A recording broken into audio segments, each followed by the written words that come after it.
Welcome to Quiet Scare, where horror doesn't scream, it whispers. Authentic documented experiences, thoughtfully adapted for calm, sleep-friendly listening, truth preserved, atmosphere enhanced. Like and subscribe, and tap the bell for new releases. No more than 3 ads in the first 15 minutes, then it plays clean. Literary horror narration for sophisticated listeners. Sleep well and dream dark.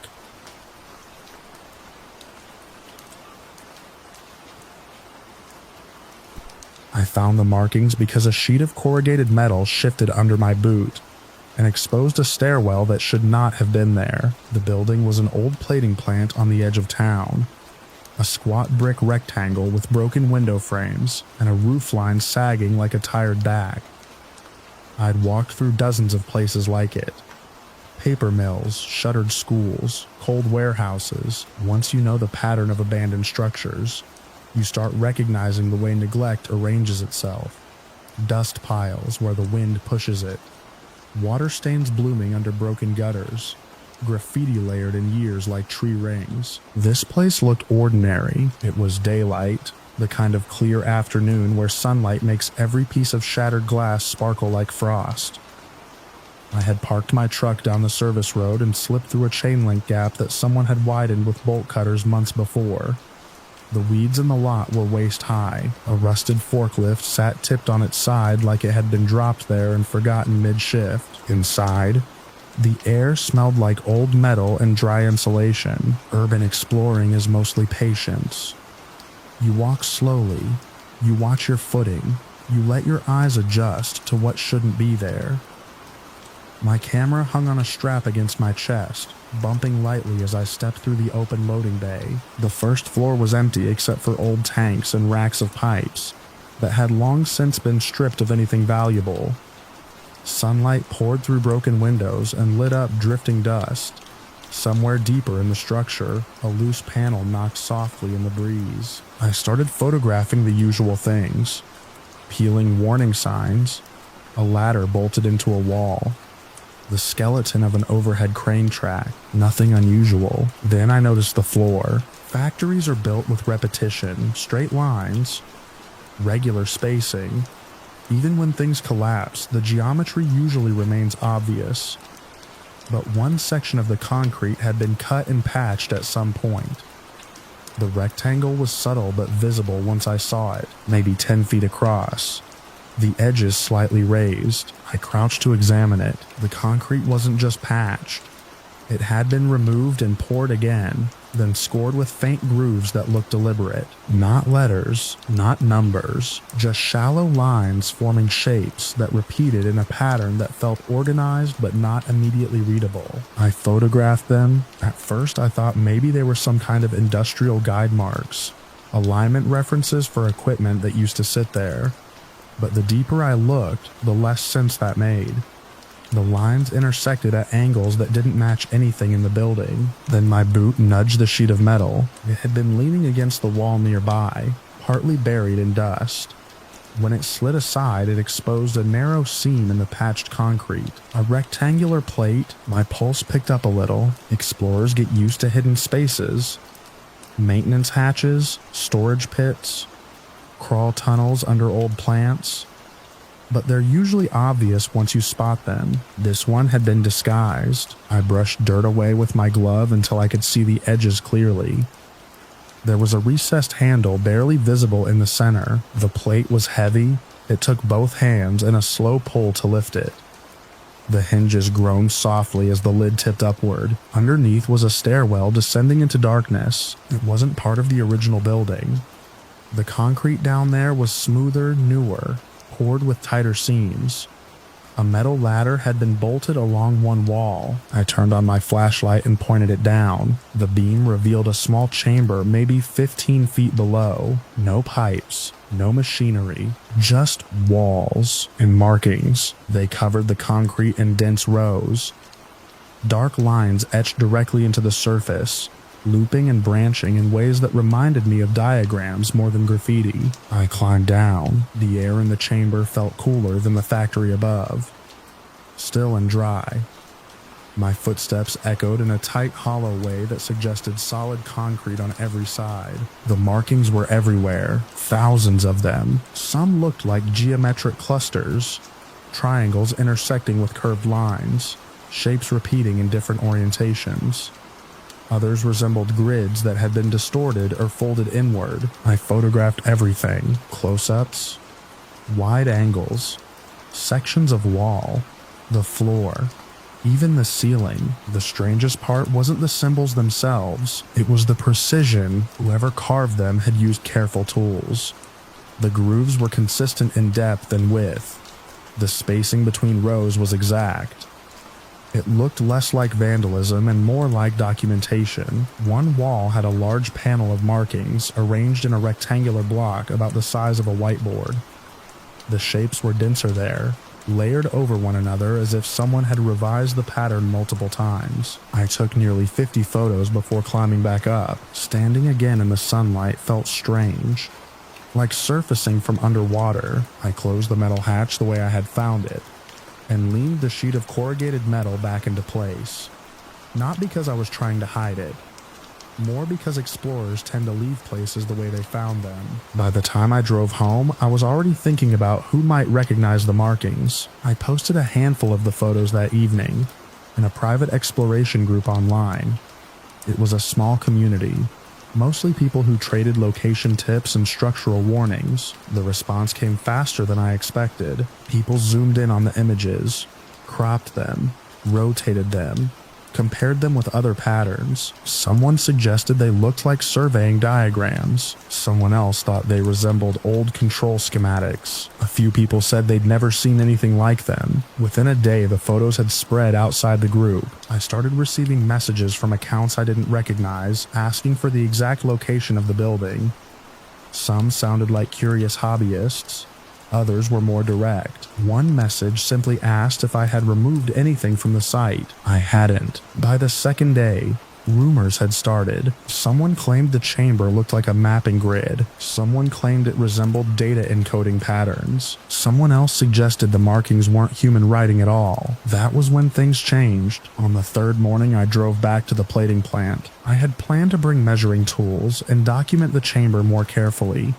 Maybe trace a few sections of the wall patterns. But when I turned onto the service road, I saw the trucks. 3 of them, large white vehicles parked along the fence line with temporary barricades set up across the entrance.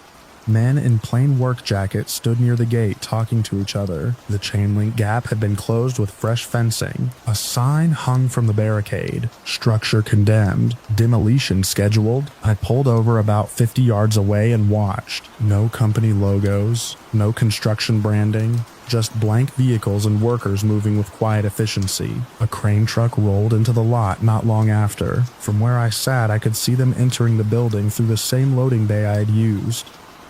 They carried equipment cases and tool bags. No one was taking photographs. No one was documenting anything. They worked fast. By early afternoon, the crane had started pulling sections of the roof down. The sound of tearing metal echoed across the empty fields. Dust rose in thick clouds. I stayed there longer than I should have, watching, trying to understand the timing. The building had been abandoned for years without anyone caring. But 3 days after those photos appeared online, it was suddenly scheduled for immediate demolition. As the outer wall collapsed, I wondered what they were doing inside first, whether they had opened the hatch, whether they had seen the chamber. I never got close enough to know. Security vehicles arrived before sunset and began pushing everyone back from the road. By the next morning, the structure was gone, just a flattened lot of rubble and twisted steel. A week later, the entire property was surrounded by fresh fencing and warning signs. Heavy equipment moved across the ground, leveling everything flat. I drove by again a few days after that. The rectangle where the patched concrete had been was buried under a mound of gravel and compacted soil. No trace of the building remained. Online, the conversation about the markings faded quickly. Posts disappeared from a few forums. Some accounts that had asked me questions went silent. The photos still exist on my hard drive. Sometimes I open them and zoom in on the wall patterns from the chamber. The shapes still don't resolve into anything familiar, just rows of careful lines carved into concrete under a factory floor that no longer exists. And every time I look at them, I remember how quickly the place vanished once people started paying attention to what was hidden beneath it.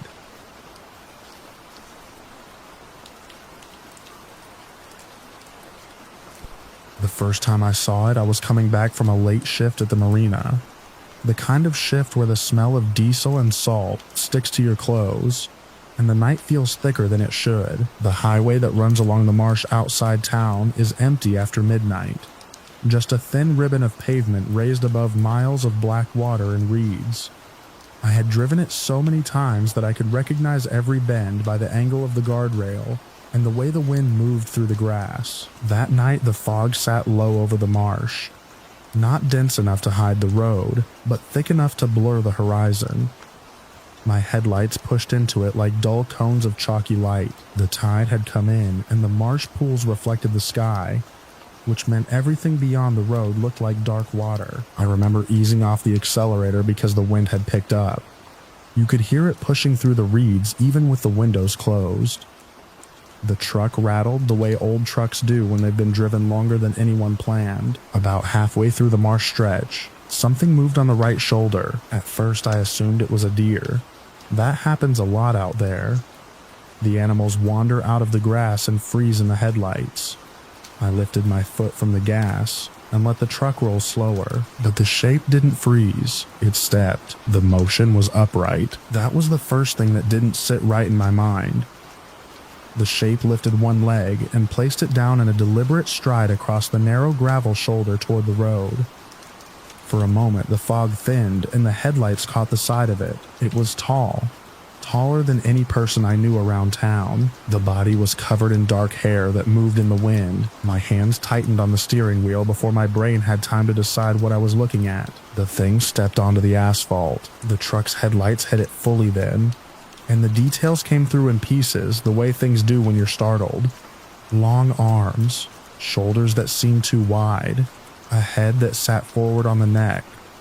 The hair was thick and uneven, dark brown or black. It walked across the lane in front of me, not running, not scrambling, walking. I hit the brakes hard enough that the tires chirped. The truck stopped crooked in the lane. The engine rattled and idled while the shape continued across the road. For a second it turned its head. The light caught the side of its face. I couldn't make out clear features. What I saw was the suggestion of a brow and a flat plane where a cheek should be. Then it stepped off the pavement and disappeared into the reeds on the far side. The grass closed behind it. The fog swallowed the rest. I sat there gripping the wheel with both hands, while the engine ticked and the headlights lit the empty road. The marsh wind hissed through the reeds the same way it always had. I told myself it had to be a person. Maybe someone in a heavy coat, maybe a hunter crossing the marsh after dark. That explanation lasted about 5 seconds. No one walks across that marsh at night. The ground is mud and tidal channels. If you step wrong, you sink to your knees. I drove home slowly after that, checking the shoulder the entire way as if the thing might step back out again. I didn't sleep much. The next morning I convinced myself I had misjudged what I saw. Night driving does that. Fog and headlights can distort shapes. By noon I had mostly decided it was some kind of tall animal moving at an odd angle. Then the reports started. Around lunchtime someone posted on the town message board asking if anyone else had seen a large hairy person near the marsh highway. The post was written by a couple from 2 towns over who had driven through around the same time I had. They described a tall figure crossing the road near mile marker 17. They said it walked upright. By evening 2 more posts appeared. One came from a truck driver who claimed he saw something large moving along the guardrail around midnight. Another came from a fisherman who had been heading home from the inlet. He said something big stepped out of the reeds ahead of his car and vanished before he could stop. All of them described roughly the same thing. Tall, hair covered, walking on 2 legs. That's when the town started talking. The marsh highway had always been quiet. But now people were pulling over during the day and looking out across the reeds as if they expected something to stand up and wave. Local authorities checked the road the following morning. A couple deputies walked the shoulder and scanned the marsh edge. They didn't find anything. No tracks in the gravel, no disturbed grass that they could point to with certainty. One deputy told me later, the marsh ground was too wet and tangled to preserve prints anyway. Still, the sightings kept coming. For 3 nights straight, drivers reported seeing something large moving along the edge of the marsh or crossing the road. None of them got photographs. None of them got close. The description stayed oddly consistent. Always upright, always tall, always covered in hair. I drove that road again on the 4th night because it's the only route back from the marina. Part of me wanted to see if the reports would stop once people calmed down. The fog came back that night. The marsh looked exactly the same as before, wide and flat and black beneath the sky. My headlights skimmed across the reeds while the truck rattled over the old asphalt seams. I slowed near mile marker 17 without meaning to. The road ahead was empty. The wind pushed the grass in long waves. I watched the shoulder as I rolled forward. The first sign of movement came from the left this time. Something shifted inside the reeds about 20 yards from the pavement. I eased the truck to a stop. The engine idled. The fog drifted across the marsh in thin sheets. Then the grass parted. It stepped out slowly, as if it had been standing there watching the road. This time I saw it longer. The thing was easily taller than the hood of my truck. The shoulders were broad and sloped slightly forward. Long arms hung beside its body. The hair covered everything except a patch of skin around the face. Even through the fog, I could see the color difference. It turned its head toward the truck. For a moment, it just stood there. The wind lifted the hair along its shoulders. Then it walked forward onto the road. The movement was steady and controlled. No rush. No panic. It crossed the center line and passed directly through the beam of my headlights. I saw the length of its stride. I saw the thickness of the legs.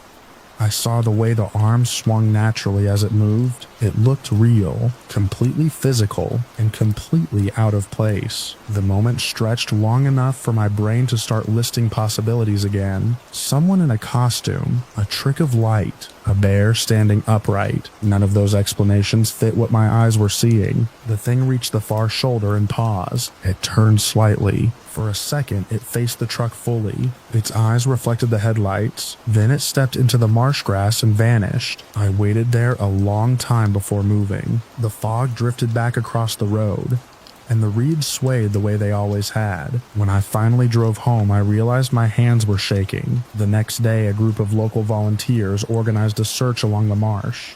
A couple deputies joined them. They walked the highway shoulders and pushed through sections of reeds where the ground allowed it. They found nothing. No footprints, no hair, no broken branches that couldn't be explained by wind or wildlife. The marsh returned to its usual quiet within a week. The sightings stopped almost as suddenly as they had started. People moved on. But sometimes, when I drive that stretch late at night, I slow down near mile marker 17 and look out across the marsh. The reeds still move in the wind. The fog still drifts across the water. And every now and then I think about how several people, all driving different vehicles on different nights, describe the same tall figure walking calmly across that road. A consistent sight, seen clearly, by more than one set of headlights, with nothing left behind in the mud or grass to prove it was ever there at all.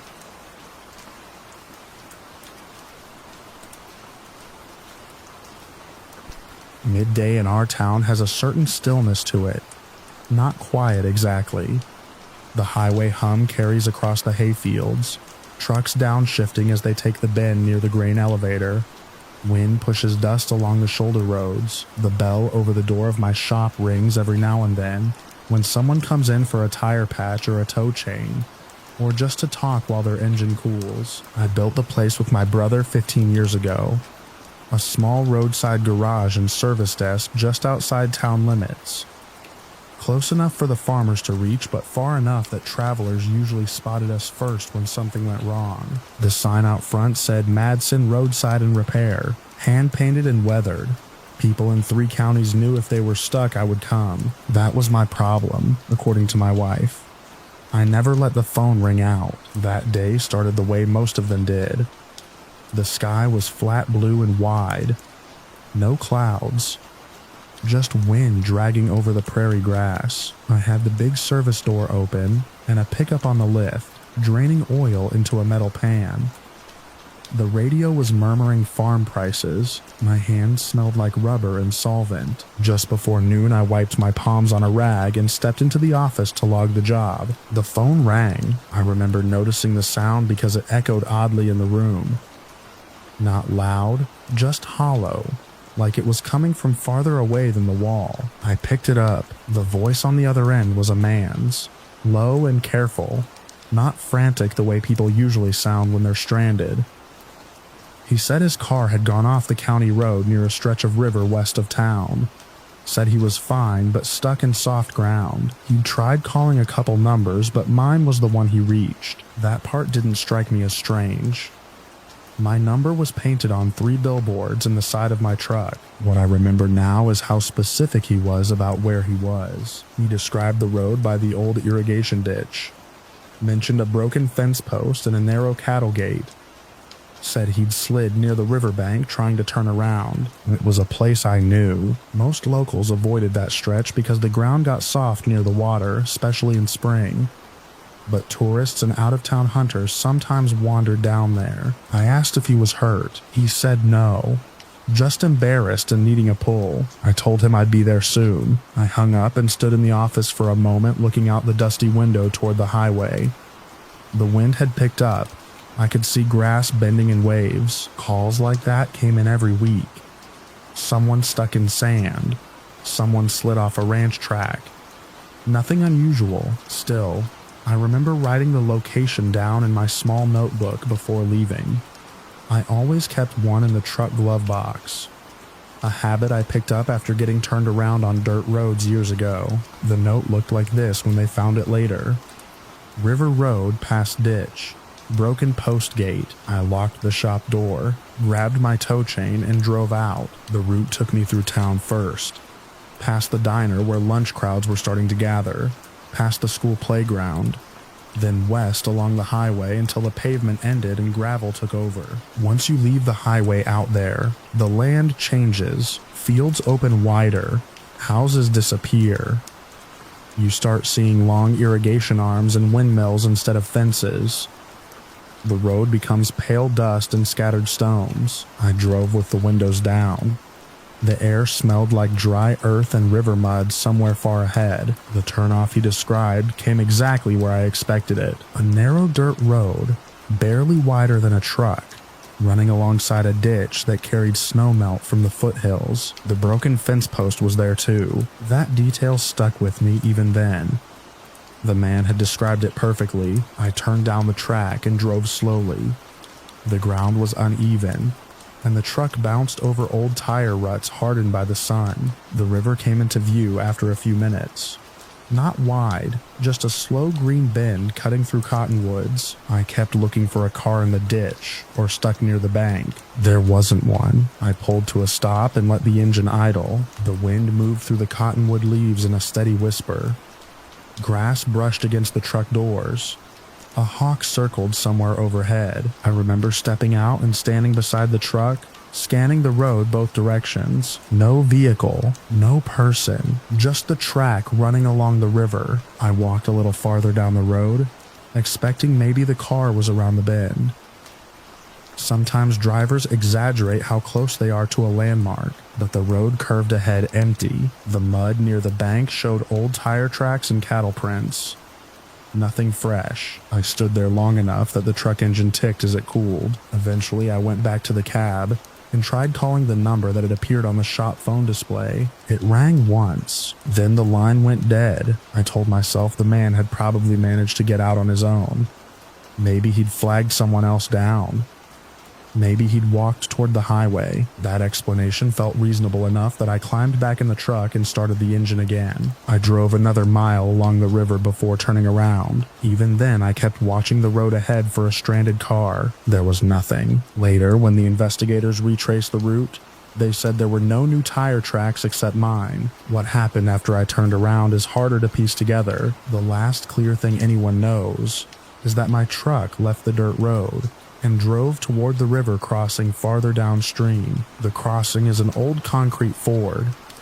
Water sometimes flows over it when the river rises. That day, the river was low. No one saw the truck enter the water. The nearest house is nearly 2 miles away through fields and trees. My family started worrying when I didn't return to the shop that afternoon. By evening, my brother went looking along the usual service roads. He drove the same path I had taken. He reached the broken fence post. He drove along the river. He never saw the truck. Law enforcement searched that night and into the next day. They checked ditches and culverts and fields. They followed the dirt track along the river several miles. Deputies walked the banks, looking for disturbed mud. Nothing. My truck had vanished from a road with no side trails and no cover except cottonwoods. The search widened. Helicopters flew over ranch land. Volunteers walked fence lines and creek beds. My family told investigators about the phone call. The number on the caller ID traced back to a prepaid phone that had never been registered to anyone. They never found the man who made the call. Weeks passed. The case shifted slowly from search to investigation. People in town speculated about accidents, about someone needing help farther down the road, about robbery or a fight or something gone wrong near the river. But there were no signs of any of those things. No blood, no broken glass, no tire marks leading off the road. Just the last place my truck had been seen heading. Over the years, the story settled into the kind of quiet mystery rural towns carry. Folks mentioned it when they passed the river road.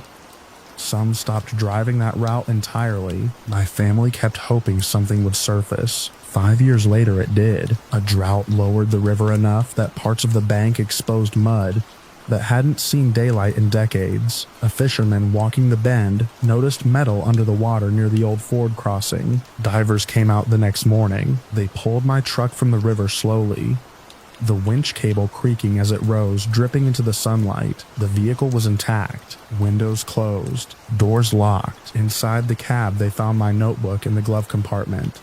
The page still folded where I'd written the directions. River Road past ditch.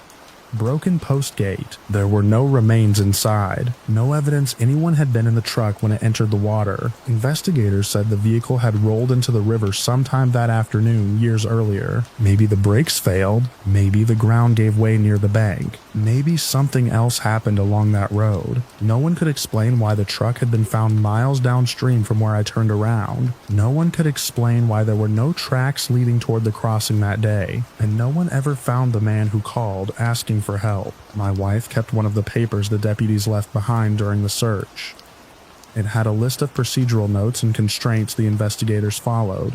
While reconstructing the timeline, the kind of document written quietly before reports are finalized, she said the strangest part wasn't what the paper contained. It was the empty space in the timeline where my life simply stopped. Midday, clear sky, a helpful man driving down a rural road towards someone who needed assistance. A call answered, a truck leaving a shop. Then the river bending through cottonwoods and dust drifting across the road where no other vehicle had passed. As if the land itself had watched the truck roll slowly into the water and close over it, without leaving any trace at all.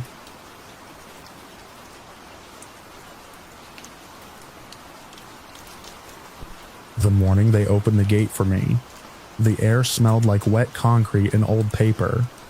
I remember standing just inside the sally port, my hands loose at my sides because there was nothing left to hold. For years, I had imagined that moment in loud, dramatic ways. Shouting, crying, collapsing. Instead, I just watched a guard slide a clipboard across the metal counter and tap the line where my name was already printed. The ink from the pen looked watery when I signed. I had been inside long enough that my handwriting felt like someone else's habit. My hand moved carefully, slowly, like I was forging my own name. The guard watched without expression. He had probably seen 100 men leave through that door. Behind me, the inner gate closed with a hollow clang that echoed through the narrow concrete chamber. The outer door buzzed, Freedom arrived as a mechanical sound. No one said congratulations, no one said good luck. The guard simply nodded once and opened the last door. The sky outside was flat gray. I had forgotten how big it looked. I stepped across the painted yellow line and onto the cracked pavement beyond the gate. The air was colder than I expected. It carried the smell of distant traffic and damp asphalt from the parking lot. That was how I left prison after 27 years. Not because anyone decided I was innocent, but because the state and my lawyers agreed it was safer to let me go than to argue about what had been done wrong. They called it a conditional release. The paperwork said my conviction still stood. The record said the case was solved, and officially the man who committed the crime was still me. I was 23 when they arrested me. At the time, I worked nights unloading trucks behind a grocery warehouse near the river. The job was simple and dull, but it paid enough to keep my apartment and a used pickup running. The night everything changed began like any other shift. Rain had started just before midnight. The docks were slick and shining under yellow lights, and water ran in thin streams across the cracked pavement. I remember pulling my jacket tight while waiting for the next trailer to back in. Around 2 a.m, the police cars arrived. At first I thought they were there for someone else. The lot was busy, and officers sometimes came through chasing something unrelated to us, but they came straight toward me. The question started immediately. Where had I been earlier that evening? Who had I seen? Whether I knew a man whose name I had never heard before. The officers spoke calmly, but their eyes stayed fixed on me in a way that made the air feel tight. Within an hour, I was sitting in the back of a cruiser watching rain beat across the window. A man had been found dead in a parking lot across town. Someone had said they saw my truck nearby. That was the first link in a chain that eventually locked shut. The investigation moved quickly. Too quickly, as it turned out. But when you are the person sitting under bright lights in a small interview room, you do not see the gaps in the process. You only see the questions coming one after another, each one more certain than the last. I told them where I had been. I told them who could confirm it. The detectives wrote things down, then asked the same questions again later. Like they were listening for cracks in my answers. They brought photographs. They pointed at times and locations on a printed timeline. Somewhere in the middle of it all, the assumption hardened. Once that happened, everything else seemed to arrange itself around it. A witness became more confident after seeing my photograph. A partial fingerprint found on a car door was described as consistent with mine. The truck someone thought they saw became my truck without much hesitation. My lawyer later explained that investigations sometimes move like gravity. Once a theory forms, every piece of information falls toward it. At the time, I believed the truth would straighten things out. It did not. The trial lasted 4 days. I remember the courtroom more clearly than I remember most of my 20s. The wood benches, the faint smell of dust and old carpet, the quiet scratching of pens whenever someone testified. People spoke about me as if I were an object placed in the center of the room. The prosecution presented their version of the night in confident, careful language. Each witness added another small brick to the wall forming around me. The man who said he saw my truck pointed toward the defense table without hesitation. A technician described the fingerprint match in technical terms that sounded certain enough to stop argument. My lawyer cross-examined everyone. He asked about lighting conditions, about the distance of the witness from the parking lot, about the incomplete nature of the fingerprint, but questions do not carry the same weight as answers. By the 4th afternoon, the jury looked tired. The verdict took less than 3 hours. Guilty. I remember watching the judge fold his hands while the foreperson spoke. The room seemed very still, like the air had thickened. The sentence came later that day. Life with the possibility of parole. Prison compresses time in strange ways. Years move slowly when you are living them. But when you look back, they collapse into a few fixed images. The first winter inside, the day I learned which stairwells to avoid, the quiet routine of mornings spent in the prison library where old legal books sat in leaning rows. I did not start studying my case immediately. For the first few years, I assumed the appeal process would work on its own. Lawyers filed documents.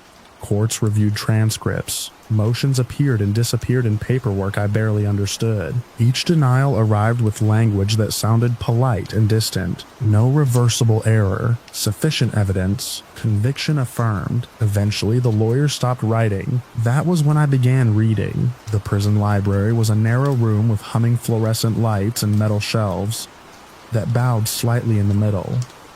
Most of the books were outdated, but the legal volumes still carried the weight of official authority. I spent afternoons copying passages onto yellow pads. Procedures, evidence rules, appeals. The more I read, the more the trial began to look different in my memory. Small things stood out. The fingerprint technician had never examined the full print. Only a partial smudge lifted from a wet car door. The witness who identified my truck had first described it as dark green. Mine was faded blue. None of that had seemed important when the trial was moving quickly, but in a quiet room filled with law books, those details began to gather meaning. Years later, a legal clinic took interest in the case. They sent a young attorney to meet me in a small visiting room, separated by thick glass. He carried a stack of files that looked heavier than they should have been. He explained the phrase procedural integrity in patient terms, evidence handling, disclosure requirements, documentation standards. The investigation in my case, he said carefully, showed irregularities. That was the word he used. Irregularities. It took another decade for those irregularities to matter. By then, I had been inside long enough to watch entire groups of inmates arrive and leave. Some aged quickly. Some disappeared into quiet routines that looked permanent. My own case moved in slow bursts of activity followed by long silence. Requests for old records, interviews with retired investigators, a review of the evidence storage logs from the original department. The pattern that emerged was not dramatic. No single discovery proved anything. Instead, there were small procedural failures scattered through the investigation like cracks in concrete. Evidence logged hours later than expected. Notes that did not match official reports. A witness interview summarized differently in two separate documents. None of those details automatically meant the wrong person had been convicted, but together they raised a larger question: whether the investigation had followed the rules meant to protect the truth. The state resisted reopening the case. That part was predictable. A conviction represents finality. Courts rely on that stability to keep the system moving. Undoing a verdict decades later requires something extraordinary. My lawyers did not claim they could prove my innocence. Instead, they argued that the investigation had been compromised enough that the conviction could not be trusted. That distinction became the center of the legal battle: truth versus certainty. For years, the courts refused to reconsider. Then one judge ordered a hearing. I remember the day I returned to the courthouse. The building looked smaller than I remembered. Inside, the hallways carried the same quiet smell of paper and floor polish. The courtroom itself had barely changed, but the case had aged. The original prosecutor had retired. One of the investigators had died.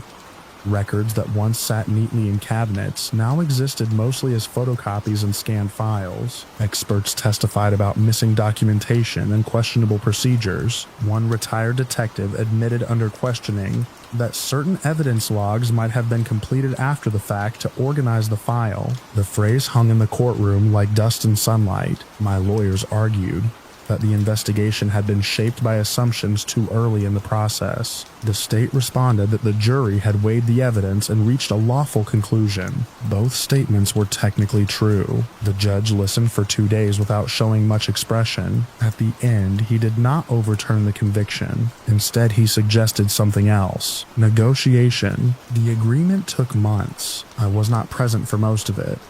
My lawyers explained the outlines during brief meetings in a small conference room inside the prison. The state would not declare me innocent. They would not vacate the conviction, but they would agree to release me under conditions acknowledging the doubts raised about the investigation. It was described as a practical resolution. For the state, the case remained officially solved. For me, the prison door would open. I asked my attorney whether the agreement meant anyone believed I was innocent. He paused for a moment before answering. Belief, he said, is not always part of the legal process. That was how I found myself standing at the prison gate on a gray morning, with a clipboard and a watery pen. The paperwork required my signature under several paragraphs of careful language. I acknowledged the terms. I waived certain claims. I accepted supervised release. Nowhere did the document ask whether I had committed the crime. When I finished signing, the guard slid the papers into a folder and nodded toward the outer door. The moment felt strangely unfinished, like a trial that had ended without the final argument. Life outside prison moves faster than memory. Cars passed the facility entrance while I stood on the sidewalk holding a small box of belongings collected from storage. My lawyer arrived a few minutes later and drove me into the city.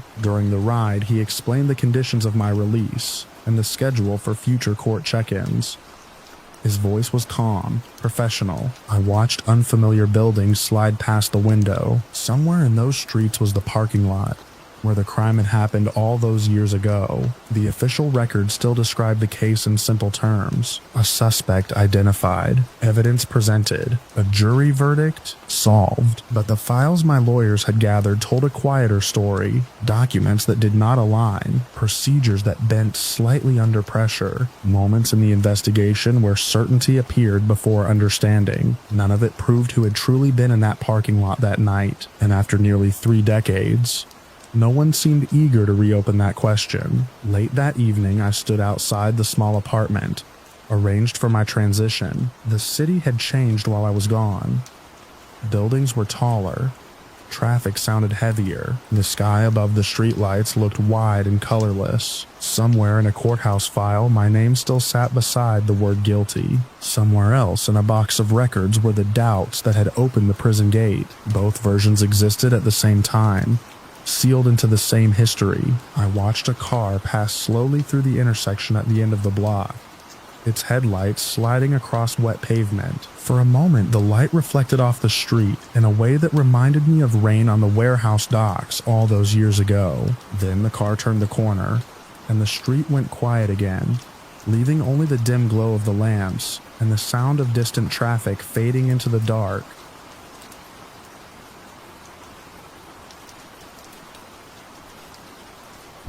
The first time I noticed it, I was reviewing routine footage from the side monitor in my office, the one that covered the east fence line where the subdivision backed up to a strip of undeveloped land. It was late enough that the houses behind the fence were dark, and the only movement on the screen should have been wind pushing the ornamental grass along the property edge. I leaned closer because the figure on the display didn't move the way people move. My job was simple. I owned the property and managed security myself. The lot held a small storage facility and a detached workshop where I kept equipment for my contracting business. The neighborhood around it was quiet suburban sprawl, wide streets, evenly spaced streetlights, trimmed lawns, fences built more for appearance than defense. Most nights the cameras caught raccoons, the occasional stray dog, and sometimes teenagers cutting through the back lots after midnight. The system itself was nothing unusual. 8 fixed cameras mounted along the perimeter fence, and 2 covering the building entrances. Each one fed into a recorder in the office. Motion detection flagged segments for review. I had installed the whole setup personally 2 years earlier, and had already replaced half the wiring after a lightning storm fried the original run. By that point, I trusted it because I knew exactly how it worked. That night, a motion alert popped up for the east fence at 2:17 a.m. The clip started with the usual empty frame. Sodium streetlight glow spilled over the top rail of the fence, turning the grass pale and the gravel maintenance strip along the fence line silver gray. The timestamp rolled forward for a few seconds before anything entered the image. Then something stepped into view from the left. At first glance, it looked like a person. Human height. Upright. Dark clothing, or maybe just shadow. But the way it moved made my brain stall for a second before catching up. Instead of walking with alternating strides, the figure shifted forward in a series of angled motions that didn't match the rhythm of legs. The best way I can describe it is this. Imagine someone stepping forward without bending their knees, the body tilting slightly, then straightening again. Each movement was quick and precise. No sway, no arm swing. I replayed the clip immediately. The figure crossed about 15 feet of gravel along the inside edge of the fence. The path was completely open, No vehicles, no bushes, nothing tall enough to block the camera's view. The lighting wasn't perfect, but it was good enough to track the silhouette clearly. Halfway across the frame, the movement changed. The figure leaned forward sharply. One leg, or what I assumed was a leg, extended at an angle that looked wrong, like the joint rotated too far outward. Then it straightened in a way that made the body appear momentarily rigid. That was the point where I paused the video. I zoomed in. The resolution wasn't great, but the outline remained clear enough to see that the proportions were human. Head, torso, arms hanging at the sides, but the joints looked off. I let the clip continue. The figure took 2 more of those strange forward shifts. Then it reached the center of the frame and vanished, not behind anything, not stepping out of view.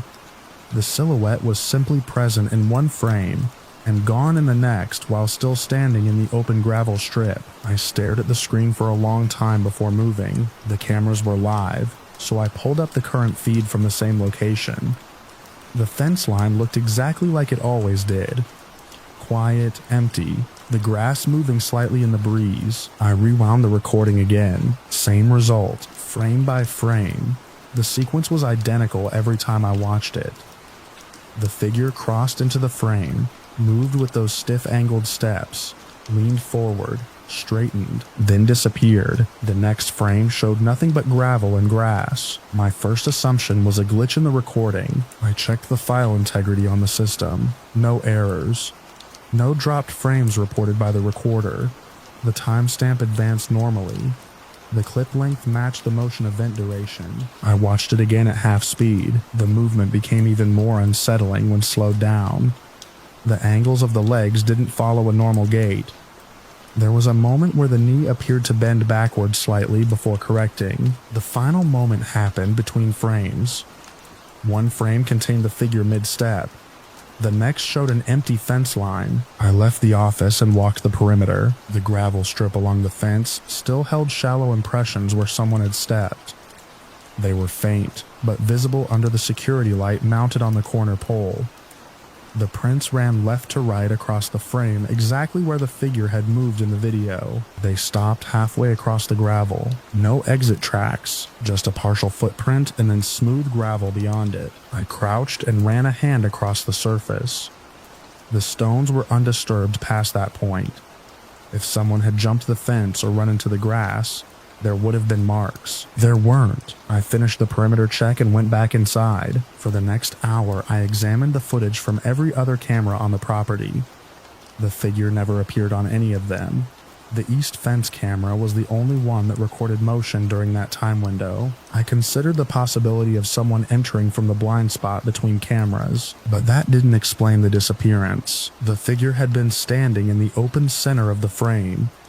There was nowhere to step out of view within a single frame interval. The recorder captured 30 frames per second. I exported the clip and watched it on another computer. To rule out playback issues, same result. A person-shaped silhouette moving across the gravel, then gone. By morning, I had convinced myself it had to be some kind of compression artifact or digital error in the video stream.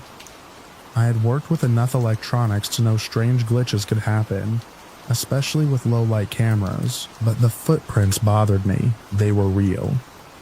I had photographed them before the sun rose high enough to wash out the impressions. Later that afternoon, I sent the clip to a friend of mine who worked in digital forensics for an insurance firm. He handled video authentication for fraud investigations, so he knew how to spot manipulated footage. I didn't explain what I thought I saw. I just asked him to check the file. 2 days passed before he called back. He told me the recording showed no signs of editing, frame replacement, or compression anomalies beyond what the camera normally produced. The metadata lined up with the recorder's timestamps. Frame intervals were consistent. According to him, the clip was an intact, continuous recording. He also pointed out something I hadn't noticed. The figure's disappearance happened between 2 frames, where the background remained perfectly stable. No distortion, no motion blur, nothing indicating a dropped frame, which meant the camera had captured exactly what it showed. A figure in one frame, empty space in the next. After that call, I went back through older recordings from the same camera. Months of footage. Every motion event triggered by wind, animals, passing headlights. Nothing else like it appeared. I also adjusted the camera angle slightly and increased the motion sensitivity in case something small had slipped through unnoticed. Weeks passed. No repeat of the event. The footprints faded with the next rain. The gravel settled back into its usual smooth surface along the fence. Eventually, the clip became just another file on the recorder's archive drive, but every once in a while I still load it up and watch it again. The details never change. The lighting, the angle, the movement, a human-shaped figure crossing an empty stretch of gravel under a suburban streetlight, legs bending in ways that don't match normal biomechanics. Steps that look almost mechanical in their precision, and then the moment in the center of the frame where the figure simply isn't there anymore. I've checked the equipment, replaced the cables, even swapped a camera with a newer model to rule out hardware faults. Nothing has ever appeared like that again. The recording still exists exactly as it was captured that night. A permanent record produced by a system designed to observe ordinary things and store them without interpretation. It shows a person-shaped figure moving across open ground and vanishing in a place where nothing blocks the camera's view. Every technical check says the footage is genuine, which leaves only the part that doesn't fit anything I know about how movement or cameras or people actually work, and that part is still sitting there in the middle of the frame where the gravel is empty and the figure should still be standing.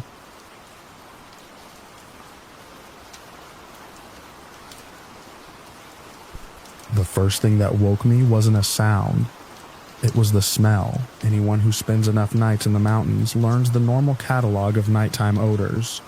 Wet soil cooling after the sun drops, pine sap warming and cooling again. The faint metallic bite of a camp stove that hasn't fully aired out. That night had all of those things when we crawled into our tents. But sometime after midnight, something new pushed through the cold air outside the nylon walls. It was heavy and sour, and sharp enough that it seemed to wake the back of my throat before my ears caught up. I lay still in my sleeping bag, breathing shallowly, trying to place it. I've been camping most of my life. My brother Eric and I both grew up hiking the Front Range with our dad, and by the time we were adults, we'd gotten comfortable with long trips into areas most people skip. That particular weekend was supposed to be routine. Just 4 of us. Me, Eric, our friend Mateo, and a guy from Eric's climbing gym named Lucas. All experienced outdoorsmen. All people who knew how the woods normally behave. We'd hiked most of the afternoon into a heavily forested stretch of mountains, where the trees grow tall and tight together, the ground thick with old needles and fallen limbs. The kind of place where sunlight barely reaches the soil even in the middle of the day. By dusk we found a small clearing beside a shallow drainage. Nothing dramatic, just a pocket of open ground where someone had camped before. We set up 2 tents near the tree line and cooked dinner over a small stove. Nothing unusual happened. No strange noises. No signs of large animals nearby. The forest felt quiet in the ordinary way it does after dark. The smell that woke me hours later was nothing like that normal quiet. It had a sulfurous bite to it, like struck matches or damp stone near a hot spring, but mixed with something organic, rotting vegetation maybe, or the scent animals leave around dens.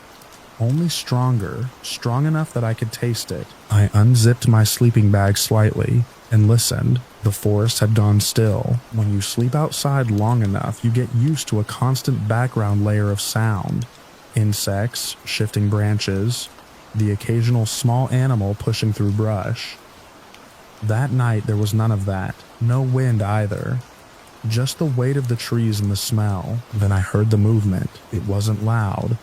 At first it was just a slow pressure in the forest floor, the faint compression of needles and soil somewhere beyond our tents.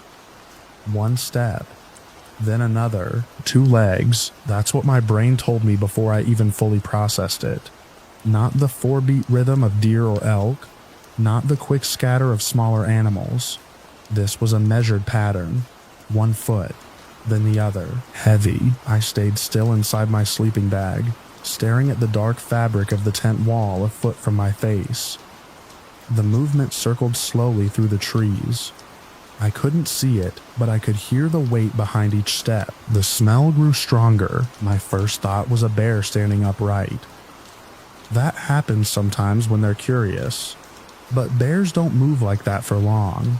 And bears don't usually circle a campsite with that slow, deliberate pacing. Another step. The ground compressed again, somewhere near the edge of the clearing. I heard fabric shift quietly from the other tent. Mateo was awake too. Nobody spoke. Experienced campers learn not to shout into darkness unless something is already wrong. The steps came closer. There's a different quality to movement when something large walks across forest floor. The earth itself seems to flex under it. I felt that pressure faintly through my sleeping pad. The shape of something passed across the outer wall of our tent, blocking a patch of faint starlight. Just a blur. Taller than the tent. I held my breath. The thing stopped. For a few seconds, nothing moved at all. Then the smell flooded the air again, stronger than before. It rolled across the campsite like a wave, thick enough to sting my nose. My eyes watered. The thing shifted its weight. One slow step. Another. The movement passed between our tent and the other one. I heard Lucas inhale sharply through his nose, inside the neighboring shelter, the way people do when they catch a smell that shouldn't exist where they are. Still no voices. The steps continued around the perimeter of the clearing, always outside the tents, always slow. I unzipped my bag a little more and reached for the headlamp beside my pillow. My fingers closed around it, but I didn't turn it on. Light can escalate situations with animals. Most of the time, the smarter move is to stay quiet and let them lose interest. But animals usually move with purpose. They pass through. They investigate and leave. This thing kept circling. Minutes stretched. Each pass brought the smell again. Sulfur and decay. At one point, it stopped directly behind my head where the tent wall curved down toward the ground.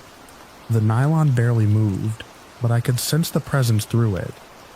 The way you can feel someone standing close even with your eyes closed. Something brushed the outside of the tent. Not a swipe. Not claws. More like a slow drag across the fabric, as if whatever stood there was running something along the surface to feel the shape beneath. My entire body locked. The tent pole creaked softly as the fabric shifted. I stared at the thin wall inches from my face and waited for it to tear. It didn't. The pressure lifted. The footsteps resumed. At some point, Mateo whispered from the other tent, barely audible through the nylon. Just one word asking if we were hearing it too. Eric answered quietly that he was. That was the only exchange all night. The movement continued for a long time. Long enough that the rhythm of it started to blur with the dark. Sometimes it moved farther into the trees. Sometimes it returned to the clearing, always upright, always heavy. Once it stopped again near the drainage behind camp. I heard something shift in the brush, branches bending slowly rather than snapping.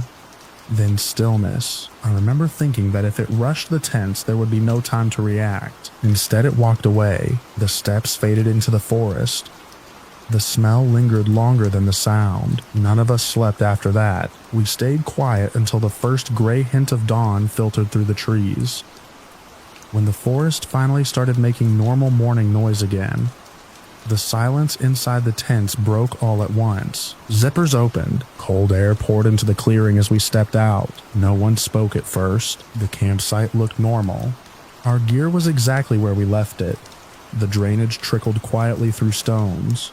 Light filtered down through the branches. Then Eric pointed toward the far edge of the clearing. At first I thought the ground was just disturbed from our own walking the night before.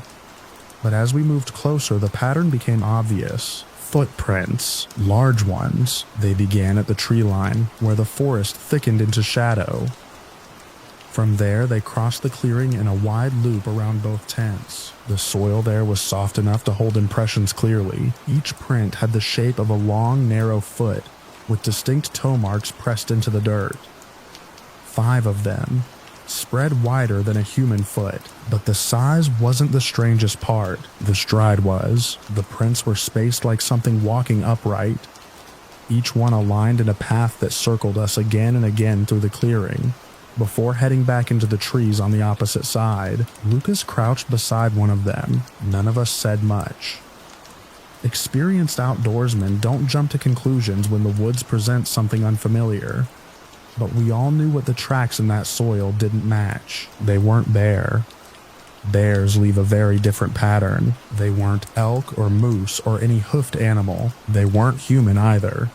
The proportions were wrong. Too long. Too wide through the toes. And the depth of the impressions suggested weight. A lot of it. Mateo stood slowly and rubbed his nose. The smell was still there.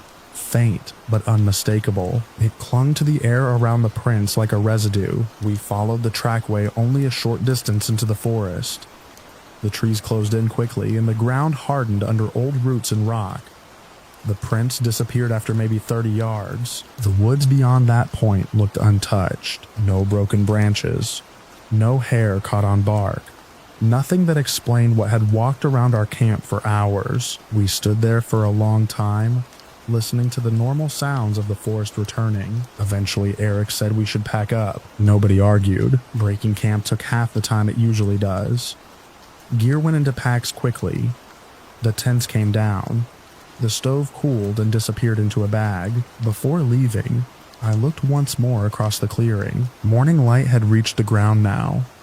It filled the prints with thin shadows that made their edges even clearer. A slow path circling the place where we had slept. Then the line heading back into the forest. By mid-morning, we were miles away on the trail down the mountain. None of us found another track. None of us smelled that sulfur again. But even now, years later, the memory that returns most clearly isn't the footprints or the movement in the dark. It's the moment lying in my sleeping bag when something stood inches beyond the thin wall of that tent, breathing out that foul mineral smell into the cold mountain air, while the forest held perfectly still around it.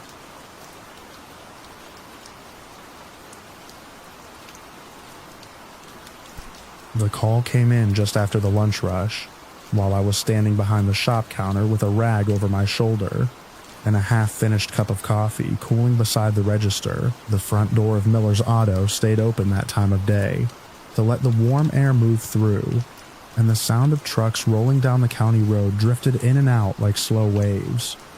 I remember wiping my hands and looking out across the lot at the line of dusty pickups waiting for work. It was an ordinary afternoon in rural Colorado, the kind where nothing important ever seems to happen. I had built my reputation on a simple rule. If someone was stuck, I went. The phone on the wall rang twice before I picked it up. The voice on the other end sounded strained and winded, like someone who had been walking or pacing while talking. The man explained he had broken down near the river crossing outside town, said he'd tried flagging down drivers but nobody stopped. Said he'd heard Miller's Auto helped people when other places wouldn't. That last part sounded right. Folks around here knew me for it. If someone slid into a ditch or burned out a starter or ran dry miles from a station, my truck usually showed up before a tow company ever bothered. The man said his engine had died and he couldn't get it to turn again. He wasn't sure exactly where he was, only that he'd followed the gravel road that wound past the old cottonwood groves and dropped toward the river. He mentioned seeing a rusted cattle gate and a bend where the road dipped close to the water. I knew the stretch he meant. It was a lonely patch of land along the South Platte, where the river cut shallow curves through brush and sandbars. Ranch fences leaned at odd angles there, and the road had a habit of washing out in spring runoff. I told him I'd come take a look. After I hung up, I grabbed my tool bag and headed outside. The sun was high and bright, the kind of midday glare that flattens shadows and makes the gravel shine white. My service truck sat near the garage door with the hood still warm from the last job. I tossed the bag in the passenger seat and climbed in. The drive out of town took less than 10 minutes. After the last gas station disappeared in the mirror, the road narrowed and the fields opened wide on both sides. Late summer had turned the grass brittle and pale.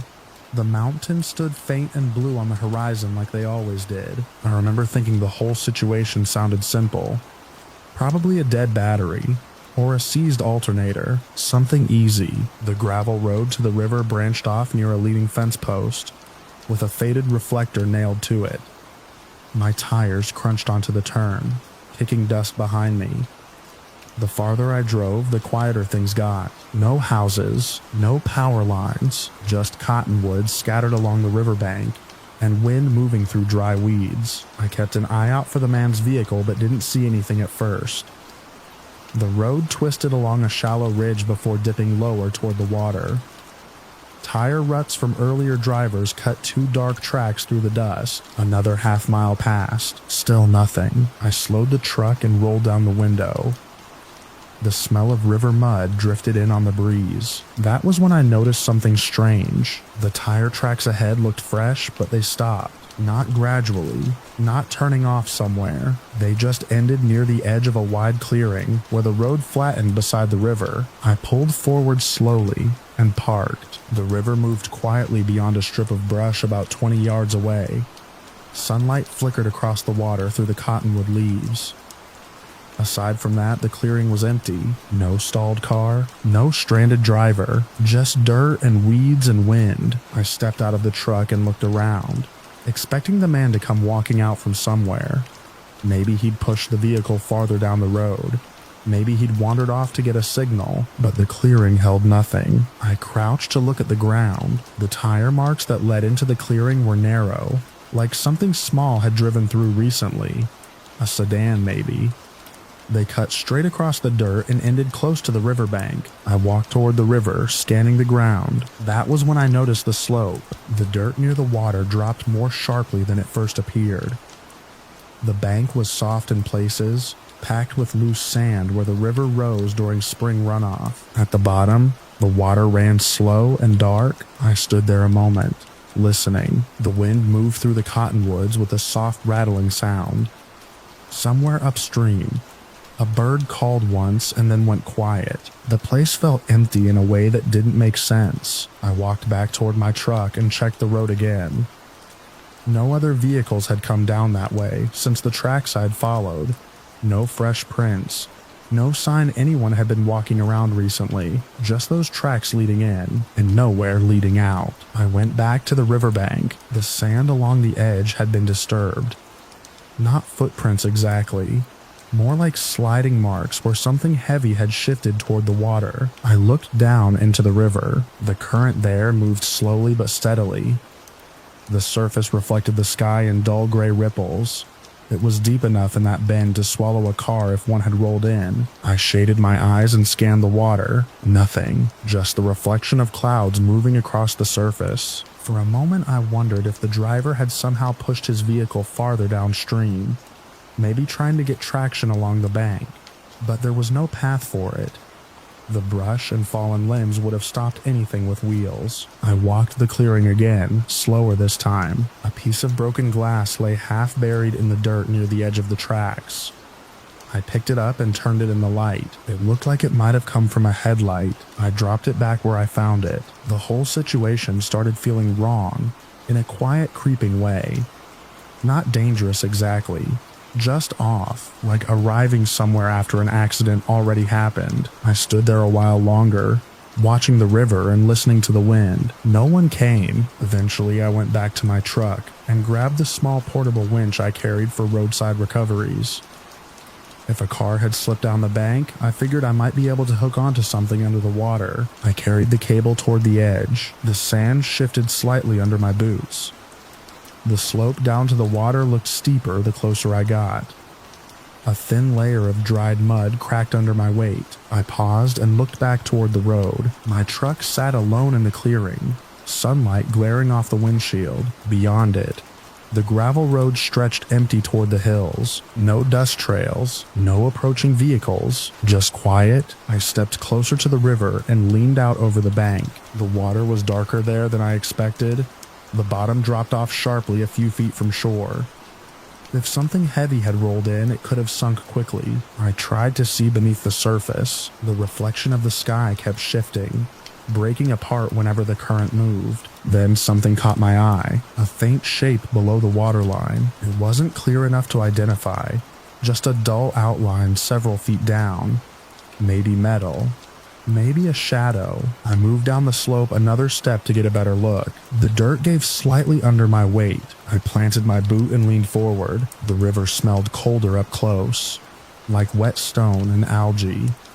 The sound of the current grew louder where it curled around the bend. I remember thinking that if a car was down there, someone should have reported it missing by now, and I remember wondering why the man who called hadn't come out to meet me. A small patch of mud near my foot crumbled away and slid toward the water. I steadied myself and looked back once more toward the road. The clearing looked exactly the same as when I arrived. Empty, still, waiting. Then I turned back toward the dark shape under the river and leaned closer to see what was down there.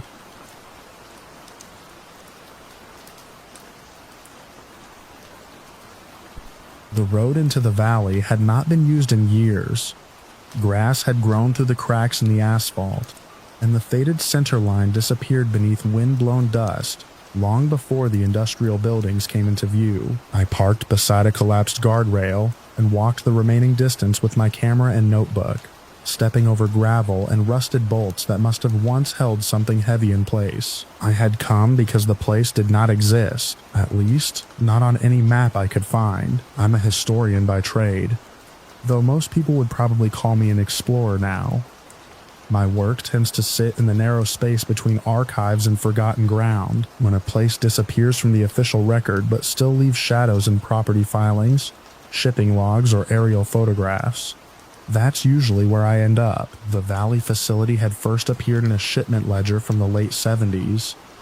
Large orders of reinforced steel tanks, specialized ventilation equipment, and lab-grade filtration units delivered to a contractor that had never existed anywhere else in the paperwork. The shipping address was a mile marker on a county road that stopped appearing on state maps shortly afterward. After that, there was nothing. No permits, no closure records, no ownership transfers, just silence. By the time I reached the gate, the sun was high and the wind had started pushing dust across the empty yard in slow drifting sheets.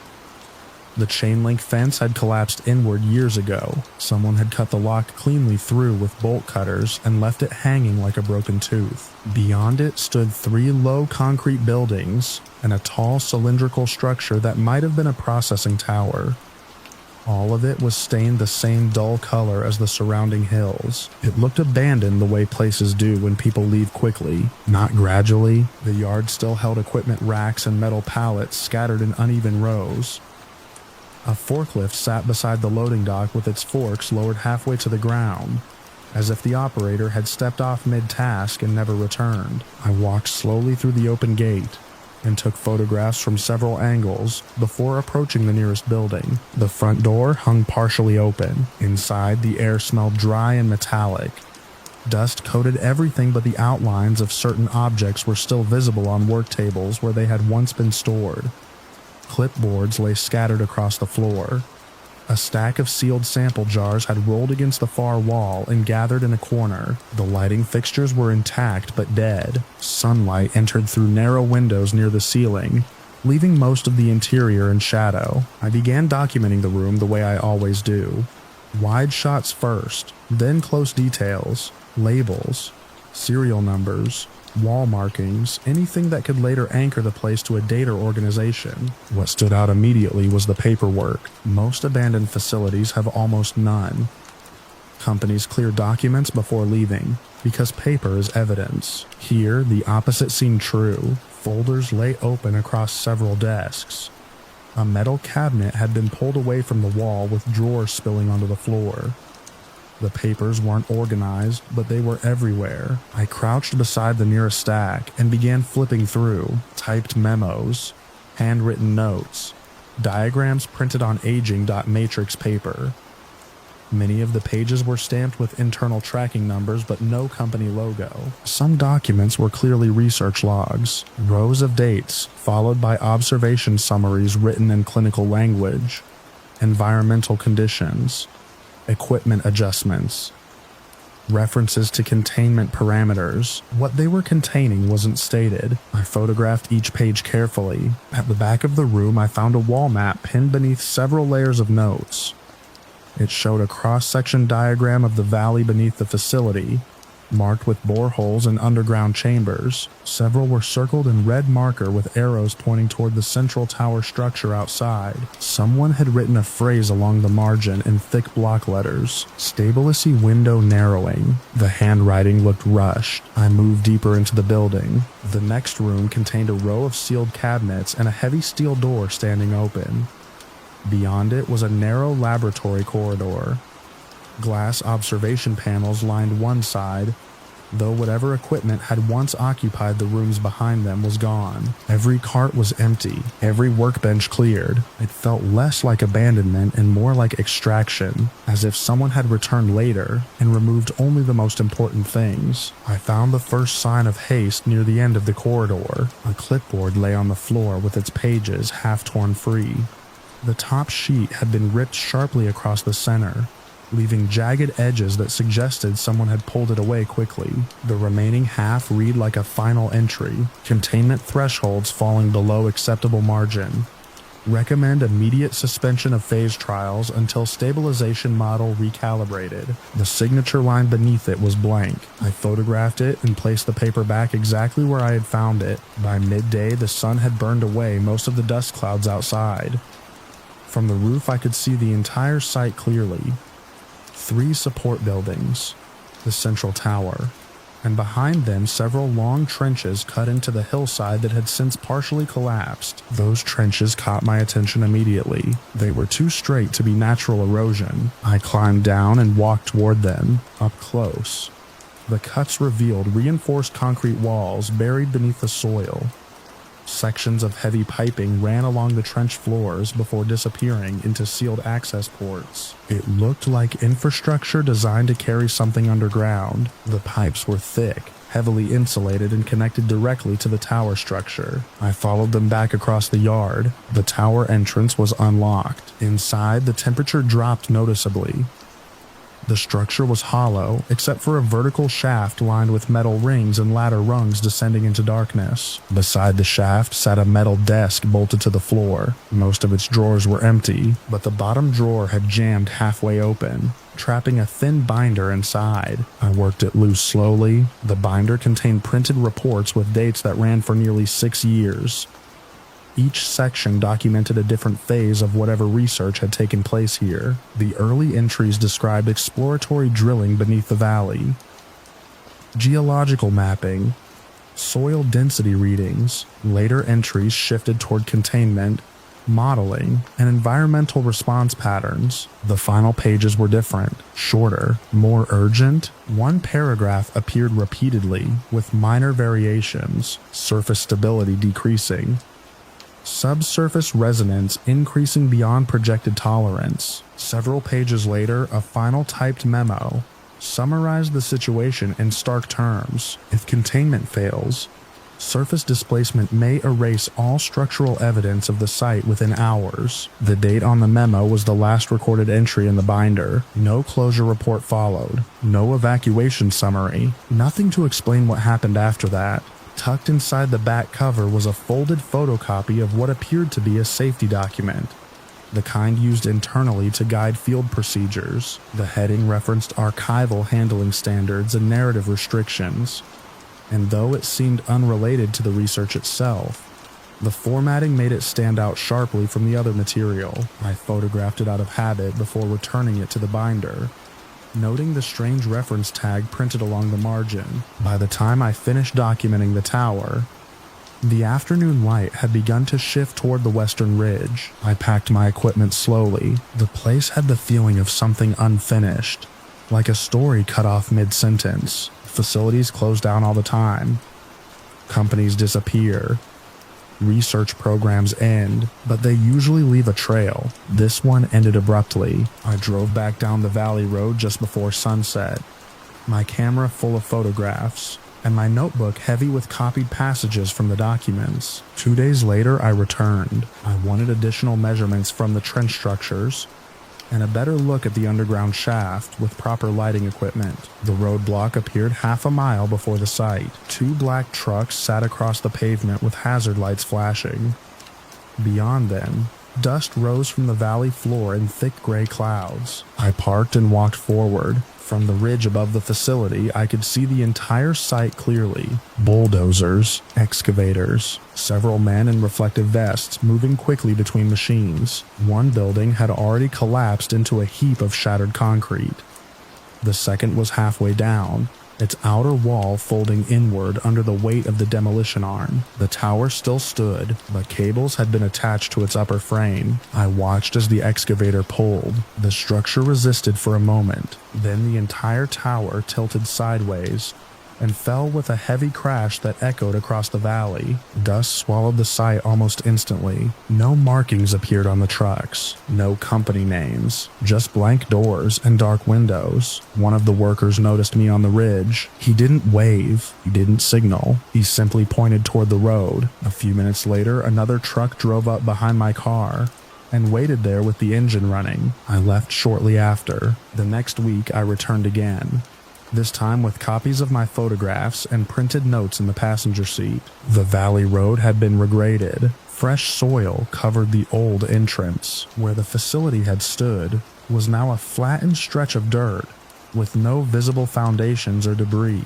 Even the trenches had been filled. From a distance it looked like empty land. If I hadn't walked those buildings myself, I might have believed the place had never existed, but the documents still sit in my archive. Photographs of abandoned desks, research logs, the final memo about containment failure. And sometimes when I review the images, I notice details that didn't stand out at first. Certain equipment markings, certain phrases repeated across multiple reports, references to measurements taken far below the surface. Whatever they were studying in that valley was never explained in the paperwork I found, and whatever response my discovery triggered was fast enough to erase the entire site within 48 hours. The only physical trace left now is a shallow depression in the dirt, where the tower once stood, barely visible when the sun hits the valley at the right angle, and the wind pushes the dust aside.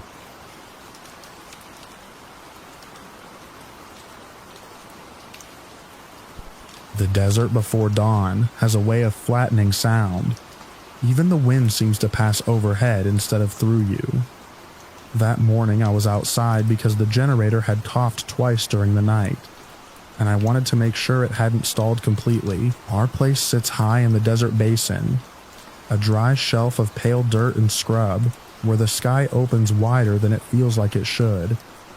The mountains to the west were still black outlines, and the stars were bright enough to throw faint shadows across the yard. I remember the cold first. It had that sharp edge the desert gets just before sunrise. My breath fogged a little while I checked the fuel line and the cables. The generator rattled along fine, steady as always. Nothing looked wrong. I shut the access panel and stood there for a minute listening. That was when I noticed the lights. At first they looked like stars moving. Out here you see satellites often enough that your eyes learn their pace, that slow crawl across the sky. These were different. They slid across the open dark over the eastern ridge, bright white and spaced unevenly, like 3 points drifting together but not in formation. I straightened up and watched them without thinking much of it. Aircraft sometimes cross the basin, though you usually hear them before you see them. The sky was quiet enough that I could hear my jacket move when I shifted my arms. The lights stopped. They didn't slow or arc. They simply halted in the air above the basin, fixed in place. I remember frowning at that because nothing I knew about aircraft matched what I was seeing. One of the lights moved a little higher, not climbing in a line but sliding diagonally, while the others held position. Then the radio on the porch crackled. It was an old handheld set we kept for talking with the ranch 2 miles south. The speaker burst into a burst of static, sharp enough to make me turn. I walked over and picked it up. The noise wasn't random hiss. It pulsed, rising and dropping in short waves. I glanced back at the sky. The lights were moving again. They didn't circle or drift like helicopters. They made abrupt changes in direction, straight angles that would have thrown any aircraft into pieces. One light cut downward in a sharp line and stopped again, hovering lower than before. The others followed a moment later. My first thought was some kind of drone exercise. The military runs flights out west sometimes, and the basin is empty enough that nobody would notice. Still, even that idea felt thin. The movements were too quick, too precise, like someone drawing lines across the sky. The radio hissed louder. I tried the porch light switch. Nothing happened. That was when I realized the house had gone quiet. Usually the fridge hums softly through the walls, and the heater clicks on and off as the temperature shifts before sunrise. I stood there listening and heard none of it.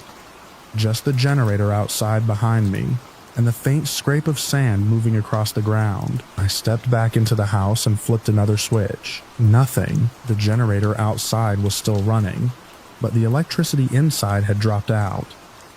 I checked the breaker panel by the door. Every switch was still set where it belonged. The radio spat another wave of interference that vibrated through my hand. When I stepped back outside, 2 more lights had appeared over the basin. They had not flown in from anywhere I could see. One moment the sky held 3 points.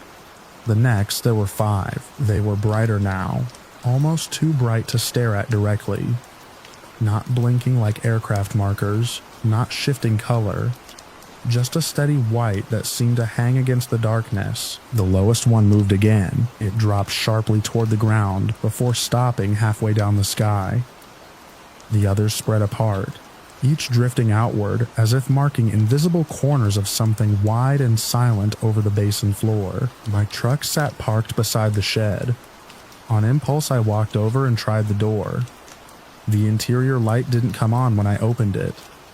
I turned the key anyway. The engine didn't even try, just a dry click. I tried again. Another click. The radio in my other hand screeched suddenly, loud enough that I nearly dropped it. The sound cut off just as fast, leaving the air strangely empty. When I looked back up, the lights had rearranged themselves again. 2 had moved close together, almost touching. The others hovered farther apart, forming a loose line across the sky. I remember thinking about distance then. The basin stretches miles across, and those lights could have been anywhere from a few hundred feet up to far beyond that. The lack of sound made judging it impossible. One of the lights shifted sideways so fast that I lost it for a second against the stars. Then it stopped again. The movement had taken less time than a blink. A faint vibration passed through the truck under my hand. Not a shake exactly, more like a low tremor moving through the metal frame. I stepped away from the vehicle and felt it again through the ground. Not strong, just present. The radio spat a thin thread of static and died completely. I walked out past the porch and into the open yard, trying to see the sky without the roofline cutting it in half. The air smelled dry and cold. Somewhere far off, a coyote yipped once and then went quiet. Above me, the lights drifted slowly apart again. One began tracing a wide arc across the sky. Another cut sharply upward and stopped at a point far higher than the rest. They moved with no visible source of thrust. No blinking markers. No exhaust. Just motion. The tremor in the ground faded. I remember lifting the radio and tapping the side of it. The screen had gone blank. I looked back toward the house. The porch light flickered once, then went dark again. The lights in the sky suddenly tightened together. They moved inward toward a point above the center of the basin.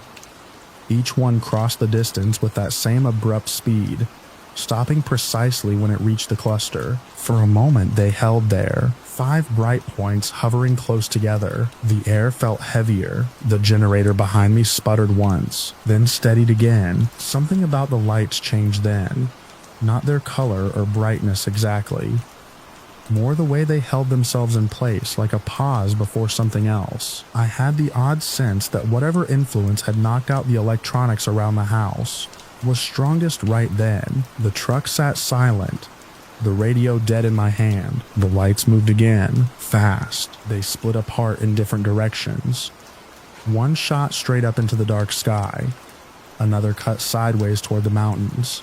The others scattered across the basin, each tracing a clean line through the stars. Then they stopped again. Everything went still. The silence pressed against my ears. For a long moment, nothing moved at all. Then the lowest light shot upward. Instantly, the others followed. No build-up, no acceleration I could track. One moment they hung scattered across the sky. The next they streaked upward and vanished. Just gone. The sky above the basin looked empty again, filled only with the same stars that had been there before. The generator behind me hummed steadily. The porch light came back on. Inside the house, the refrigerator kicked on with its familiar low buzz. I stood in the yard for a long time after that, looking up where the lights had been. The truck started normally when I tried it again. The radio powered back up too, though it only gave a faint crackle before settling into silence. At sunrise, I drove south to check with the neighbors. Their power had dropped out for a few minutes before dawn. Their radios had filled with static. One of them had stepped outside and seen the lights moving over the basin just before everything went dark. None of us could say what they were. The sky was clear that morning. No aircraft passed overhead. No explanation came over the radio bands or through the county channels later that day. The desert returned to its usual quiet, but sometimes before sunrise I still stand outside and look over the basin, remembering the way those lights moved through the sky, and how every piece of equipment around us failed at the same moment they appeared, and how the silence returned the instant they disappeared, as if whatever influence had settled over the desert had simply lifted and gone with them.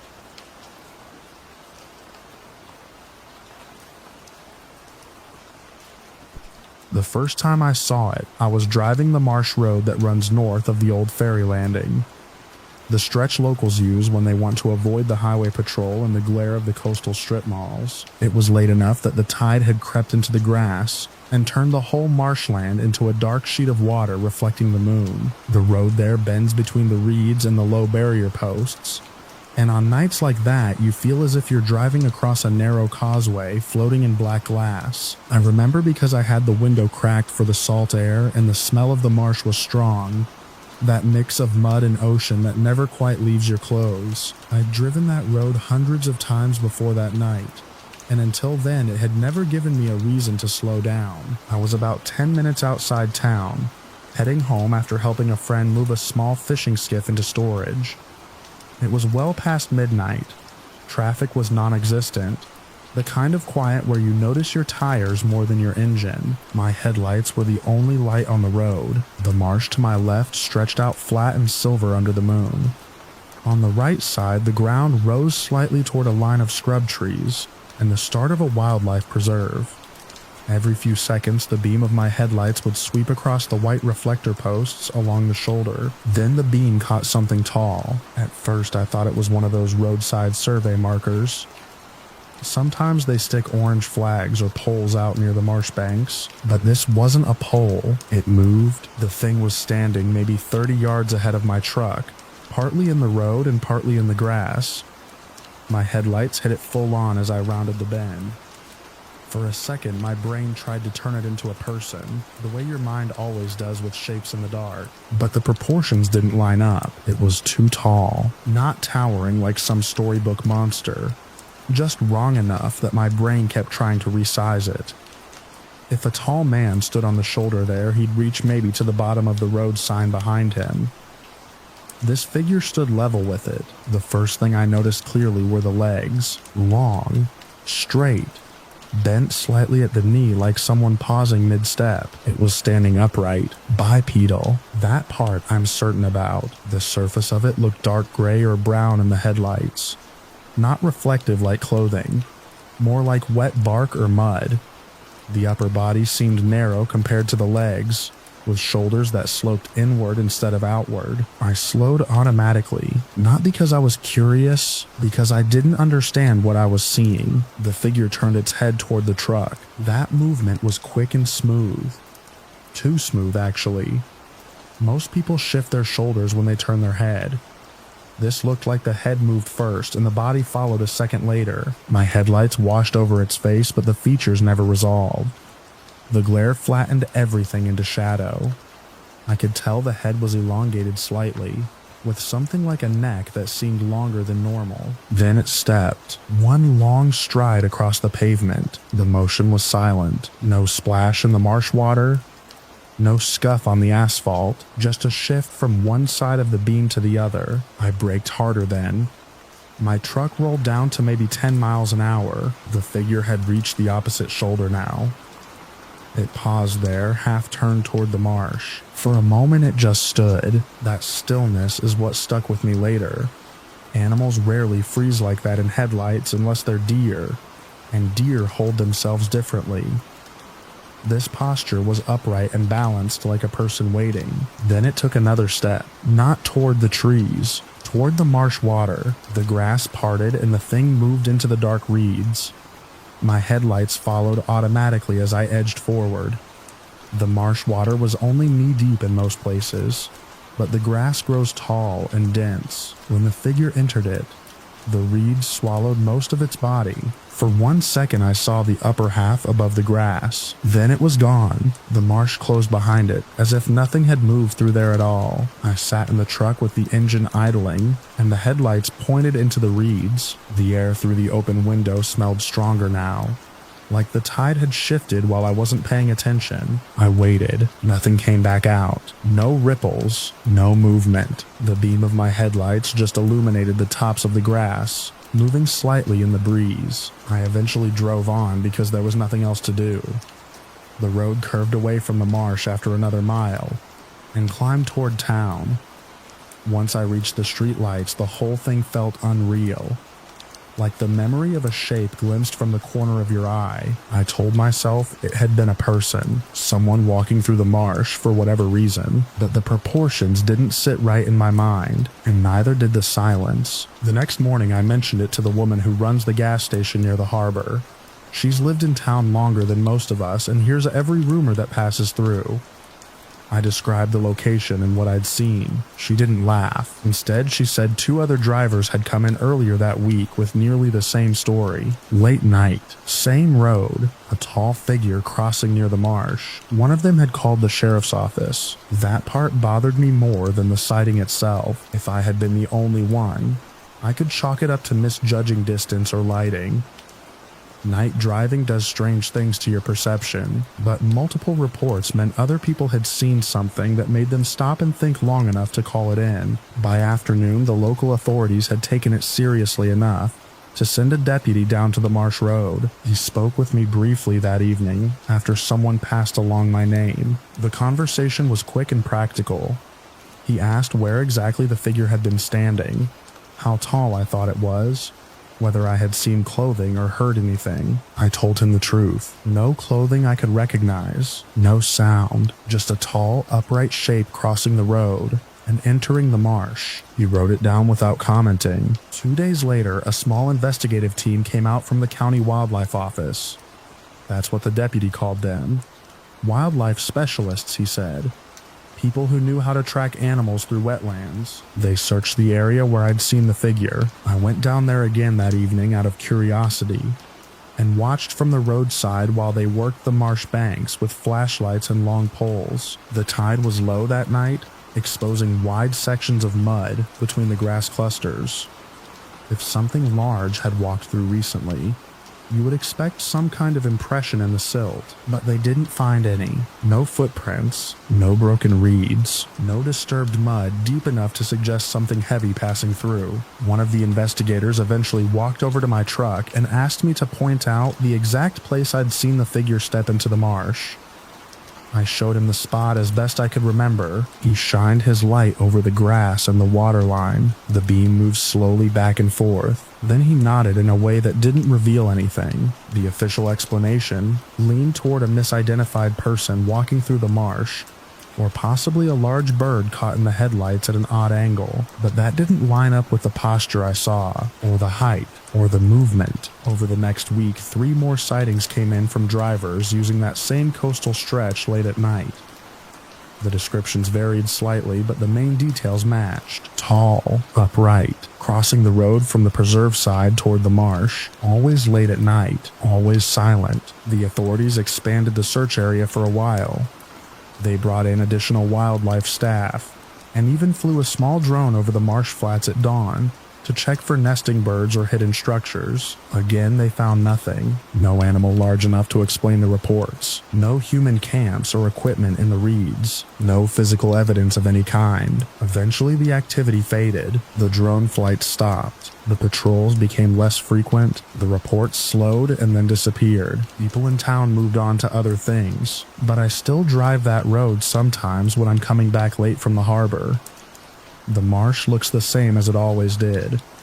The water reflects the moon, and the grass shifts with the wind like a dark ocean. Every time I pass that bend, I glance toward the spot where my headlights first caught the figure. I've never seen it again. No tracks ever appeared. No photographs surfaced. The investigators closed their notes without identifying any animal or person that could account for the sightings. All that remains is the memory of that tall shape standing in the beam of my headlights on a silent stretch of coastal road before it stepped into the marsh and vanished into the grass.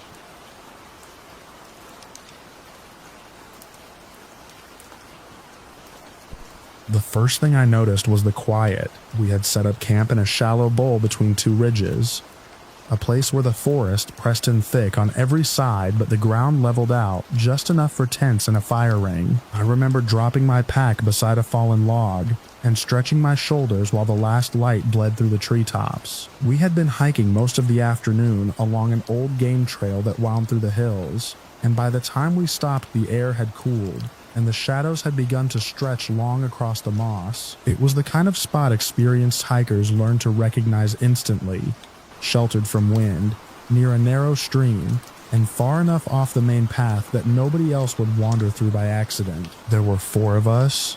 I'd been hiking with Mark and Elena for years, and this trip was supposed to be a quiet weekend loop through a stretch of forested hills that bordered a limestone ridge system.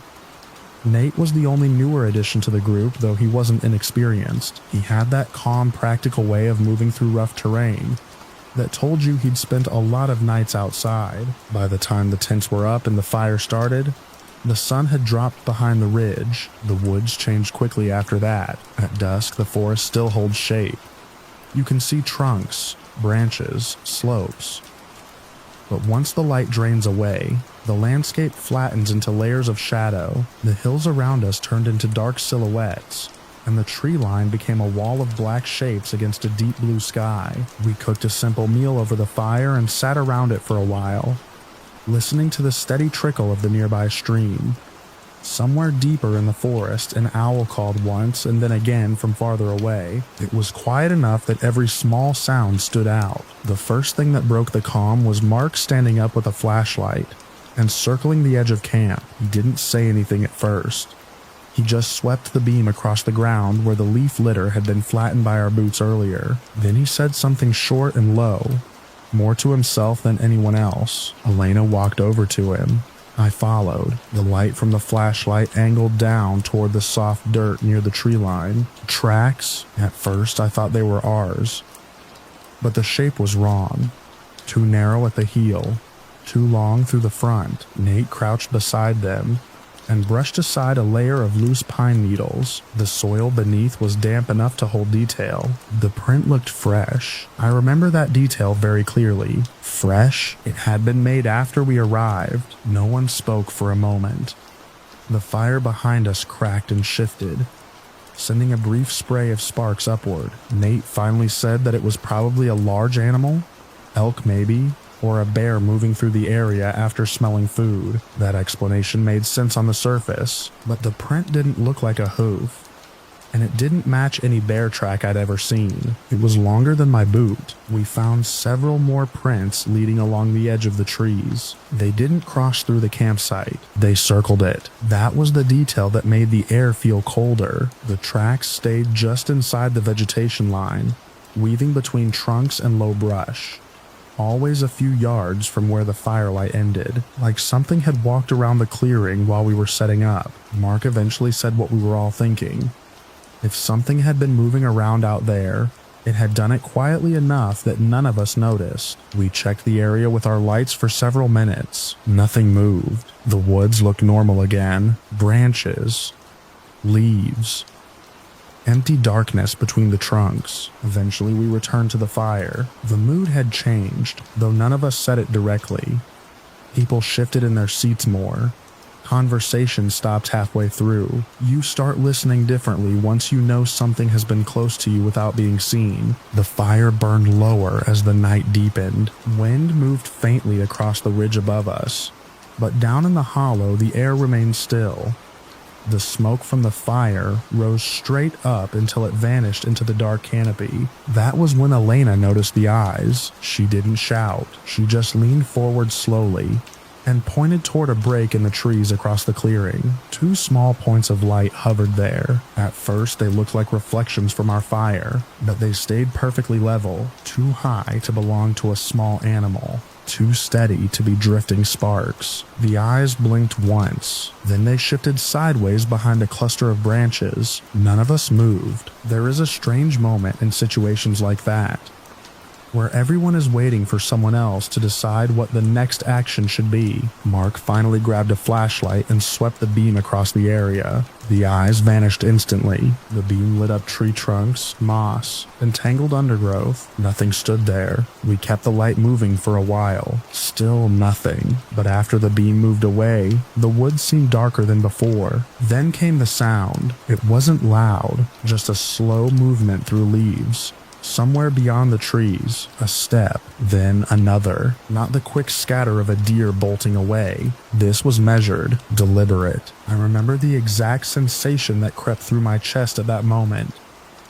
The feeling that whatever had been circling the campsite earlier had not left. It had waited. The sound stopped. A minute passed. Then from deeper in the vegetation came a low vocalization. Not quite a growl, not quite a call, more like a long breath pushed through a throat that wasn't built the way human speech is. Elena stood slowly. Mark kept the flashlight trained on the trees. Nate added more wood to the fire without taking his eyes off the darkness. Flames rose higher and pushed the shadows farther back. The woods answered with silence. For a while, nothing else happened. Eventually, we convinced ourselves it had probably been a curious animal, pushed closer by the smell of food. Still, no one wanted to sleep yet. We kept the fire going longer than planned. Around midnight, the forest changed again. The wind died completely. The stream sounded louder, and somewhere behind our tents, something moved. Not in the distant woods. Inside the campsite perimeter. Mark turned so quickly he knocked his chair backward. The flashlight beam cut across the ground behind us. Leaves shifted, then stopped. We walked toward the spot together. The light revealed a patch of dirt beside Nate's tent. Fresh prints, the same shape,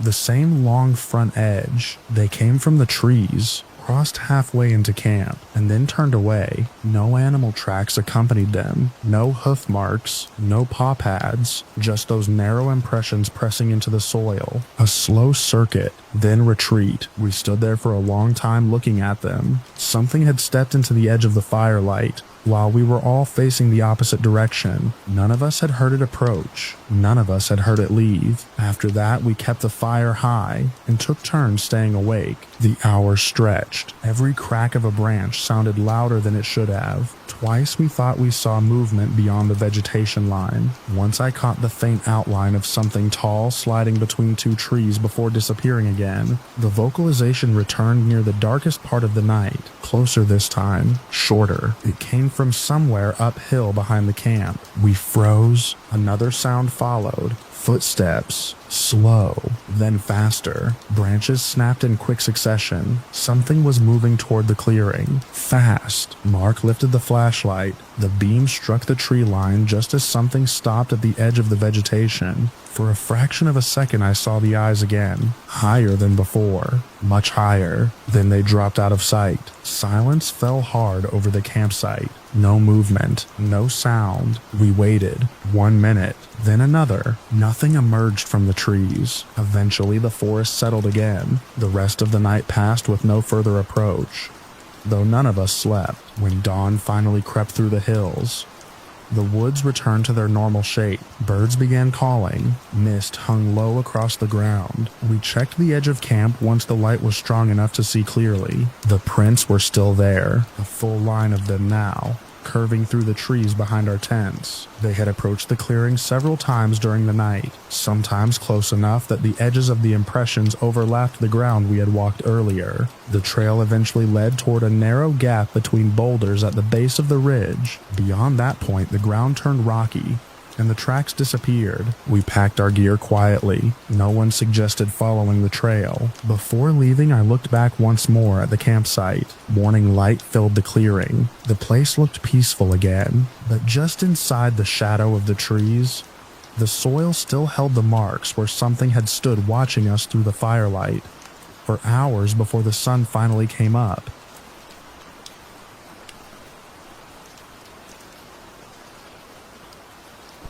The first thing I remember about the morning I walked out of prison is the smell of wet concrete and floor polish, the kind they used in the administrative hallway where inmates almost never went unless something permanent was about to happen. For most of my life, that hallway meant bad news, transfers, hearings, disciplinary reviews, but that morning I was wearing a shirt that wasn't stamped with a number.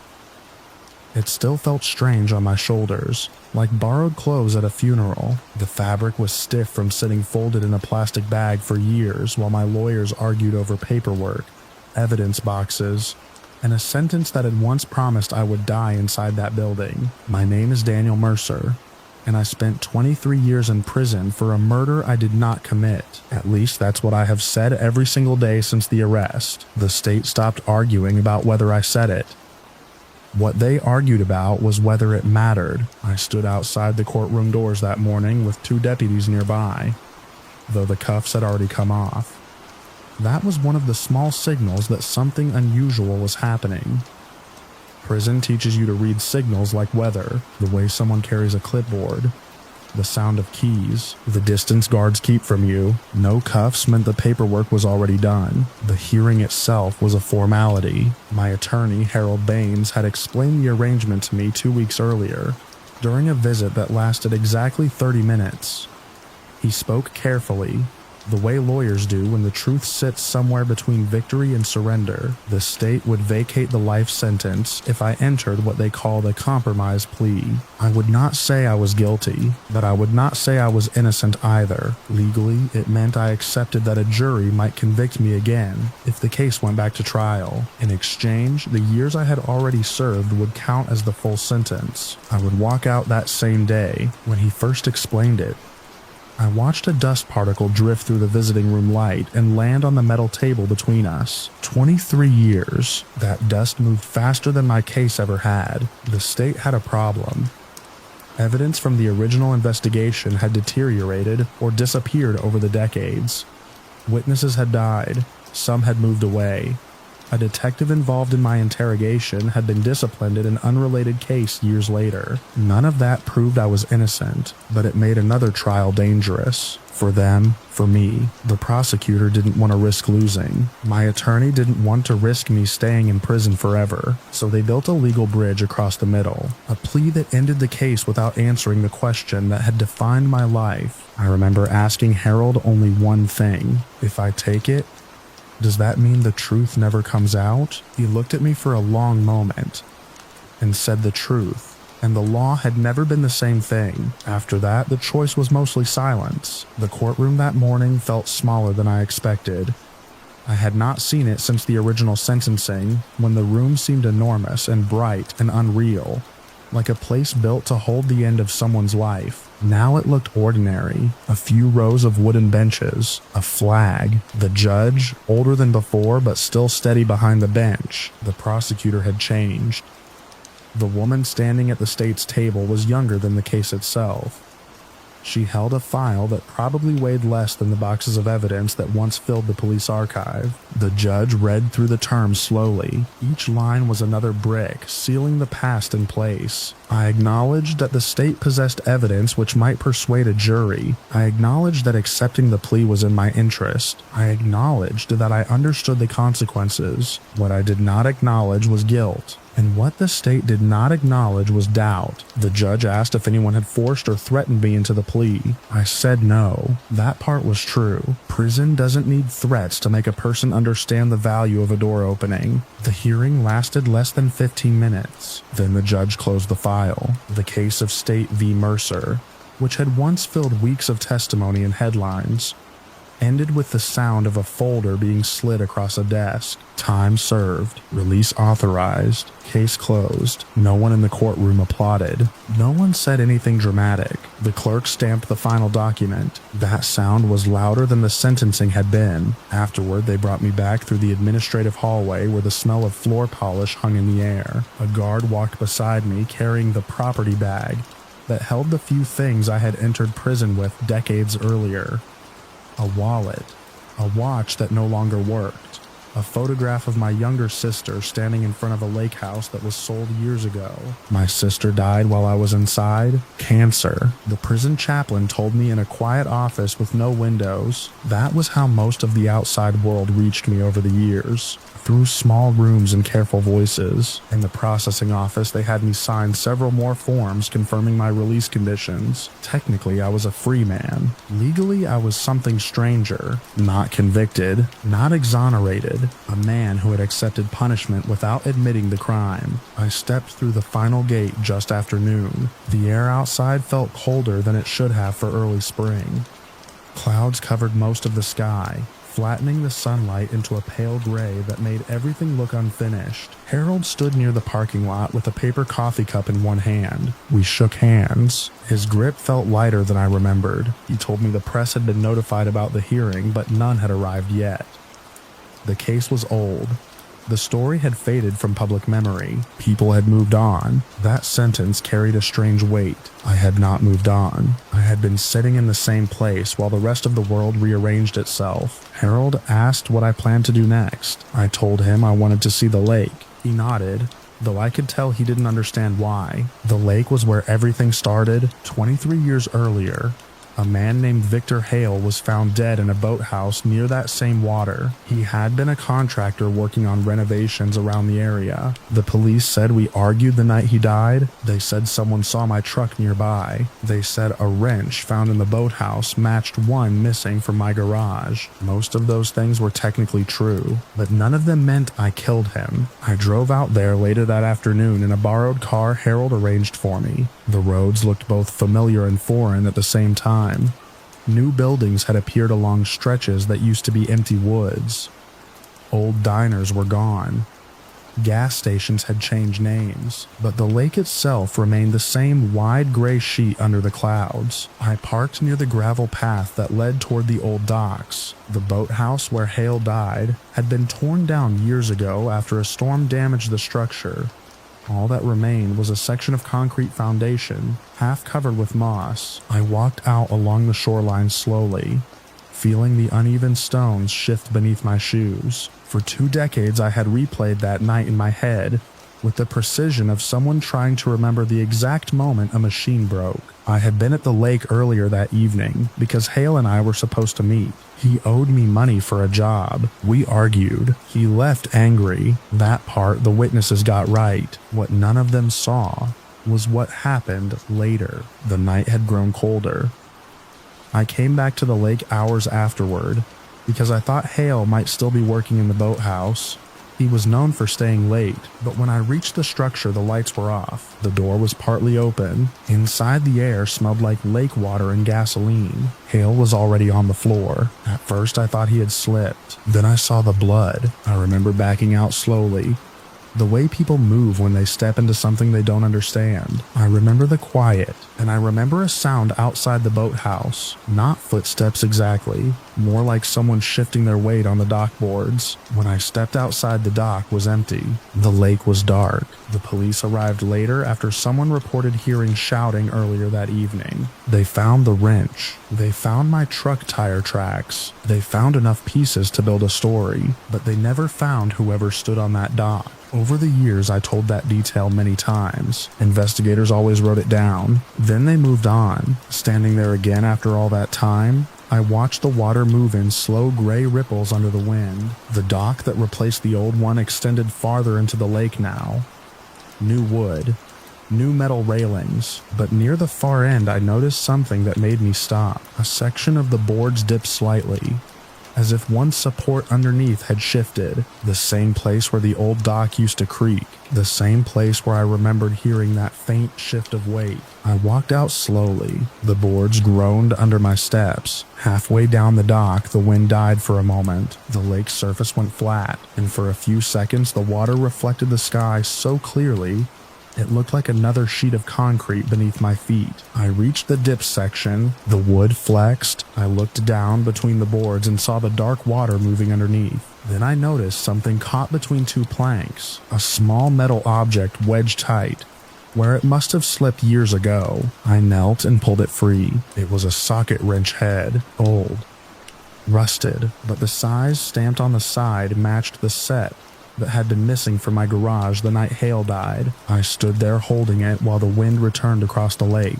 The object felt heavy for something so small. If it had been there all this time, it meant someone else had carried tools onto that dock after I left the boathouse. Someone who dropped this piece and never noticed, or never came back. The police had searched the shoreline back then, but they never dismantled the dock. They never looked between the boards. I turned the metal piece in my hand. Part of me wanted to take it straight to the nearest station. Another part understood what that would mean. The case was closed. The state had its compromise. Evidence discovered now might reopen questions no one wanted to ask, including whether the wrong man had spent 23 years behind concrete walls. The clouds shifted slightly overhead. For a moment, the water brightened. Then the wind moved again. I stood on the dock a long time, listening to the boards creak under my weight, and watching the lake surface break into slow-moving ripples. Finally, I slipped the rusted socket head into my pocket, not as proof, not as evidence, just as a small piece of a night that still didn't fully belong to anyone. When I walked back toward the shore, the dock creaked again behind me.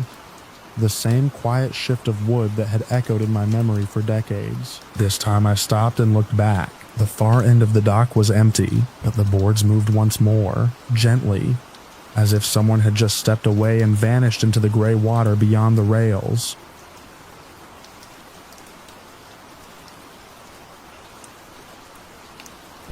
The call came in just before noon, the slow part of the day when the shop usually went quiet and the sunlight sat flat across the service counter like dust. I remember wiping my hands on a rag and leaning over the desk to check the phone log. Outside the big window, the town looked exactly the way it always did at midday.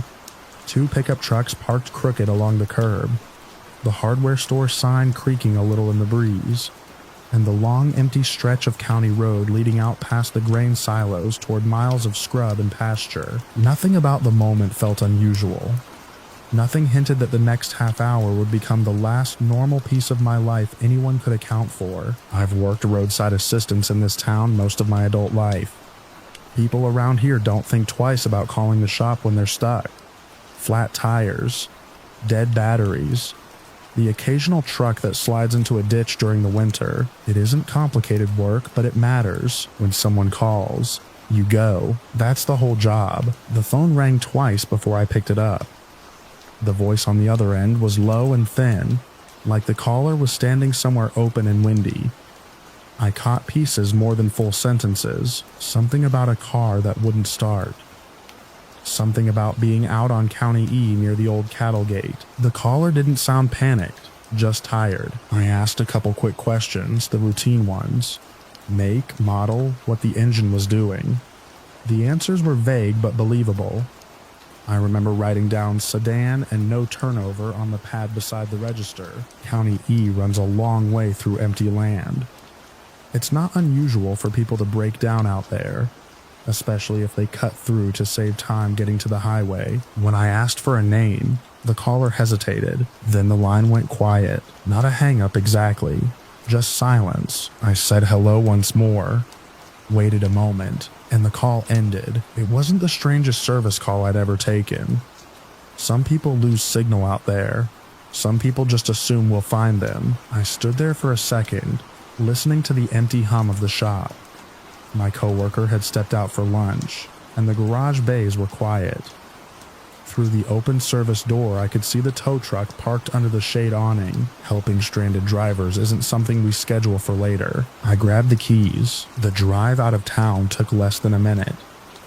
The pavement narrowed almost immediately after the last house, turning into that pale gray ribbon that threads between cattle fences and dry fields. The sky was wide and bright, in that way it gets in the middle of the day, with no clouds to break the light. County E doesn't see much traffic.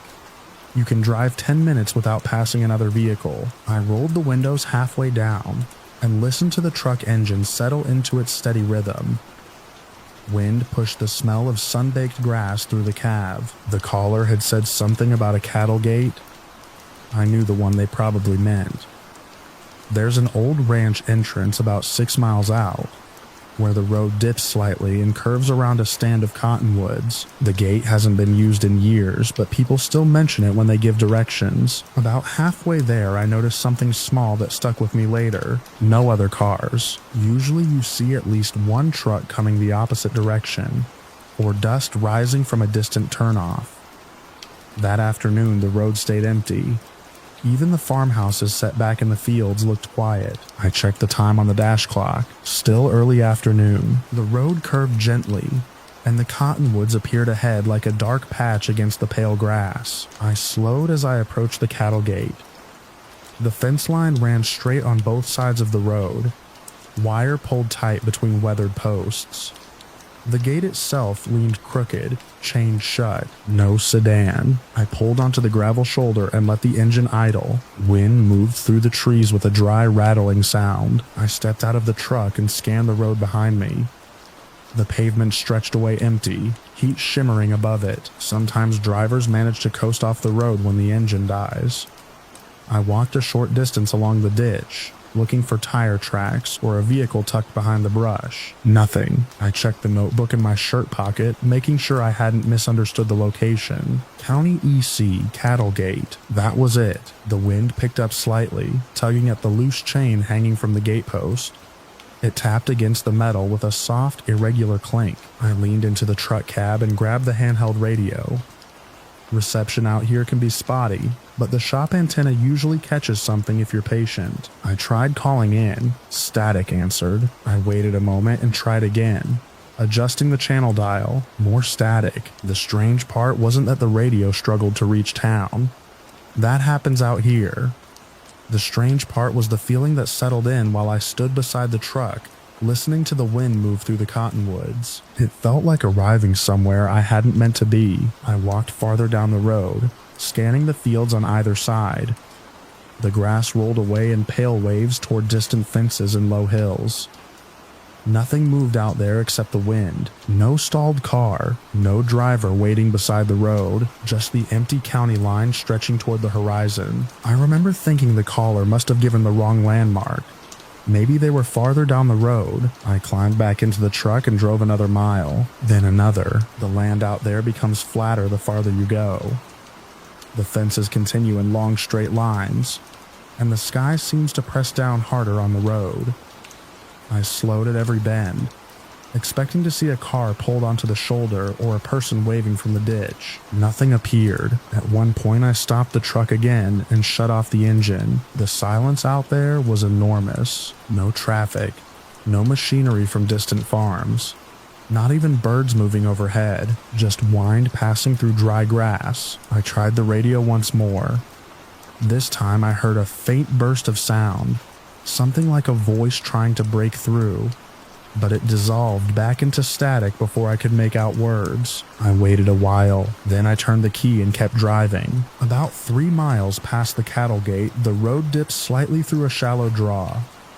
A line of scrub trees grows along the bottom where rainwater sometimes collects in the spring. As I approached the dip, I noticed something on the pavement ahead. A car. It sat angled across the shoulder, as if someone had coasted to a stop without fully pulling off the road. From a distance, it looked like a dark gray sedan. I slowed the truck and pulled in behind it. The engine in the sedan wasn't running. No exhaust. No movement inside. The driver's door was closed. I stepped out and walked forward, gravel crunching under my boots. Up close, the car looked older than I expected. Faded paint, dust covering the windows, the kind of wear you see on vehicles that have spent years on back roads. I tapped lightly on the driver's window, no response. I leaned closer and shaded my eyes against the glass. The interior looked empty. No driver in the seat, no keys in the ignition, just a thin layer of dust across the dashboard, like the car had been sitting there longer than a simple breakdown would explain. A small breeze pushed through the draw, carrying the smell of dry earth and weeds. I stepped back and looked up and down the road, still empty. Something about the scene didn't fit together. A stranded driver would usually stay close to the vehicle, walk toward the road, wave down the first truck that passed, but there was no sign anyone had been here recently. No footprints in the dirt shoulder, no open doors, no belongings left behind. I walked around the sedan once, slowly. The tires were intact. The hood was closed. Through the rear window, I saw a single object on the back seat. A folded piece of paper. I opened the passenger door. It creaked slightly. Inside, the air felt stale, warmer than the outside wind. I leaned across the seat and picked up the paper. It wasn't folded exactly, just creased once down the middle. On the inside was a short line written in dark ink. No name, no explanation, just a location. County E, Cattlegate. For a long moment, I stood there holding the paper while the wind moved quietly through the trees at the edge of the draw. Then I heard something behind me, a faint sound, like gravel shifting under a slow step. I turned toward the road. No one stood there. The fields stretched away in both directions, exactly as they had before, empty. But the feeling returned, stronger now. The sense that someone had been waiting for the moment I stopped paying attention. I set the paper back on the seat and closed the car door. The wind carried another small sound from somewhere beyond the trees. Not a voice, just movement. I walked a few steps toward the edge of the draw, scanning the brush. The ground sloped gently downward, thick with dry weeds and scattered branches. For a moment I considered getting back in the truck and driving straight to the sheriff's office. Something about the whole situation felt wrong enough to justify it. Then the wind shifted, and I saw fresh tire tracks cutting away from the road behind the trees. Wide tracks, from a vehicle much larger than the sedan. They disappeared down a narrow path, into the brush where the ground dipped out of sight. I stood there listening. The road behind me remained silent. The cottonwoods rustled softly in the distance, and somewhere beyond the line of trees, deeper in the draw, something moved again. Slowly this time, like weight shifting in loose dirt. I remember stepping forward to get a better look. The ground was uneven, the weeds tall enough to brush my knees as I moved toward the tracks. The truck idled quietly behind me on the road. The sedan sat motionless at the shoulder, and the path through the trees led down into a place the sunlight didn't quite reach. I took another step into the shade and looked toward the bottom of the draw. That was when I heard the engine start somewhere out of sight, low and sudden, like a machine waking up after waiting a long time. I turned toward the sound and realized the path behind me was no longer empty.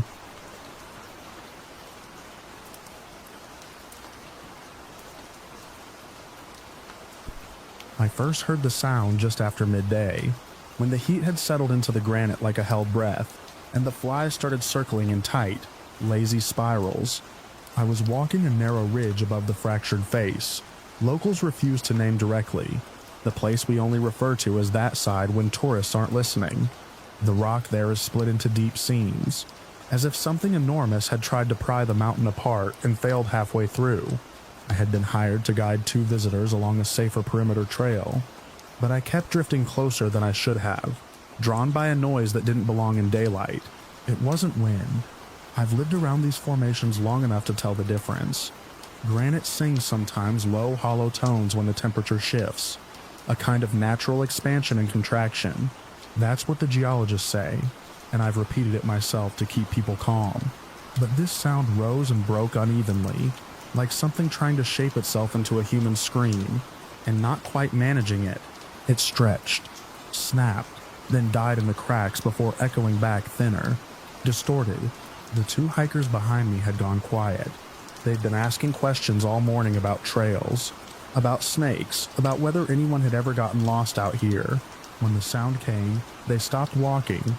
I didn't turn around right away. I just stood there with my hand resting on the warm rock, feeling for vibration, telling myself it was nothing but the usual shift. It came again, longer this time. One of them muttered that it sounded like a person. I told them it was the rock cooling unevenly, that the fractures acted like pipes. My voice sounded steady, the way it always does when I'm working. That's part of the job, keeping things ordinary. But I didn't believe what I was saying. Not fully. The locals don't walk that ridge after noon. That's one of those quiet rules you grow up with and don't question until someone from outside asks why. The indigenous families around here have older stories, ones they don't tell in full to people like me. But the warning is always the same. Don't go near the fractures when the mountain starts to call. They don't say scream, they say call, like it's trying to get your attention. I turned back and told the hikers we were cutting the route short. I said the heat was getting dangerous, which was true enough, but not the real reason. They didn't argue. The second sound had unsettled them more than they wanted to admit. We started down a sloping path that angled away from the broken face. The ground there is loose, scattered with thin slabs that shift underfoot. I kept us moving at a steady pace, not rushing, not lingering. The sound didn't come again for several minutes, and for a while I almost convinced myself it had been a trick of the air. Then it came from below us, not echoing down, but rising up through the cracks. One of the hikers stopped completely. I heard gravel slide as he lost his footing for a second. When I looked back, he was staring at a narrow fissure cutting into the slope, maybe half a meter wide but dropping out of sight almost immediately. The sound seemed to come from inside it, compressed and strangled, like it had traveled a long distance through tight spaces. He asked if anyone had fallen down there before. I didn't answer right away. There's a list of missing people associated with this place. Hikers, climbers, even a pair of surveyors years back. Most of them disappeared near the fractures. Search teams go in, rope down where they can, map what's accessible. They always come back with the same conclusion. Unstable rock, hidden drops, disorientation, the kind of terrain where a misstep is enough, but they never find much. No bodies, no gear beyond the occasional scrap that could have come from anywhere. It's as if the mountain closes around whatever enters it. I told him there had been accidents. Yes, but nothing recent. That part was true, technically. The last disappearance had been months ago, just before the wet season. A solo hiker who had ignored the warnings and gone exploring deeper into the fractures. They found his vehicle at the trailhead and nothing else. We kept moving. By late afternoon, we reached a flatter section dotted with scrub and low trees. The granite there rises in rounded domes instead of sharp breaks, and the air feels different, less confined, easier to breathe. The sound didn't follow us, or at least we didn't hear it anymore. The hikers relaxed enough to start talking again, though they kept their voices low, as if the mountain might still be listening. We made camp before sunset. It wasn't part of the original plan, but I didn't want to guide them back in fading light, not with the way things had felt earlier. I chose a spot well away from the fractured face, where the ground was solid and visibility was clear in all directions. I've always believed in keeping distance from that side once the light starts to go. The night came quickly, the way it does out there. 1 minute the rock is glowing orange, the next it's cooling into shadow. The temperature dropped, and with it came a kind of silence that presses in on your ears. Even the insects seemed to pull back. We ate without much conversation. The hikers were tired, and I could see the earlier unease settling back into them, now that there was nothing to distract from it. One of them asked in a quieter tone if the sounds happened at night too. I told him sometimes. That was when the first one came. It cut through the dark so sharply that I felt it in my chest, before I fully heard it. Longer than before, more defined. It rose in a wavering arc and then broke into something that resembled a human cry, so closely that my body reacted before my mind could catch up. I was on my feet, turning toward the direction of the fractures, scanning the darkness for movement. There was nothing to see, just the outline of the distant rock against a sky crowded with stars. The second hiker whispered that it had sounded closer. I listened. The echo rolled back a few seconds later, thinner, as if the mountain were repeating the sound to itself. Then it faded. We stayed awake after that. No one suggested sleep. The fire burned low, more for comfort than warmth. Every so often, one of us would glance toward the dark shape of the ridge we had left behind. The sounds came irregularly, sometimes minutes apart, sometimes longer gaps, each one slightly different. Some higher, some rougher, some trailing off into a kind of broken vibration. I kept trying to match them to something natural, shifting rock, air pressure, even animals. But none of it fit cleanly, around what I guessed was the middle of the night.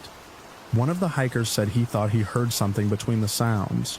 Not the scream itself, but something underneath it, like movement. I told him it was probably the echo distorting. He didn't look convinced. I didn't feel convinced either. At some point, I realized the sounds weren't coming from a single direction anymore. They still originated from the fractured side, but they seemed to shift along it, as if traveling through different channels within the rock. One would start low, another higher up, overlapping just enough to create the illusion of distance changing. Then one came from much closer than the rest, not from the ridge we had left, but from somewhere below the slope near our camp. We all heard it at the same time. There was no mistaking the direction. The firelight threw uneven shadows across the ground, and for a moment I thought I saw something move at the edge of it. Not a shape I could define, just a disruption in the pattern, like the darkness had shifted slightly out of place. I grabbed my torch and stepped away from the fire, angling the beam down the slope. The light caught on rock scrub, nothing unusual, but the ground there dips toward a series of smaller fractures. Nothing as dramatic as the main formation, but still deep enough to hide a person. The second hiker moved closer to me. He didn't say anything, but I could feel the tension in him, the way he leaned forward as if trying to see more than the light allowed. Another sound came, shorter this time, almost cut off. It echoed up from below us. I told them to stay by the fire while I checked it out. That's the part I still think about the most, how automatic that decision felt. It was my job to assess risks, to make sure there wasn't someone injured nearby, someone who needed help. That's the reasoning I held on to. I started down the slope carefully, placing each step with intention. The beam of the torch shook slightly in my hand, enough to make the shadows jump. The air felt cooler as I descended, the heat of the day fully gone now. The fractures ahead opened into narrow gaps between large slabs of granite. Some were shallow, others dropped into darkness. I kept to the edges, sweeping the light across each opening. "Hello," I called once, keeping my voice controlled. The sound didn't come back immediately. For a few seconds there was nothing but the faint hum of the night. Then it came from directly in front of me, from a crack no wider than my shoulders. It wasn't loud, not like before. It was thinner, strained, as if whatever produced it was right at the limit of what it could push through. The shape of it was unmistakable this time. There was a pattern to it, a rise and fall that mirrored a human attempt to shout. I stepped closer before I could stop myself.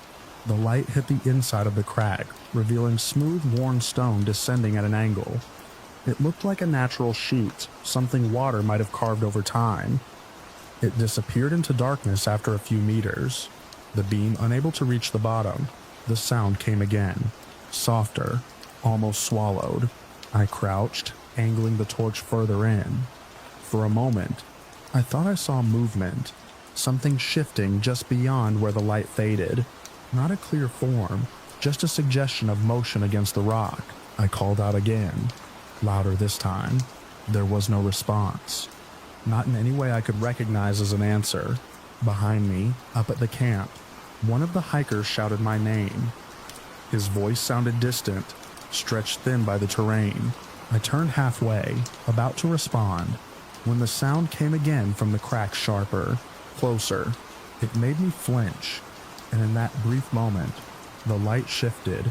I saw something then. Not clearly, not enough to describe with certainty, a shape that didn't match the contours of the rock, positioned at an angle that suggested depth where there shouldn't have been any. It withdrew as quickly as it appeared, slipping back into the darkness beyond the reach of the beam. I stood there longer than I should have. Not long enough for the night to settle back into its quiet. Long enough for the absence of the sound to feel deliberate. When I finally stepped back, I realized how close I had gotten to the edge of the crack. One more step and I might have lost my footing entirely. The ground there was loose, the angle deceptive. I returned to the camp without saying much. The hikers didn't press me for details. They could see enough in my face to understand that whatever I'd gone to check hadn't made anything clearer. We didn't sleep at all after that. At first light, we packed up and left. I kept us moving steadily, choosing a route that avoided the fractured side completely. The sounds didn't follow us in the morning. In daylight, the mountain looked like any other solid, silent, almost ordinary. We reached the trailhead by late morning. The hikers thanked me, their voices carrying a kind of forced normalcy. They didn't mention the sounds again. Most people don't once they're away from it. I filed the trip report the way I always do. Weather conditions, route taken, no incidents. There's no official category for what we experienced. Nothing that fits cleanly into the kind of language those reports require. A few days later, I heard that another group had gone missing near the fractures. Tourists, not locals. They had left the marked paths according to the initial search notes. The teams went out again, ropes and equipment, mapping, calling down into the cracks. They reported hearing sounds during the search. Not consistently, not enough to document as anything other than environmental noise. That's how it's always written, environmental noise. I haven't been back to that side of the mountain since. Sometimes late at night when the air is still and the temperature drops just enough. I think I hear something carried on the wind from that direction. It's never clear, never close enough to be certain, but it has the same shape. That same broken rise and fall, like a voice trying to force its way through stone.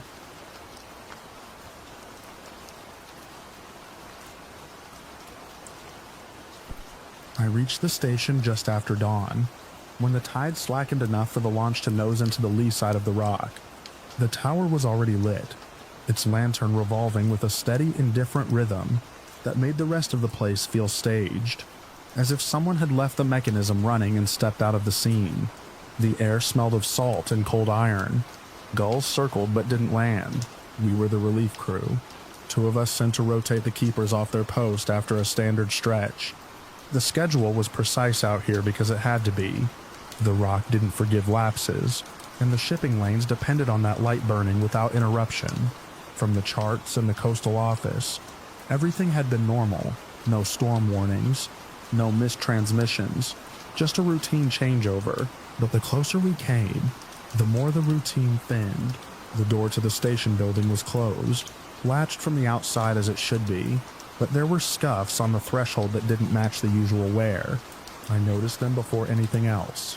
Thin arcs like something had been dragged and then set down again. My partner busied himself with the mooring line, calling out the usual checks in a low voice. More habit than necessity. The sea was calm, too calm for the stories that would come later. Inside, the station felt occupied in a way that didn't align with absence. The clock on the wall ticked. The kettle sat on the stove, still half full. A plate was set at the table with bread cut and butter spread, but the knife lay beside it untouched, the butter beginning to film over. Another place had been laid opposite, cup and saucer, tea leaves measured out. The water never poured. It looked like someone had been interrupted mid-motion and had not returned to finish even the smallest act. I remember thinking then that interruptions don't usually erase people. We moved through the rooms as procedure required, calling out, checking for injury, for any sign of distress. No one answered. The beds in the sleeping quarters were unmade, but not in a way that suggested haste. The blankets were thrown back as if the men had risen in the night and intended to come back. Boots were by the door, 1 pair missing. Oilskins hung on their pegs, 2 still there, 1 gone. That was the first count that didn't settle in my head. 3 keepers assigned, 3 sets of gear accounted for in the wrong proportions. The lantern room was the only place that felt exactly as it should. The light mechanism hummed, gears meshing cleanly. the glass panes wiped free of salt. The logbook lay open on the narrow desk beneath the window. I turned to it out of reflex, expecting routine entries, fuel checks, visibility notes, minor maintenance. What I found didn't fit the day. The entries described a storm that had not happened. The handwriting was familiar enough, steady, practical, the kind of script you get from men who write only when they must. The first note mentioned a sudden shift in wind at nightfall, a drop in pressure that made the lamps flicker. The next entry, written hours later, recorded heavy seas striking the rock with unusual force, spray reaching the upper windows. There were details about securing loose items, about checking the fog signal, about one of the men going outside to verify the moorings. I paused there, reading the line twice. Going outside in that kind of weather wasn't standard unless something was already wrong. But the coastal records showed no storm, no barometric drop. The sea that morning had been calm enough for us to make the approach without difficulty. The last entry was written in a tighter hand, the letters pressed harder into the page. Sound persists even when wind drops. Not in the instruments, heard in the walls. There was no signature beneath it, no time noted, just that line, and then nothing. My partner came up behind me, glanced over my shoulder and let out a breath.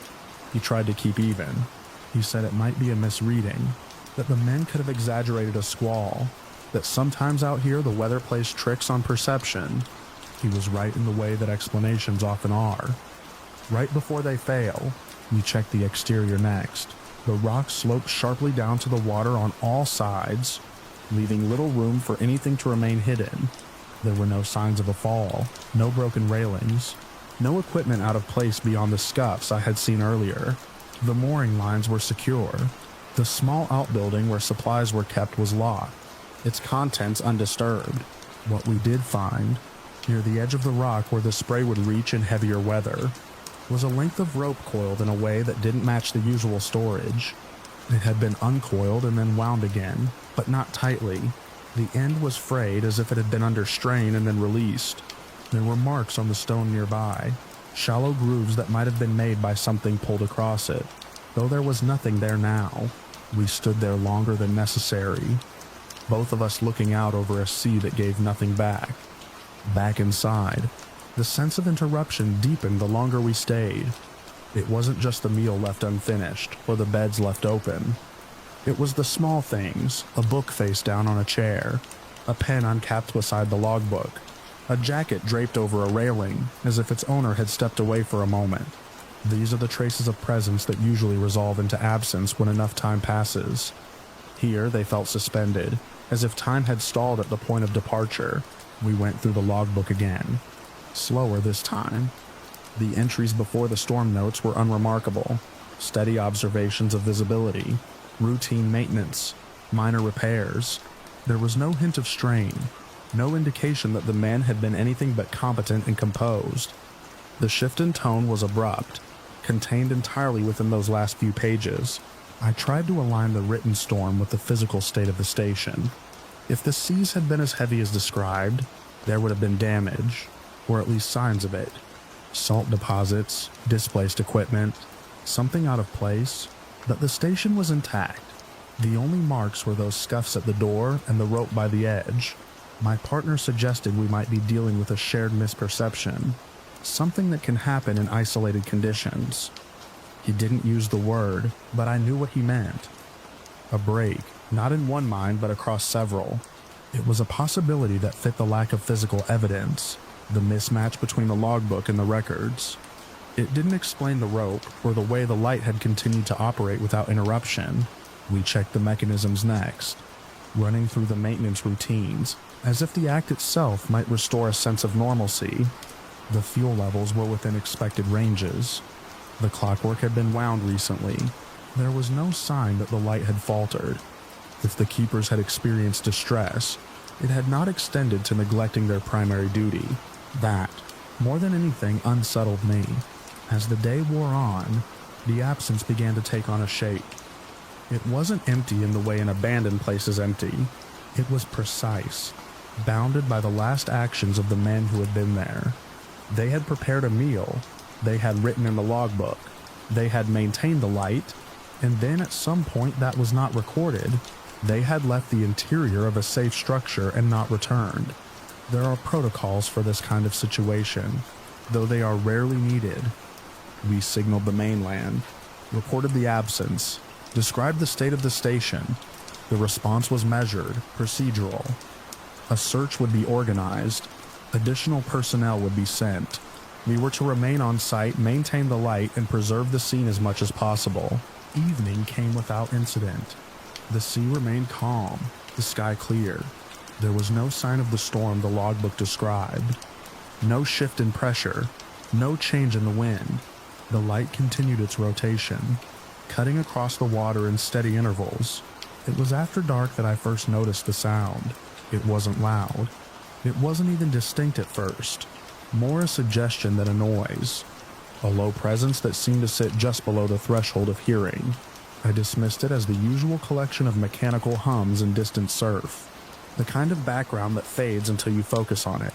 But when I stood still, when I let the other sounds settle, it remained. My partner didn't comment on it, and I didn't ask. There are things you don't introduce into a situation like that unless you have to.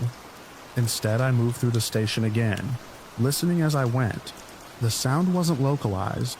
It didn't come from the lantern room or the engine or the walls themselves. It seemed to be everywhere and nowhere at once. A constant that didn't align with any visible source. I found myself back at the logbook, without remembering the path I had taken to get there. The last entry sat where I had left it, the ink dry, the indentation of the pen visible where the writer had pressed harder. Sound persists, even when wind drops. Not in the instruments, heard in the walls. I read it again, and this time it felt less like a record and more like a warning that had not been delivered in time. The night passed without further incident, if you can call it that. The sound did not grow, did not change. It remained a steady undercurrent that resisted definition. We maintained our duties, checked the light, recorded our own entries with a precision that bordered on insistence. We noted the calm sea, the clear sky, the absence of weather that would justify what had been written before. Morning brought the same stillness. The relief vessel that was supposed to bring additional personnel did not arrive as scheduled, delayed by some minor issue on the mainland. We were alone on the rock, the two of us, the station, and the traces of the men who had been there before us. By midday, the sense of routine had begun to erode.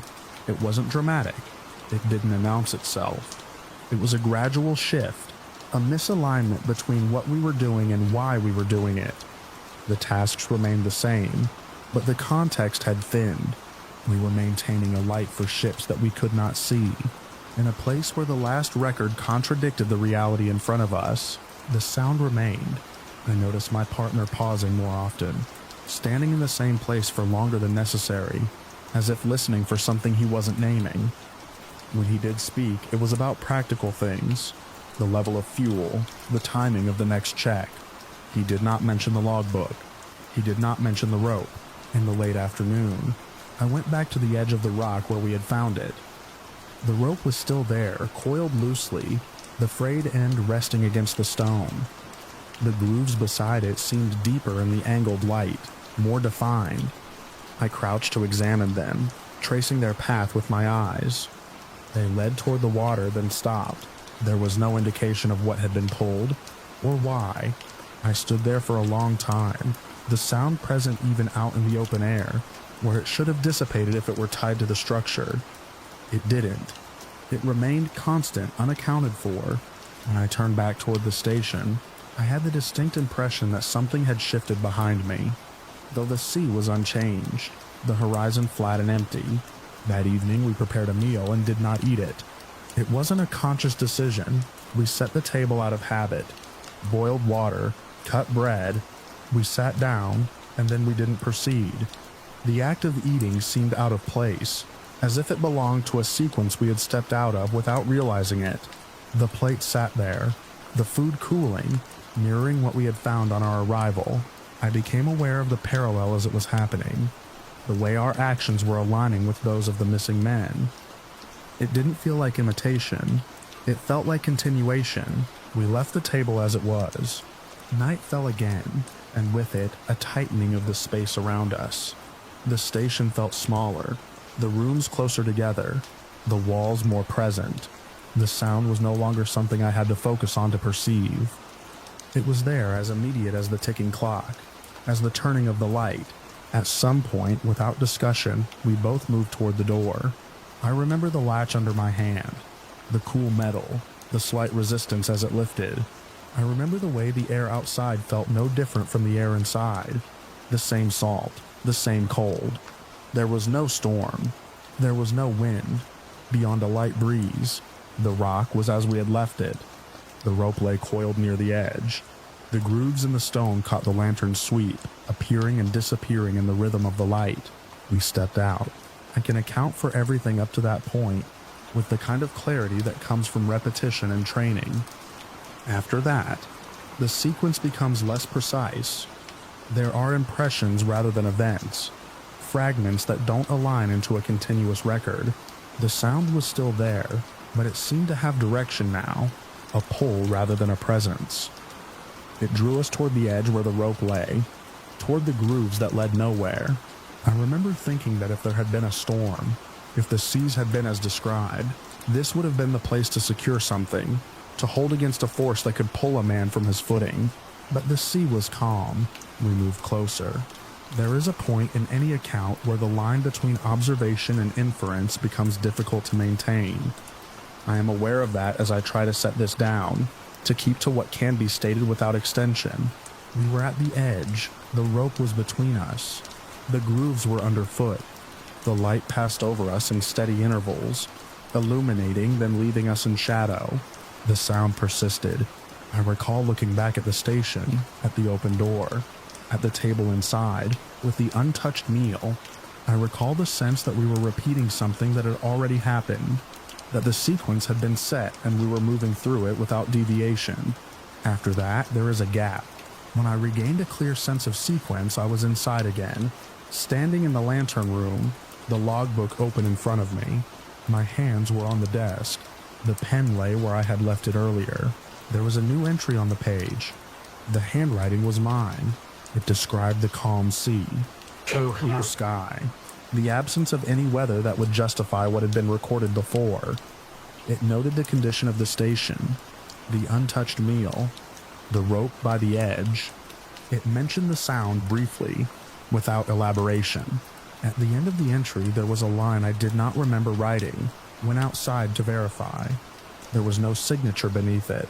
I do not know how long I had been there, or how much time had passed since we had stepped out. My partner was not in the room. I called out, moved through the station, checked each space as we had done upon arrival. He was not there. The rope by the edge was gone. The grooves in the stone remained, but they seemed shallower, less defined, as if whatever had made them had been removed. The sea was unchanged. The light continued to turn. The meal sat on the table, untouched. I wrote the report that was expected, the one that would be sent back to the mainland when the vessel arrived. I recorded the facts as I could verify them. The absence of the keepers, the state of the station, the discrepancy in the logbook.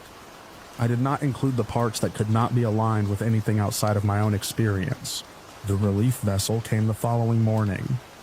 They asked the questions that are asked in these situations, moved through the station with the same procedures we had followed. They noted the absence, the untouched meal, the logbook entries that described a storm that had not occurred. They did not mention any sound. I left the station with them, stepping back onto the launch, watching the rock recede as we pulled away. The light continued to revolve, steady and indifferent, as it had when we arrived. In the days that followed, the official record settled into a form that could be filed and referenced. 3 keepers missing, 1 relief crew member unaccounted for, no signs of struggle, no evidence of severe weather. The station found in working order. The logbook entries remain part of the record, noted as anomalous but not explained.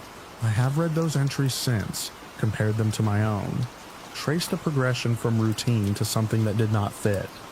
There is a consistency in the shift, a pattern that suggests a shared experience rather than isolated incidents. I do not claim to understand it. What I can state is this: The light did not fail. The duties were maintained up to the point of absence. The interior of the station was left in a state that suggests interruption rather than abandonment. The only recorded indication of distress is contained within the logbook, describing a storm that did not occur and a sound that was not present in the instruments. I still hear it sometimes, in places where there are no walls to carry it, no mechanisms to produce it. It does not change. It does not grow. It persists, even when everything else is still. When it does, I find myself thinking of the rock, the grooves in the stone, the rope that was there and then wasn't, and the way the light kept turning as if nothing had happened at all.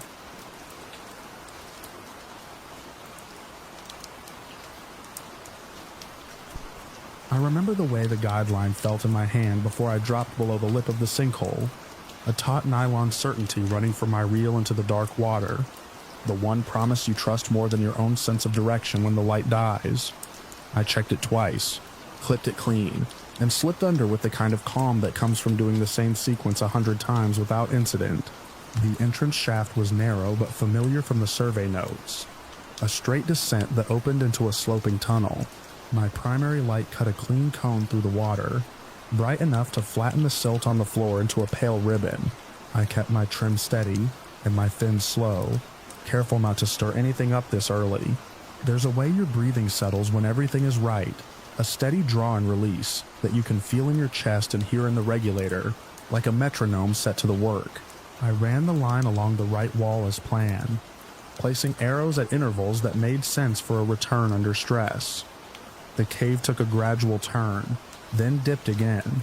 My backup lights were secured where they should be, tanks balanced, valves open.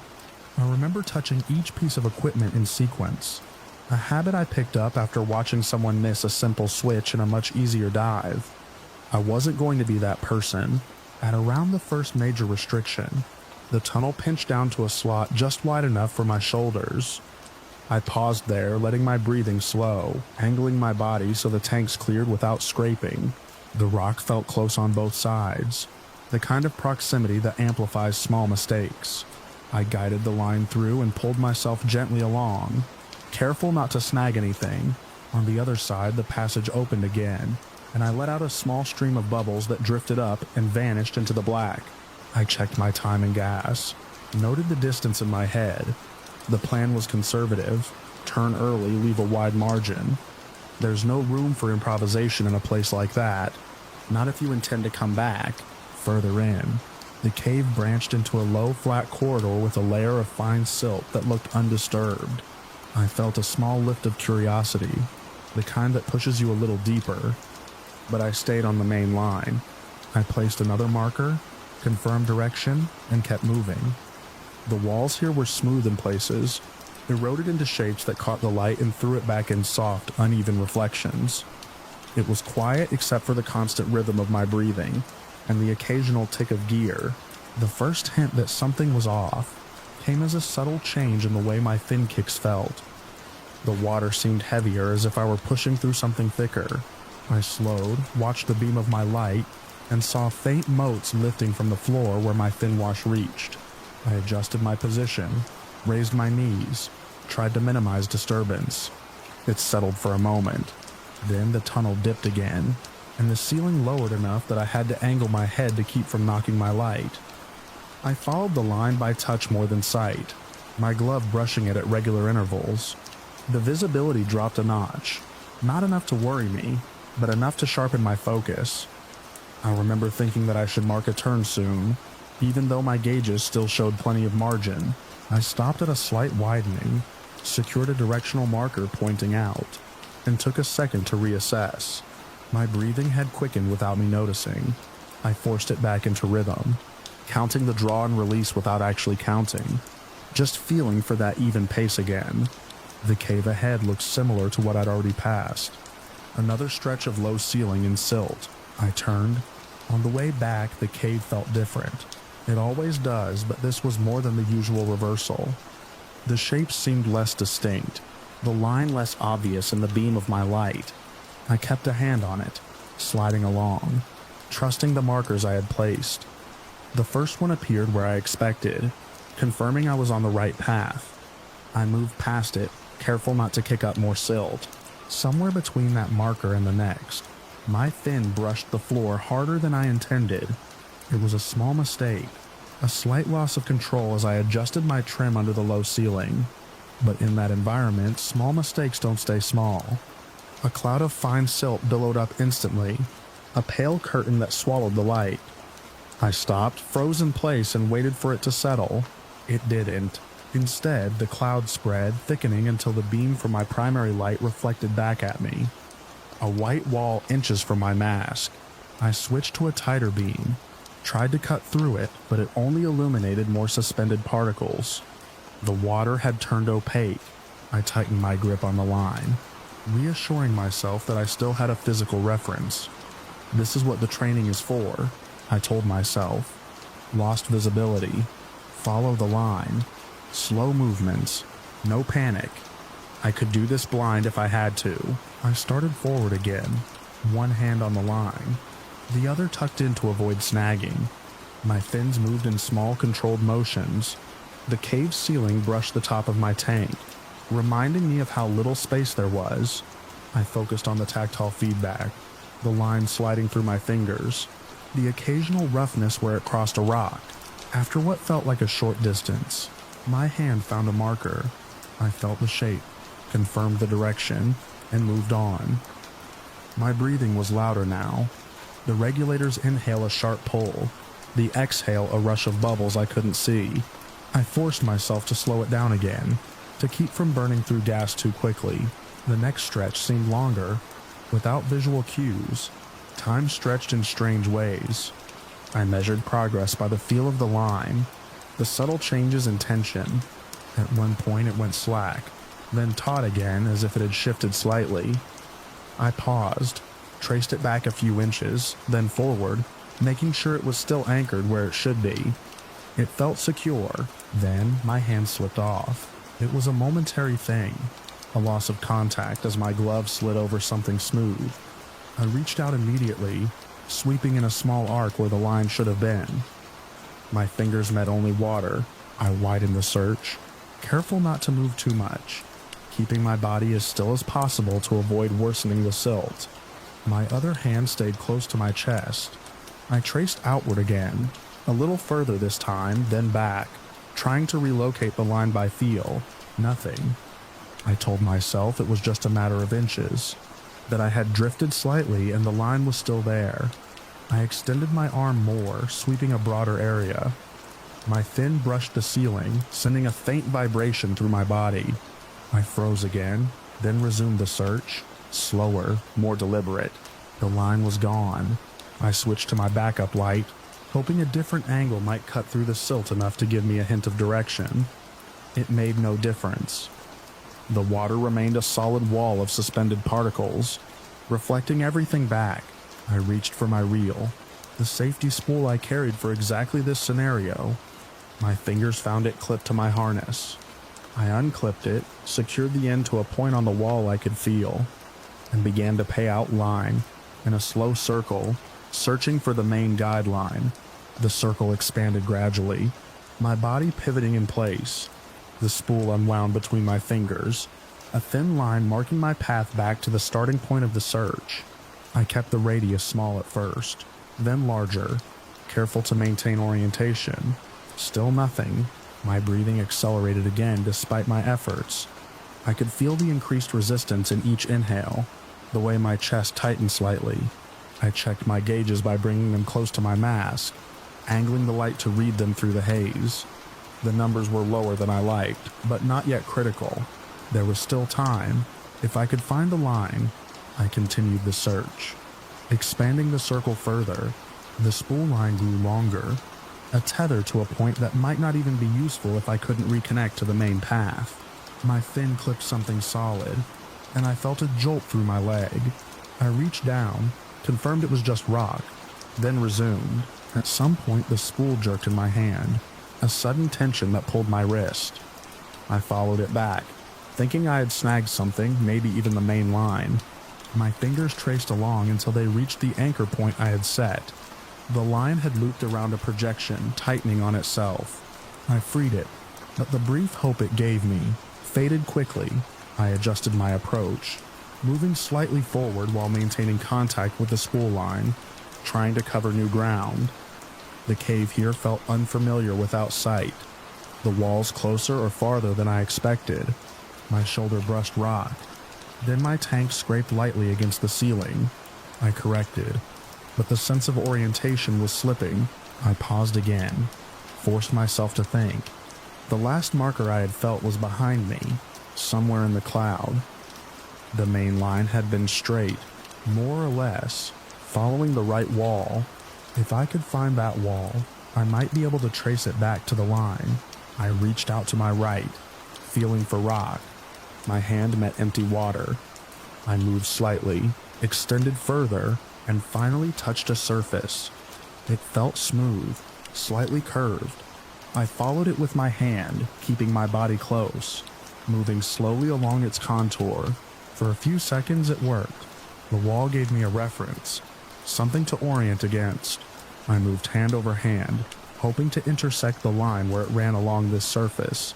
Then the wall ended. My hand slid into open space again. The sudden absence of contact more disorienting than the darkness. I pulled back, tried to relocate the edge, but the geometry of the cave here was irregular. The passage must have widened or split, creating a pocket where the wall fell away. I checked my gas again. The needle had dropped further, the margin shrinking. My breathing was now a problem I couldn't fully control. Each inhale deeper than it should be. Each exhale a rush. I could feel but not see.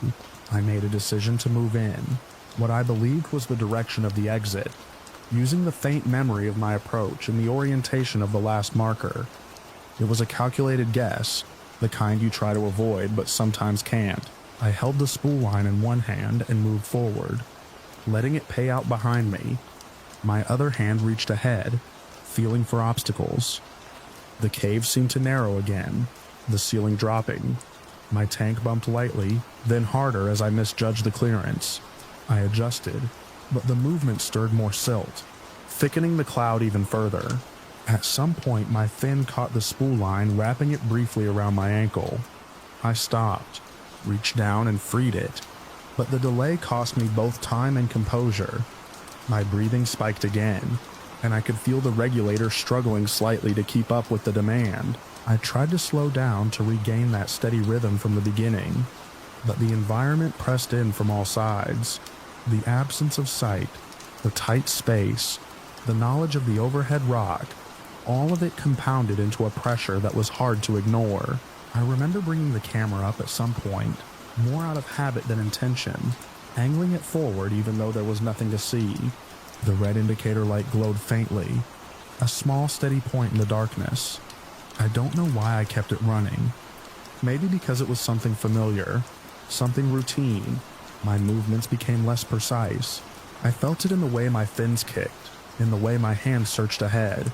The cave offered no feedback beyond the occasional hard contact with rock. The spool line dragged behind me, a thin connection to a place I could no longer visualize. My gas was low now, the gauge needle hovering in a range I had never intended to reach in an overhead environment. Each breath felt more urgent, the regulator's resistance more noticeable. I tried to conserve to take smaller breaths, but my body pushed back, demanding more. I slowed to a stop, hovering as best I could in the confined space. I closed my eyes for a moment, even though it made no difference, and focused on the feel of the water around me, the slight movement of my own body, the tension in the line behind. I reached out one more time, sweeping my hand in a controlled arc, searching for anything that could guide me. Rock, line, any change in texture. My fingers met only the same thick, unyielding cloud. The last clear memory I have is of my hand drifting in front of my mask, the glove outlined faintly by the light, then disappearing as the beam scattered back at me. The sound of my breathing filled everything, loud and uneven, a reminder of time passing in a place where time had lost its usual meaning. The cave pressed close, unseen but unmistakable, and the line I had trusted was somewhere beyond reach, running through the dark without me.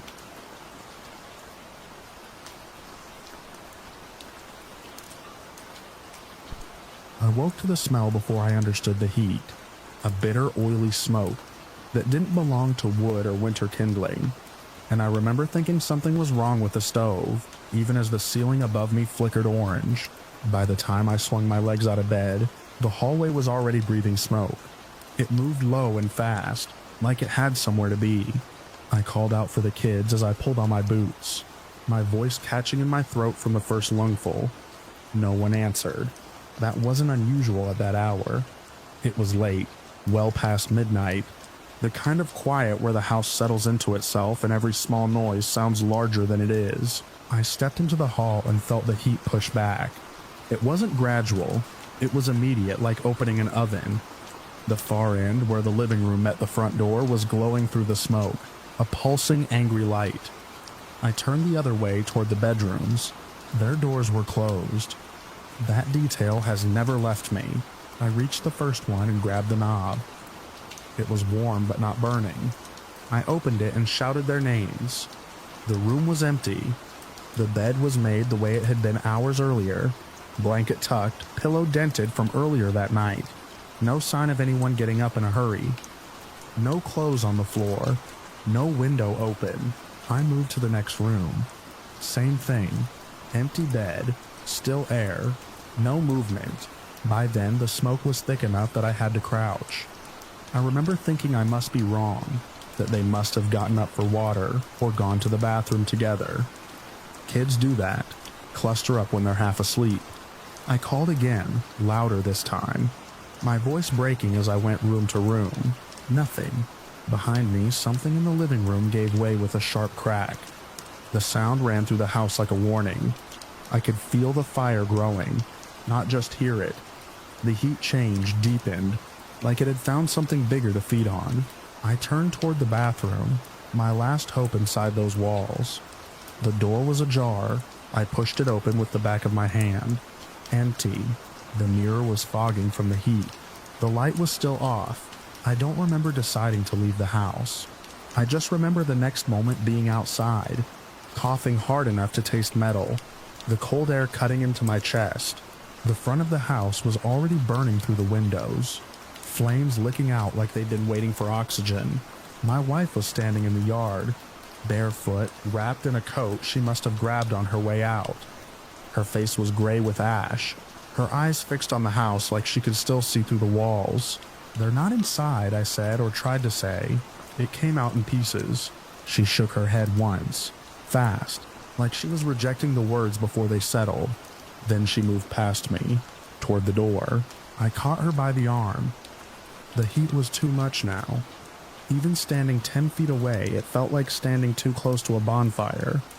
The roof over the living room sagged inward, with a slow, terrible bend. "They're not in there," I said again, more clearly this time, because I needed it to be true. She looked at me then, really looked, and I saw the same realization forming in her eyes that had been forming in mine. If they weren't in the rooms and they weren't in the bathroom, then they had to have gotten out. But we hadn't seen them, and the yard was empty. The neighbors started arriving after that, drawn by the glow. Someone called the fire department. Someone tried to get closer with a hose, but it didn't matter. The fire had a hold on the place in a way I'd never seen. It moved too quickly, like it had started in more than one place. I remember one of the neighbors asking if everyone was out, and I said yes without thinking. It felt easier in that moment to say it than to explain the other thing. The absence, the not knowing. The trucks came, lights cutting through the smoke, men moving with purpose. They worked the fire until there was nothing left to burn but the frame. And even that gave in before dawn. We stood there the whole time, my wife and I, watching our house turn into something unrecognizable. Every now and then, I would scan the edge of the property, the road, the line of trees beyond it, expecting to see small figures standing there, confused, waiting for us to notice them. No one was there. When the fire was finally out, and the sun started to come up, everything looked smaller. The house was a blackened shape, collapsed inward, the windows gone, the roof flattened. Steam rose from the debris in thin, twisting lines. That's when the questions began. At first they were simple. Where were the children? Had anyone seen them leave the house? Did they have a place they might have gone? We answered as best we could, which wasn't well. They searched the yard, then the immediate area. They called out names. They checked with neighbors. No one had seen anything. No one had heard anything beyond the fire itself. Then someone mentioned the phone. It was a small thing, easy to overlook. The line ran from the house to a pole near the road. One of the firefighters had noticed it hanging loose, not burned through but cut clean. The ends separated by a few inches like someone had taken their time. I walked out to look at it myself. The cut was smooth, not frayed, not melted, deliberate. That was the first moment something colder than the night air settled into me. They asked about our vehicles next. We had one parked near the side of the house, another closer to the road. The one near the house was too close to the fire. The paint was blistered, the windows cracked. The other looked untouched. When I tried to start it, the engine turned once, then stopped with a hollow click. I tried again, same result. A mechanic later said something about the distributor cap being out of place. I didn't know what that meant at the time. I only knew the car hadn't worked when we needed it. More people arrived as the morning went on. Officials, investigators, they moved through the remains of the house with careful steps, marking areas, taking notes. They were looking for bodies. They didn't find any. That fact became the center of everything that followed. In a fire like that, they said, there should have been something. Bone fragments. Teeth. Something to indicate that anyone had been inside when it burned. There was nothing. They explained it in ways that sounded reasonable when you heard them quickly. High heat can do things. Fires can burn hotter than people expect. Structures can collapse in ways that scatter remains, but every explanation seemed to require an extra step, an assumption that didn't sit right when you held it too long. The rooms where the kids had slept hadn't been the origin of the fire. That much was clear. The worst of the damage was toward the front of the house, near the living room and entryway. The bedrooms had burned, but not in a way that suggested the fire had started there, and still, there was nothing, no trace. As the days turned into weeks, more details surfaced. Small things, at first. A neighbor who thought they'd seen a car idling near the road earlier that night. Someone else who mentioned hearing a noise, not an explosion, not exactly, but something sharp. Before the fire was visible, there was a man who came forward and said he'd been passing through the area hours before, that he'd noticed our house because of the decorations we'd put up for the holiday. He said he saw shadows moving inside when it should have been quiet. Shapes that didn't match the rhythm of a sleeping household. He couldn't describe them clearly, just movement where there shouldn't have been any. The investigators took all of it down. They followed what leads they could. Most of them went nowhere. The official lines settled into something that sounded final but felt incomplete. Accidental fire. Possible electrical issue. Children presumed lost in the blaze. But that word presumed never sat right because there was no proof of it. We stayed in the area. People asked us why, and I never had a clean answer. Part of it was practical, part of it was something else, something harder to put into words. Leaving felt like closing a door I wasn't ready to close. We rebuilt. Not on the same spot, but close enough that I could still see the place where the old house had stood. The ground there never quite returned to normal. The grass grew unevenly, patches of it thinner, like the soil remembered. Every now and then we would go over the events again. My wife and I, not out loud, but in the way you do when you've shared something that doesn't make sense. We would check the details against each other without speaking. The doors closed, the empty beds, the cut line, the car that wouldn't start, the absence of sound from the rooms where there should have been voices. Years passed, but the questions didn't soften. If anything, they sharpened. There were moments, small, quiet ones, when something would surface that felt like a clue. A reported sighting in another town. A name that matched one of theirs on a list somewhere. We followed each one as far as it would go. None of them led back to us. I started keeping notes at some point. Dates, names, places, anything that might connect. It became a way of holding on to something solid. A record that the search hadn't stopped even when everything else had. Sometimes, late at night, I would walk out to the edge of the property and look toward the road. It's a quiet stretch. Not much traffic, especially at that hour. The trees line up in a way that makes the darkness feel deeper than it is. I would stand there and listen, not for anything specific. Just listen. There were nights when I thought I heard something beyond the usual sounds. A faint movement. A shift in the leaves that didn't match the wind. Once, I thought I saw a shape near the tree line. Something small and still. I walked toward it. Slow. Careful. Not wanting to scare off whatever it might be. There was nothing there when I reached the spot. I don't tell many people about that. It sounds like the kind of thing you say when you're trying to force meaning onto empty space. But I know what I saw, or what I thought I saw, and I know what we didn't find in that house. The fire took everything it could. It left behind ash, twisted metal, the outline of a life that had been there hours before. What it didn't leave were the children. That absence has a weight to it. It sits in the background of every day, not always at the front of my mind, but never fully gone. People have asked me over the years what I think happened. They want a conclusion, something they can hold on to, a way to file the story away. I don't give them one, because every explanation I've heard requires ignoring at least one fact that I know to be true. The doors were closed. The beds were empty. The phone line was cut. The car wouldn't start. And there was nothing in the ashes. Sometimes, when I'm out by the road, I think about how quickly it could have happened.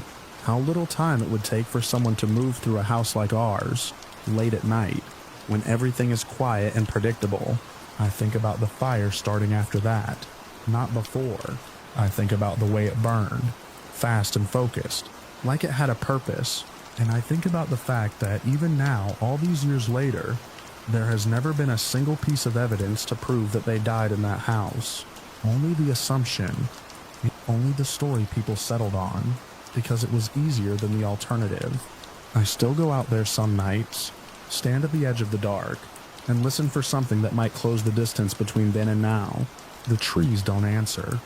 The road stays empty, and the place where the old house stood never quite feels like it's done holding its breath.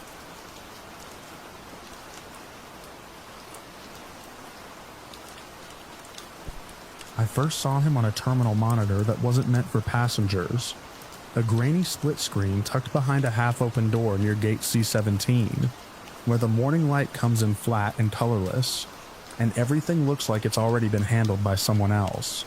The feed showed a man in hospital scrubs running barefoot across polished tile, one sock half peeled off, the other missing entirely, his steps uneven but fast enough to outpace the security officer entering frame. Seconds too late. There was no luggage, no phone in his hands, nothing but the thin fabric clinging to him, and the look on his face, wide and fixed, like he'd already decided something irreversible. I wasn't supposed to be back there. I'd stepped away from my own gate after a delay announcement, drawn by the hum of equipment and the flicker of motion on a screen that didn't belong to the public-facing side of the airport. The door had been propped open with a wedge of folded cardboard, and inside was a narrow room with 2 plastic chairs, a desk, and 6 monitors stacked in a grid. 5 showed normal things: escalators, baggage belts, empty corridors. The 6th was different. It was labeled with a code I didn't recognize, and the timestamp lagged by a few seconds compared to the others. On that screen, the man slipped on the tile, caught himself with one hand, and kept going. Behind him, a pair of medical staff in pale blue scrubs entered from the left, moving with urgency but not panic as if they'd done this before. One of them gestured ahead toward the exit doors that led out to the service road between the terminal and the long, low industrial buildings that sit just beyond the fence line. The camera angle shifted as he passed under it, and for a moment the frame lost him entirely. I remember noticing how clean everything looked. No blood, no broken glass, no sign of a struggle, just motion and the absence of anything that would slow him down. A voice sounded behind me, sharp and close, and I stepped back from the monitors. A security officer asked what I was doing in there. I said I'd taken a wrong turn, that I was looking for a restroom, and he pointed me back toward the concourse without raising his voice. Before I left, I glanced once more at the sixth screen. The man had reappeared, pushing through a set of double doors marked for staff only, the metal handles swinging hard enough to bounce back against the frame. Out on the concourse, the normal noise of an airport morning pressed in. Rolling suitcases, boarding calls, the steady flow of people moving with purpose. It felt disconnected from what I'd just seen, like the two spaces existed on different layers that didn't quite align. I checked the departure board out of habit, even though I already knew my flight was delayed. The time had shifted again, another hour added without explanation. I told myself it wasn't my concern. People run in airports for all kinds of reasons. Missing flights, personal emergencies, things that don't require anyone else to get involved. But the image of him stayed with me. The way his head turned slightly as he ran, as if he was listening for something behind him that wasn't visible on the screen. I walked toward the windows that look out over the service road. From there, you can see the chain-link fence that separates the controlled area from the strip of land leading to the warehouses and maintenance buildings.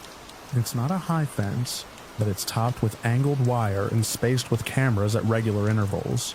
Beyond it, the ground shifts from concrete to packed dirt and gravel, with tire tracks that crisscross in no clear pattern. At first, I didn't see anything unusual. A catering truck idled near a loading bay. A baggage cart moved slowly along a marked path. Then, at the far end of the road, near a section of fence partially obscured by a row of utility boxes, there was movement. A figure in pale fabric, small at that distance, moving faster than anything else in that space. He reached the fence and didn't hesitate. He grabbed the metal links with both hands and pulled himself up in a single motion that looked practiced, or at least driven by something that overrode hesitation. His bare foot slipped once on the lower rung, but he adjusted and kept climbing. The wire at the top caught the fabric of his scrubs, tearing it along the seam, but he forced himself over, dropping hard on the other side. No one was close enough to stop him. The nearest security vehicle was parked at the opposite end of the road, and by the time it started moving, he was already running again, heading toward the industrial buildings where the ground dips slightly, and the line of sight breaks. I watched until he disappeared behind a long, low structure with no windows on the side facing the fence. The vehicle slowed as it approached the spot where he'd crossed, then stopped. Two officers got out and looked over the fence, scanning the area beyond. One of them spoke into a radio, his posture rigid, controlled.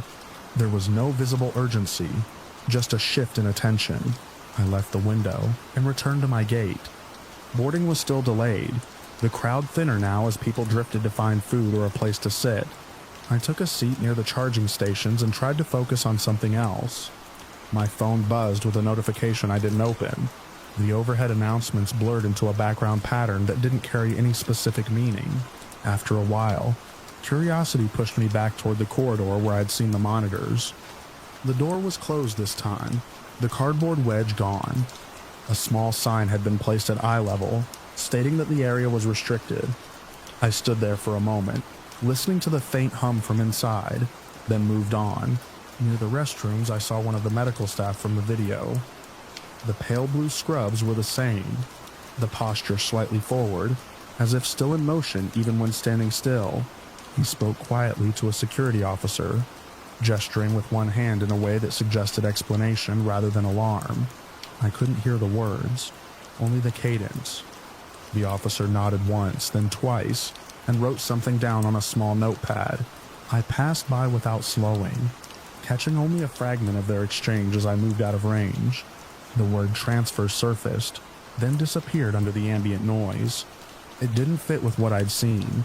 There had been no orderly movement, no preparation, nothing that resembled a controlled transfer from one place to another. Back at the gate, a new announcement came through, this time confirming a boarding time. People gathered their things, forming a loose line that tightened as the minutes passed. I joined them, my mind still returning to the image of the man at the fence, the way he'd climbed without looking down. As we moved forward, I noticed a pair of airport security officers positioned near the jet bridge entrance. Their presence wasn't unusual, but their focus seemed directed outward toward the concourse rather than the boarding process. One of them held a tablet, occasionally glancing at it before scanning the crowd. When it was my turn to board, I handed over my pass and stepped onto the jet bridge. The enclosed space amplified the sound of footsteps and rolling bags, creating a steady rhythm that carried us forward. Halfway down, I paused briefly to look through one of the small windows. From that angle, the service road was partially visible again, but the area near the fence was out of sight. On the plane, I took my seat and fastened the belt, the routine actions grounding me in something predictable. The cabin filled gradually, the overhead bins closing one by one. A flight attendant moved through the aisle, checking that everything was secure. The door closed with a muted thud, and the plane pushed back from the gate. As we taxied, I leaned slightly toward the window, trying to catch a glimpse of the industrial area beyond the terminal. The angle wasn't right, the buildings blocking most of the view. What I could see looked unchanged. No visible commotion, no cluster of vehicles or personnel that would suggest an ongoing search. We took off into a pale sky, the ground dropping away in a smooth, controlled ascent. The airport shrank beneath us, the patterns of runways and roads flattening into lines that lost their individual meaning. For a moment, I thought about how quickly someone could disappear in a space like that, how the scale of it allowed for movement that didn't register unless you were looking at the exact right place at the exact right time. I tried to sleep, but the image of the man running kept surfacing. Not the act itself, but the expression on his face, the way it didn't shift even as he moved through different spaces. It wasn't panic in the way I understood it. It was something more focused, more directed, as if the fear had a specific shape he was trying to outrun. When we landed at my destination, the day had shifted into afternoon, the light warmer and more forgiving. I went through the motions of arrival, disembarking, walking through the terminal, collecting my bag. The events of the morning felt distant, like something I'd seen in a clip that would eventually be explained or forgotten. It wasn't until later, in a hotel room with the television on low, that I saw it again. A brief segment on a local news channel framed as a minor incident at an international airport. The footage was the same angle I'd seen on the monitor. The man in scrubs running across the tile, the medical staff entering behind him.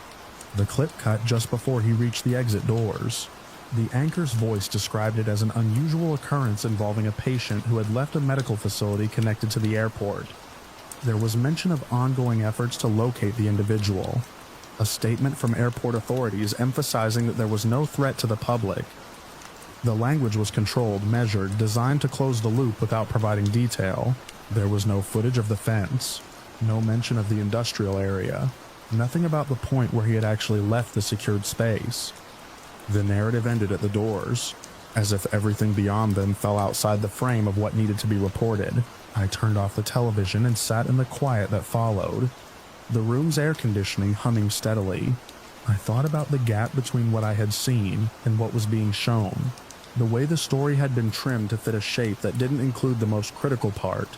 Over the next few days, I checked for updates when I had the chance. There were none. The initial report faded from the rotation, replaced by other stories that held attention more easily. No follow-up, no confirmation of his location, no indication that he had been found, or that the search had concluded. What stayed with me wasn't just the disappearance, but the sequence that led to it. The sudden shift from containment to open space, the lack of any visible obstacle that could have explained the urgency, the presence of medical staff who moved with purpose but without visible alarm, the way the official account stopped short of the point where he actually left the controlled environment. Weeks later, back home, I found myself replaying the moment at the window, the figure climbing the fence. I tried to map out the area in my mind, to imagine where he could have gone once he reached the other side. The industrial buildings form a grid of corridors and blind spots, places where someone could move without being seen from the main road. Beyond that, there are service paths that lead to larger access roads, and from there the network expands. It's possible he kept running until he reached a point where the structures thinned out and the open land began. It's possible he found a place to hide, to rest, to reconsider whatever had driven him to that point. It's also possible that the initial perception of threat that caused him to flee didn't dissipate once he was outside, that it continued to shape his actions in ways that would have taken him further from any place where he could be easily located. I don't know what he thought he was escaping from. I only know that he moved as if staying in place was not an option, as if every second of delay increased the risk in a way that outweighed everything else. His belongings, his safety, the barriers that should have slowed him down. The last clear image I have is of him dropping from the top of the fence, landing hard and immediately pushing forward, not looking back, not checking his footing, just committing to the direction he had chosen. There are no answers attached to that image, no resolution that ties it to a known outcome. Just a sequence of events that begins with a man running through a controlled space and ends with him crossing a boundary that once passed, removes him from the frame entirely.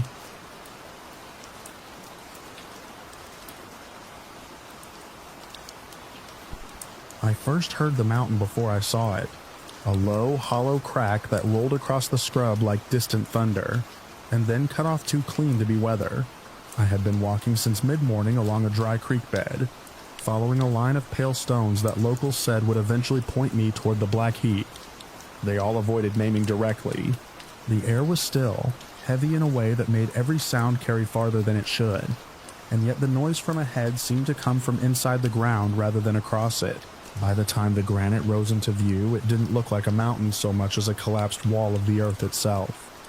Huge slabs leaned against one another at angles that felt unstable even from a distance, stacked in a way that suggested they had been thrown there rather than formed. The surface was darker than I expected, stained in places with a slick green sheen that caught the light like wet glass. I stopped walking without deciding to. Listening again, nothing came. The silence that followed the earlier crack was thicker than the heat. People in town had given me reasons not to come. They kept them practical at first. Bad footing, sudden gaps, heat stroke. But the warnings always drifted into something less measurable. They spoke about people who went missing without a trace, about search parties that turned around after hearing things they couldn't place, about the way sound behaved strangely among the stones. One older man had traced a rough outline in the dust with his boot, and told me the mountain wasn't hollow but full of wrong spaces. He had shrugged after saying it as if he'd already said too much. I wasn't alone that day, not at first. 2 guides from a nearby community had agreed to take me as far as the outer edge of the boulder field. They walked ahead of me in a steady line, never stepping directly into the shadow of the rocks. Their pace slowed as we approached, and eventually one of them stopped, and pointed to a break between 2 slabs where the ground dipped out of sight. He didn't look at me when he gestured. He just said we would go no farther. We stood there for a while, the 3 of us, the heat pressing down and the mountain giving nothing back. I could feel their attention on me without turning. When I finally stepped forward, choosing the path they had indicated, neither of them followed. I didn't hear them leave, but when I glanced back a few minutes later, they were already gone from the edge of the scrub. The first thing that struck me inside the boulder field was the temperature. It dropped sharply, not enough to be cold, but enough to raise goosebumps along my arms. The light fractured as it filtered through the gaps overhead, breaking into narrow bands that shifted whenever I moved. Underfoot, the ground wasn't solid. It gave slightly a thin layer of smaller stones and debris hiding deeper pockets I couldn't see. Each step required testing. Weight held back until I was sure it would hold. The green sheen I had noticed from a distance was more obvious up close. It clung to the rock faces in irregular patches, damp to the touch. When I brushed my fingers against it, it left a faint residue that smelled faintly metallic, like wet iron. I wiped my hand on my shirt and kept moving. Sound behaved differently there. My footsteps came back to me a fraction of a second late, as if someone else were walking just out of sync behind me. When I paused, the echo paused too, but not perfectly. There was always a slight lag, a suggestion of movement continuing after I had stopped. I told myself it was the shape of the rocks, the way the gaps and angles trapped and released sound. The first scream came in the early afternoon. It was distant, high and sharp, and it cut through the maze of stone in a way that made direction impossible to judge. But it didn't echo the way my footsteps did. It seemed to arrive from everywhere at once, then collapse into nothing. I froze, one hand braced against a slab, waiting for it to repeat. It didn't. In the silence that followed, I could hear my own breathing too loudly, the scrape of fabric as I shifted my weight. I moved toward where I thought it had come from, choosing a narrow passage between two leaning boulders that forced me to turn sideways. The rock pressed close on either side, rough against my shoulders. For a moment, the sky disappeared entirely, replaced by a thin strip of light ahead. When I stepped through, the space opened into a shallow basin surrounded by higher slabs. In the center of that basin, the ground dropped away. It wasn't a dramatic cliff, just a sudden depression about 2 meters across, its edges softened by loose stone. When I crouched and looked down, I couldn't see the bottom clearly.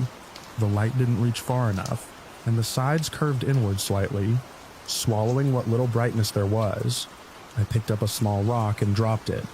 It fell for longer than it should have, then struck something with a dull, hollow sound that echoed up in a way that made it difficult to judge depth. As I leaned closer, I heard it again. Not a scream this time, but something lower, like a voice carried through a wall. It wasn't clear enough to make out words. It rose and fell, a murmur that seemed to come from below my feet. I held still, trying to isolate it to decide if it was wind moving through the gaps or something else entirely. Then it stopped, replaced by a sharp crack that reverberated through the basin. The sound was close this time, immediate, like a stone snapping under pressure. I jerked back from the edge, heart pounding, and scanned the surrounding rocks. Nothing moved. The slabs stood as they had before, heavy and unmoving. I stayed in that basin longer than I should have, circling the depression, testing the ground around it. There were no footprints but my own, no signs that anyone had been there recently. And yet the memory of the scream, the murmur from below, made it impossible to believe the place was empty. By late afternoon, the light had shifted enough to deepen the shadows between the rocks. The temperature dropped further, and a faint breeze began to move through the gaps, carrying with it a smell that reminded me of damp stone and something older, harder to place. I realized then that I had lost my sense of direction. The path I had taken in seemed straightforward at the time, left at a split, then right through a narrow passage, then straight across a sloping section. But from where I stood now, every route looked the same. The slabs formed repeating patterns, similar angles and shapes that made each turn feel familiar even when it wasn't. I tried to retrace my steps, marking a rock with a small scratch as I passed it. But within minutes, I came across a mark identical to the one I had just made, in a place I was sure I hadn't been. The second scream came as the light began to fade. It was closer than the first, sharp enough to make me flinch. This time, it was followed by a series of shorter sounds, almost like calls rising and falling in quick succession. They didn't sound human anymore. Not entirely. There was a rhythm to them that felt mechanical, like something repeating a pattern it didn't fully understand. I moved faster then, choosing a direction at random and sticking to it. The ground grew more uneven, the gaps between the slabs deeper. In one place, I had to jump across a narrow fissure that dropped into darkness, the far side crumbling slightly under my weight as I landed. I didn't look down. As the sky darkened, the mountain seemed to come alive with sound. Cracks and pops echoed through the stone, some distant, others so close they felt like they were happening inside my chest. Occasionally, there was a deeper boom, like a muted explosion, followed by a long, low rumble that faded into the background. I tried to match them to natural causes, thermal stress, shifting rock, but the timing was irregular, the intensity unpredictable. At one point, I heard footsteps that weren't my own. They came from behind me, out of sync with my pace, crunching lightly over the loose stone. I stopped. They stopped. I turned slowly, scanning the narrow corridor I had just come through. Nothing. The shadows had deepened enough to obscure the finer details, but there was no movement, no shape that didn't belong to the rock itself. I told myself it was echo, the same delayed reflection I had noticed earlier. To test it, I took a step forward, then another. The sound followed, a fraction of a second behind. I stopped again. It continued for one more step before falling silent. I didn't run, but I moved as quickly as the terrain allowed, choosing wider passages when I could, avoiding the tighter squeezes that blocked out the sky. The last of the daylight drained away, leaving the mountain in a dim, diffuse glow that made everything look flatter than it was. My depth perception slipped. Edges appeared closer or farther than they should have, and more than once I caught myself just before stepping into a drop I hadn't seen. The voices started after full dark. They were faint at first, scattered fragments of sound that rose above the constant background of cracks and rumbles. As I moved, they seemed to gather, overlapping in a way that made them impossible to separate. Some were low, others higher, all of them just beyond comprehension. They came from different directions at once, shifting as I turned my head. I tried to focus on one, to follow it, but it dissolved as soon as I gave it attention. Another would take its place, slightly clearer, then fade in the same way. The effect was disorienting, like trying to listen to a conversation through a wall while the speakers moved constantly from room to room. At some point, I realized I was circling the same area. A distinctive slab with a long vertical crack appeared for the third time, then a fourth. Each time I approached it from a different angle, but the surrounding formations were unmistakable. The marks I had made earlier were there too, faint scratches catching what little light remained. I stopped near that slab, pressing my back against it, forcing myself to stay still. The sounds continued around me, but without movement, they seemed to settle into a pattern. The deeper rumbles came at irregular intervals, the cracks more frequent but less intense. The voices, or whatever they were, wove through both, rising and falling without ever resolving into anything clear. I don't know how long I stood there before the final sound came. It wasn't a scream, it was a single sharp report, louder than anything I had heard before, followed immediately by a rush of air that seemed to pull toward the ground. The loose stones at my feet shifted, sliding slightly toward the depression I had seen earlier, though it was nowhere in sight now. The pull lasted only a moment, then released, leaving the air still again. In the silence that followed, all the other sounds stopped. No cracks, no rumbles, no voices. Even the echo of my own breathing seemed to vanish. The absence was so complete it felt unnatural, like a space where sound itself had been removed. I pushed away from the slab and moved, choosing a direction without thinking. The darkness made it impossible to see more than a few steps ahead, but something in the air had changed. The heaviness I had felt earlier had lifted slightly, replaced by a faint current that seemed to guide me. I followed it, stepping carefully, one hand trailing along the rock to keep my bearings. After what felt like hours, a faint grayness appeared ahead, growing slowly into the outline of open sky. The slabs thinned, the gaps widened, and then I was out, standing at the edge of the boulder field with the scrub stretching away in front of me. The guides were gone. The place where they had waited was empty, the ground undisturbed. The night was quiet in a way that felt normal again, filled with distant insects and the soft movement of air through dry grass. I didn't go back the next day. I didn't try to find the basin, or the depression, or the marked slab.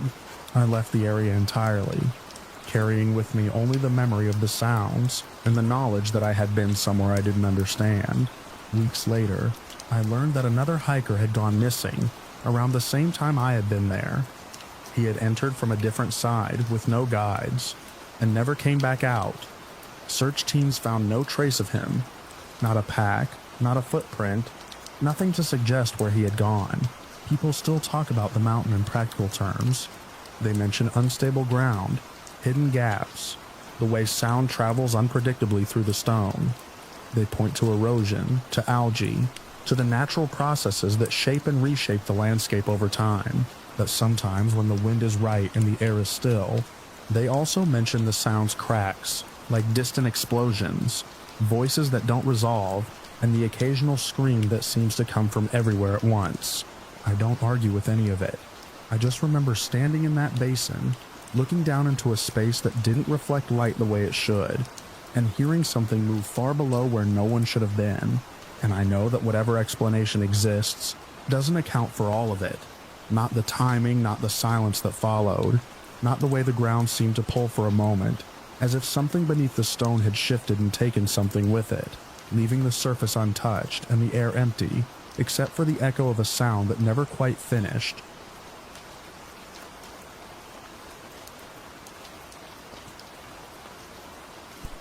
I didn't think much of the text when it came through, just that it was out of character enough to make me stop what I was doing and read it twice. It was the middle of the afternoon, heat sitting heavy over the industrial stretch by the tracks, the kind that makes the air shimmer above metal.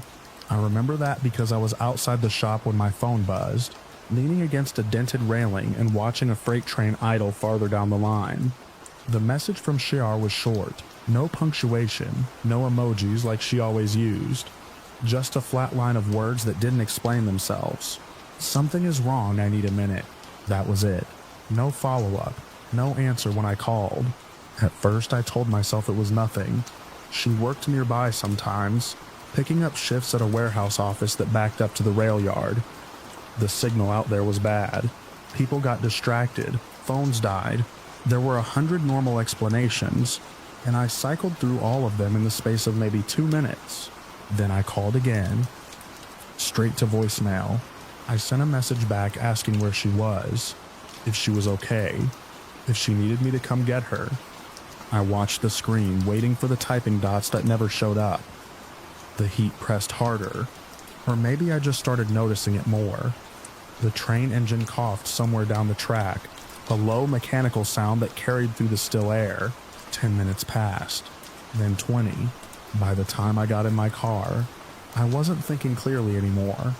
I drove toward the rail area she worked near, cutting through service roads and gravel lots, places where the pavement broke apart and weeds pushed through. It wasn't a place anyone lingered unless they had a reason. I found her car before I found anyone else. It was sitting at an angle across the tracks, not fully blocking them, but close enough that it didn't make sense. The driver's door was open. The engine was off. There was no one inside. I pulled up too fast, tires crunching over loose gravel, and left my own door open when I got out. The first thing I noticed was how quiet it felt, even with the distant hum of machinery. The second was that her bag was still on the passenger seat. I called her name out once, then again, louder. Nothing answered back. I walked around the car, checking the back seat, the trunk, like she might be hiding or playing some kind of joke that didn't fit her at all. Her phone wasn't there. Her keys were gone. There were no obvious signs of a struggle. No broken glass. No marks on the ground that I could make sense of. The driver's door creaked slightly as it shifted in the heat. I stepped away from the tracks and looked down the line in both directions. Empty. No train coming, no movement except heat distortion and a few distant figures near the warehouse buildings. That's when I noticed someone watching me. A man in a reflective vest stood maybe 30 yards away, near a stack of pallets. He didn't wave or call out. He just looked at me, then at the car, then back at me again. I walked toward him. He met me halfway, slow, like he wasn't in a hurry to be part of whatever was happening. "That your car?" he asked. "It's my girlfriend's," I said. "Have you seen her?" He hesitated, and that hesitation settled into something heavy in my chest. "I saw someone," he said finally. "A woman, walking away from it." "Where?" I asked. He pointed past the tracks toward a narrow strip of land that sloped down into a drainage area, overgrown with brush and weeds. Beyond that, more fencing, more industrial lots, nothing that looked like a place you'd choose to go. "She didn't look right," he added. "What does that mean?" He shrugged. Uncomfortable now. Just off. Like she wasn't paying attention to anything, she didn't look back. I didn't wait for anything else. I went in the direction he pointed, stepping over the tracks and onto the uneven ground beyond. The heat felt different there, thicker somehow, like it didn't move. I called her name again, louder this time, my voice catching on the dry air. No answer. The ground dipped into a shallow drainage ditch, mostly dry, lined with concrete in some places and dirt in others. There were patches of standing water further down, dark and still. The grass along the edges was tall and unkempt, bending slightly where something had passed through recently. I followed that disturbance, if that's what it was, pushing through the brush. It scratched against my arms, left faint lines on my skin. I kept expecting to see her ahead, standing there, confused. maybe embarrassed about the whole thing, but there was nothing, just the sound of insects and the distant clank of metal from the rail yard. I don't know how long I searched before I went back to the car. It could have been 15 minutes or an hour. Time didn't move normally after that point. It stretched and folded in ways that made it hard to keep track. More people had gathered by then.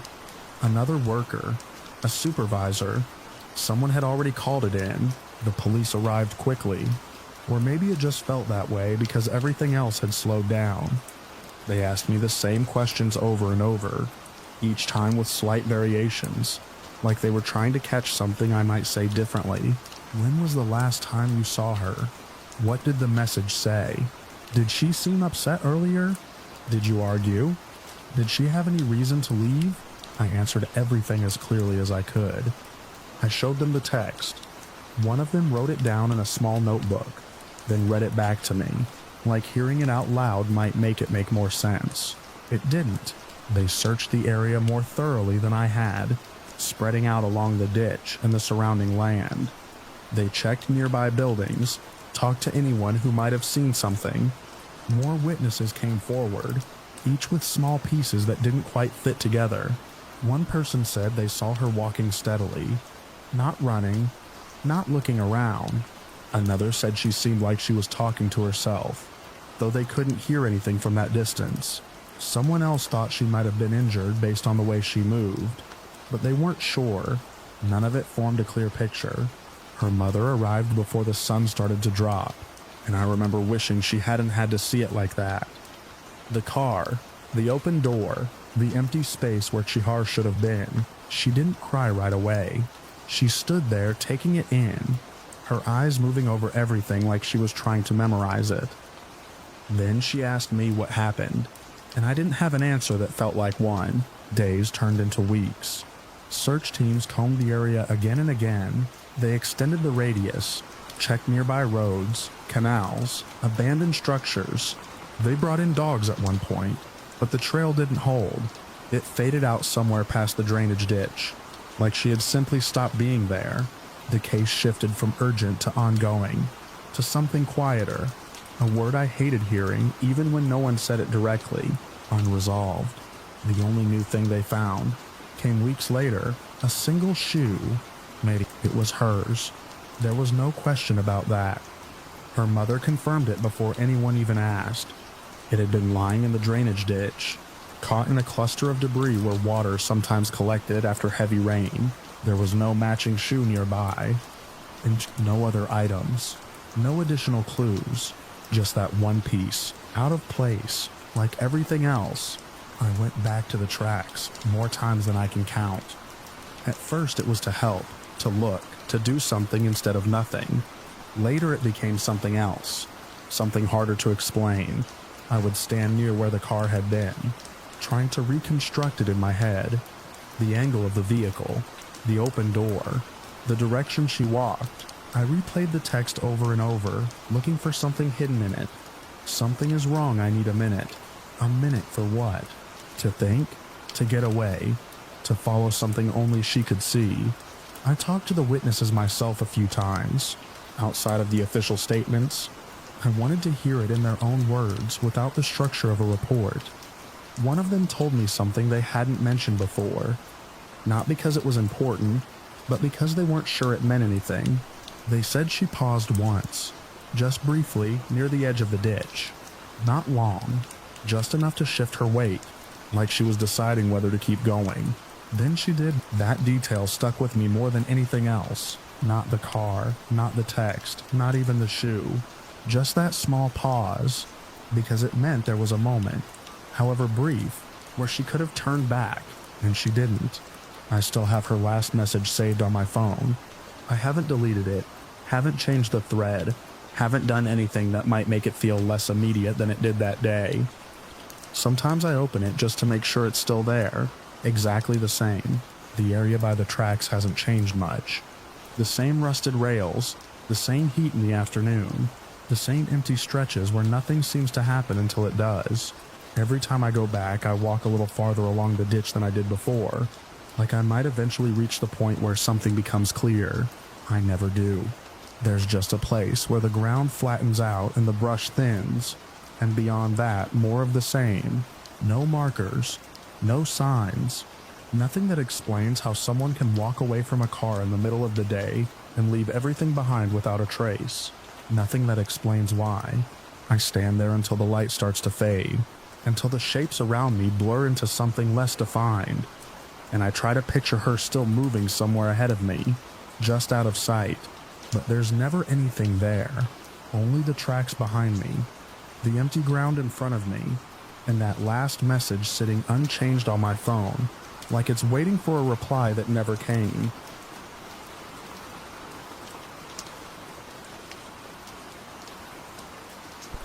I drove out to my mother's place on Mother's Day with a grocery bag sliding on the passenger seat and a knot in my chest I couldn't explain. The road out there always felt longer than it was. A narrow stretch cutting through fields and a thin line of trees that pressed in close near her property. By the time I turned into her gravel driveway, the sun was high and the house sat the way it always did. Quiet. Blinds half drawn. No movement behind the glass. I remember noticing the front door first. Closed, like always. No sign of forced entry. No broken windows. Nothing that suggested anything had gone wrong. That's what stuck with me later. The normalcy of it. I knocked.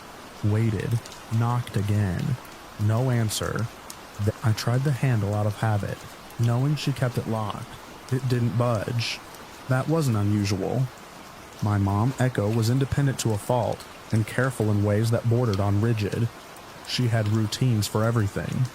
Locking doors was one of them. I stood there longer than I needed to, listening. No footsteps inside. No television. Not even the hum of movement. Just wind in the trees behind the house. I told myself she must have stepped out. Maybe she went to the store. Maybe she took a drive. She did that sometimes when she couldn't sleep. I left the grocery bag on the porch with a note tucked under the handle. Happy Mother's Day. I stopped by, call me. Simple, normal. I drove away, trying not to let the unease settle in. It wasn't until later that afternoon that something started to feel wrong. She didn't call. She always called. I went back just before evening, the sky dimming into that gray blue that flattens everything. The bag I left was still there, untouched. That's when the feeling in my chest sharpened. I knocked again, harder this time. Walked around the side of the house, checked the back door. Locked, windows all shut. I pressed my face to the glass, trying to see past the reflection. Inside looked off. Not wrecked, not obviously disturbed. Just wrong in a way I couldn't name. I stood there long enough to convince myself to leave again. I told myself I was overreacting. She was probably out somewhere with bad reception. I went home with that excuse repeating in my head. That night, I didn't sleep. The next morning, I came back with a spare key. The air felt heavier when I stepped onto the porch again. The grocery bag had shifted slightly, like something had brushed it, but it was still unopened. The note was still tucked under the handle. I unlocked the door and pushed it open. The smell hit me first. Not overwhelming, not rotten, just stale, like something had been left out too long. The kind of smell that builds slowly when a house is closed up and something inside is being ignored. My mom didn't ignore things. I stepped inside and closed the door behind me. The living room looked mostly the same. Furniture in place, surfaces clear, but there were small things that didn't belong. A cup on the coffee table with a ring dried into the wood beneath it. A blanket draped halfway off the couch, like someone had stood up in a hurry and never came back to fix it. I called out for her, my voice sounding smaller than I expected. No answer. The kitchen was worse. There were dishes in the sink. Not just one or two enough to notice. Food left out on the counter. Some of it already turning. A carton of milk sitting warm. The sides slightly bloated. Trash in the bin that should have been taken out days ago. I stood there staring at it, trying to reconcile it with the woman I knew. My mom didn't leave dishes. She didn't let food spoil on the counter. She wiped surfaces clean after every meal. It was part of who she was. Seeing it like that felt like walking into someone else's house. I moved slowly, checking each room. Bedroom, bathroom, laundry room, everything in place, but with that same layer of neglect creeping in. Not chaos, just abandonment. Her purse was on the chair by the door. I remember picking it up and opening it, my hand shaking. Wallet inside, ID, cards, everything. Her phone wasn't there. That didn't make sense either. She never went anywhere without it. I checked the bedroom again, more carefully this time. Her bed was made. Not slept in recently from what I could tell. The closet door was open slightly, clothes hanging in neat rows like always. Then I noticed the pill organizer on the nightstand. Open. Empty compartments for days that hadn't passed yet. My mom took her medication on a strict schedule. She set alarms for it. Missing doses wasn't something she did. I stood there holding that plastic case, trying to understand how it could be empty while everything else about the house suggested she hadn't been there to maintain anything. That was when I called the police. They arrived later that morning. 2 officers who walked through the house with the same careful attention I had, but with a distance I couldn't manage. They asked me questions when I last saw her. When I first noticed something was wrong, whether she had any reason to leave suddenly, I kept coming back to the same answer. No, she didn't have a reason. One of them asked about the purse. I showed him where it was. He looked inside, nodded, then made a note. Another checked the kitchen, the trash, the food left out. I watched his expression change slightly, just enough to tell me he saw what I saw. This wasn't normal. Later, they asked if she had gone anywhere recently. I told them about my visit the day before, how the house had been locked, how I assumed she was out. That's when one of them mentioned the receipt. They found it on the counter, partially tucked under a stack of unopened mail. A Walmart receipt with a timestamp from the afternoon I had first stopped by. She had gone out, and she had come back. The realization settled in slowly, like something sinking through water. She was home after I left. Something happened after that. The officers started asking more focused questions then.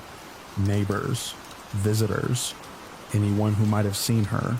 I gave them what I could, but the truth was my mom kept to herself.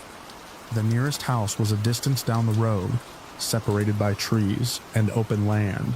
The neighbors didn't report anything unusual. No loud noises, no cars coming or going that stood out. Nothing.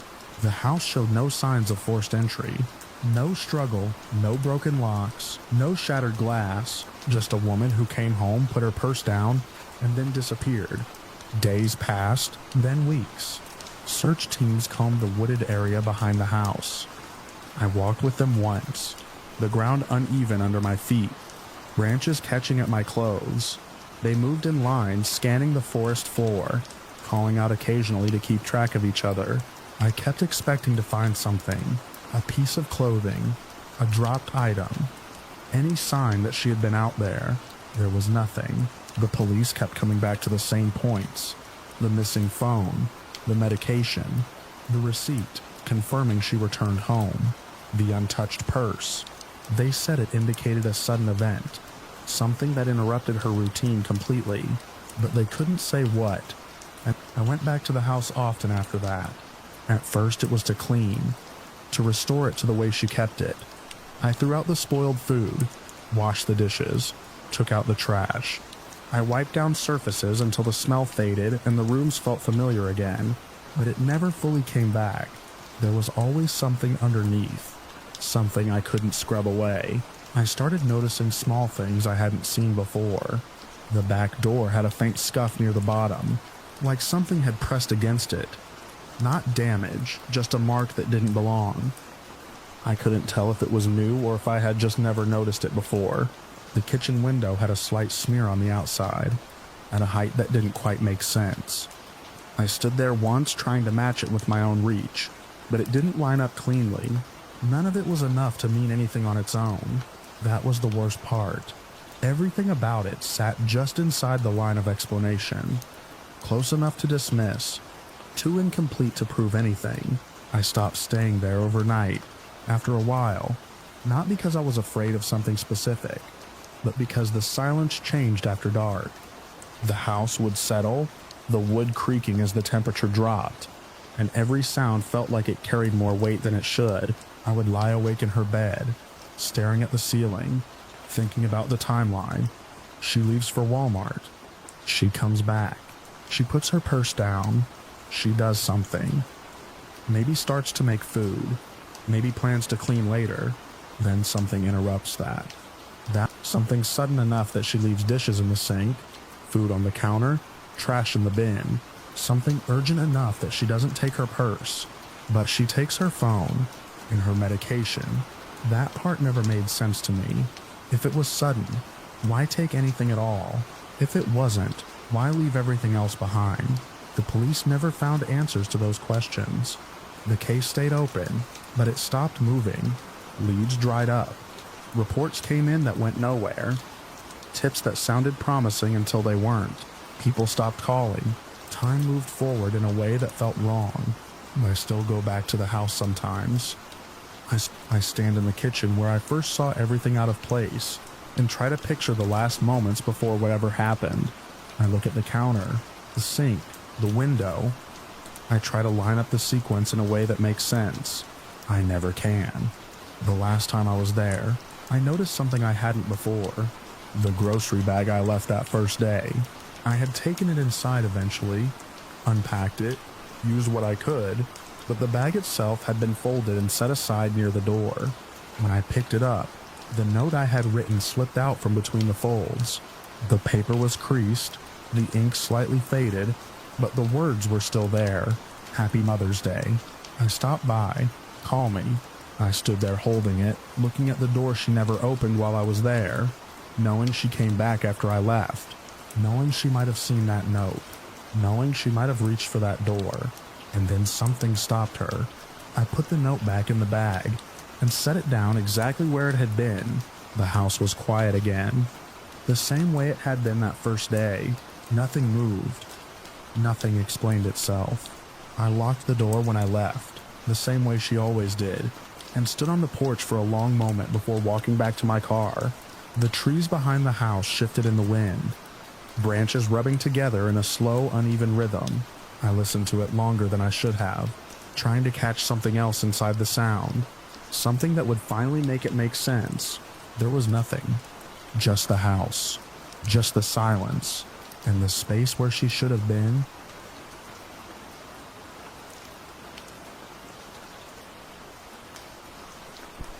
I noticed the quiet first because it didn't belong there. Michelle's place always carried a low hum in the evenings. The window unit fighting the heat, the television murmuring in the background, her son's toys chiming when you brushed past them.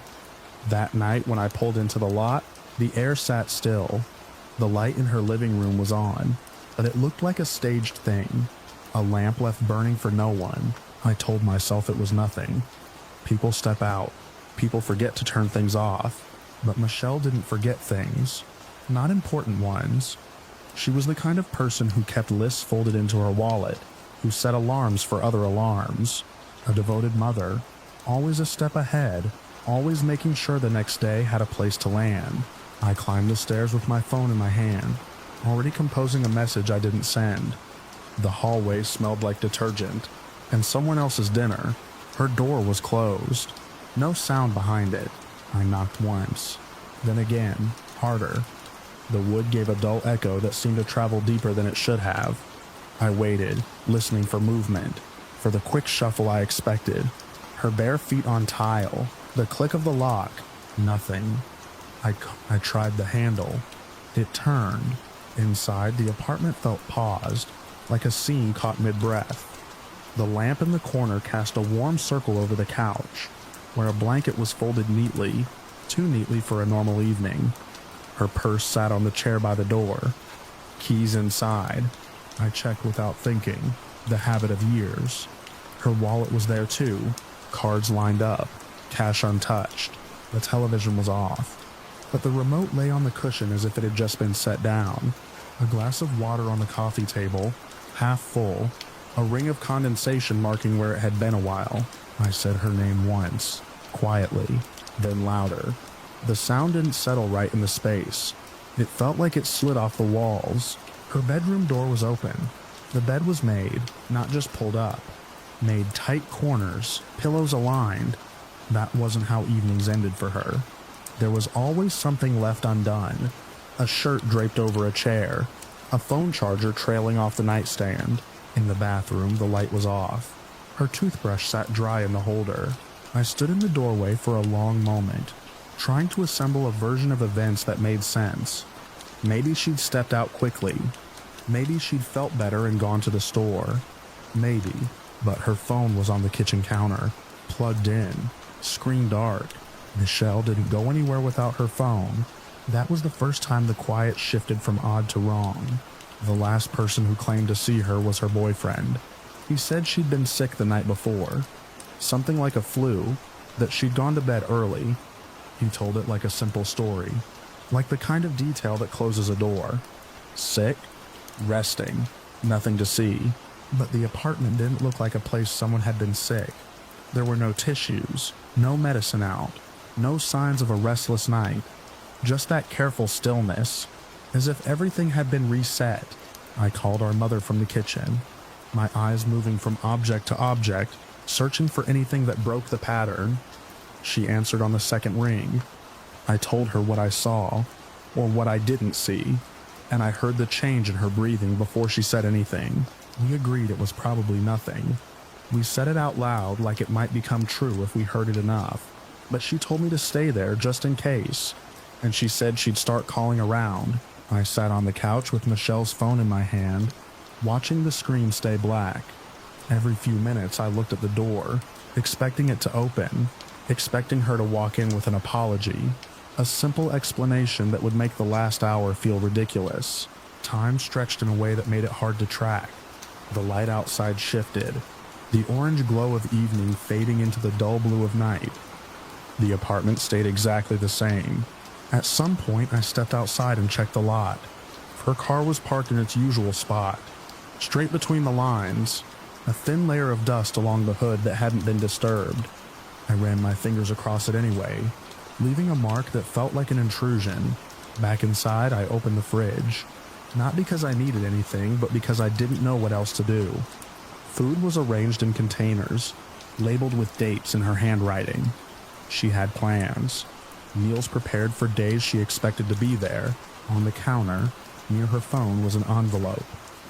I hadn't noticed it at first. It was thick, official looking, her name printed cleanly across the front. I didn't open it, but I knew what it was. She had been waiting for that settlement check for months, talking about what it would change. Not anything extravagant, just stability, a cushion, something she could rely on. She hadn't even opened it. That detail sat heavier than the rest. People don't walk away from something they've been waiting for. Not like that. Not without a reason that leaves a mark somewhere. The boyfriend stopped answering calls sometime after that night. At first he picked up, repeating the same version. She was sick. She went to bed. He left early in the morning. He didn't know anything else. Then the calls went to voicemail. Then the messages stopped delivering. When the police came, they moved through the apartment with a kind of practiced neutrality. They took notes, looked at the same objects I had already memorized. They asked about her habits, her routine, whether she had ever talked about leaving. I told them no. I told them about the list, the alarms, the way she planned everything down to the smallest detail. I told them about the check, still sealed on the counter. They nodded, wrote things down, and said it didn't immediately look like foul play. Adults leave sometimes. People have reasons they don't share. It sounded reasonable when they said it. It always does when it's abstract. But nothing in that apartment felt like a departure. It felt like an interruption. Days turned into a pattern of small, repetitive actions. Calling her phone, checking the apartment, walking the lot, talking to neighbors who had seen nothing, heard nothing. The quiet of that first night seemed to have spread, settling over everything. Our mother started keeping the television on all the time, the volume low just to fill the space. Danielle and me. I kept going back to the apartment even after there was nothing new to find. I would stand in the doorway and look at the same arrangement, as if something might shift if I watched long enough. The police classified it the way they often do when there's no clear sign of force, no witness, no immediate evidence that points one way or another, unlikely to involve foul play, an adult who left voluntarily. We disagreed. Not loudly, not in a way that changed anything on paper, but in the quiet insistence of our routines. We kept looking, we kept asking, weeks passed. The envelope stayed where it was until it was finally taken as part of the investigation. I remember the absence of it more than its presence. The way that one empty space on the counter made the room feel different. Her car remained in the lot for a long time, until it didn't.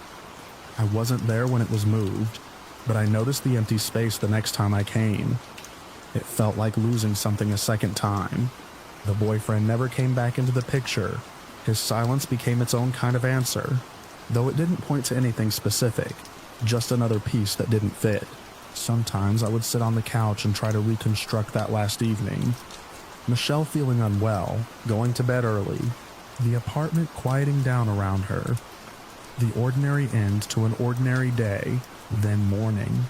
Light coming in through the blinds, and then nothing I could place. No sound, no movement. No clear point where things changed. Just the result, an apartment left intact. A life paused mid-step. I started noticing small things I hadn't before. The way the air felt different at certain times of day. The faint hum of electricity in the walls, when everything else was still. It wasn't anything I could point to as evidence. Just the mind trying to fill in gaps that refused to be filled. People offered explanations. She could have left early, before anyone was awake. She could have planned it. She could have needed space, but none of those explanations accounted for the things she left behind. Not just the phone or the keys, but the structure of her life, the plans she had set in place. It wasn't just that she was gone. It was how completely she had vanished from the pattern she had built. Time didn't resolve anything. It just added distance. The apartment was eventually cleared out. I helped pack it, moving through the rooms with a careful detachment. Each item went into a box, labeled, sealed. It felt like closing something that had never been fully opened. Her lists were still tucked into places I didn't expect. Inside books, between folded clothes. Small, precise handwriting, mapping out days that no longer had an owner. I kept one of them without thinking. It was a grocery list. Nothing unusual. Milk, fruit, something for her son's lunches. Ordinary things. I still have it.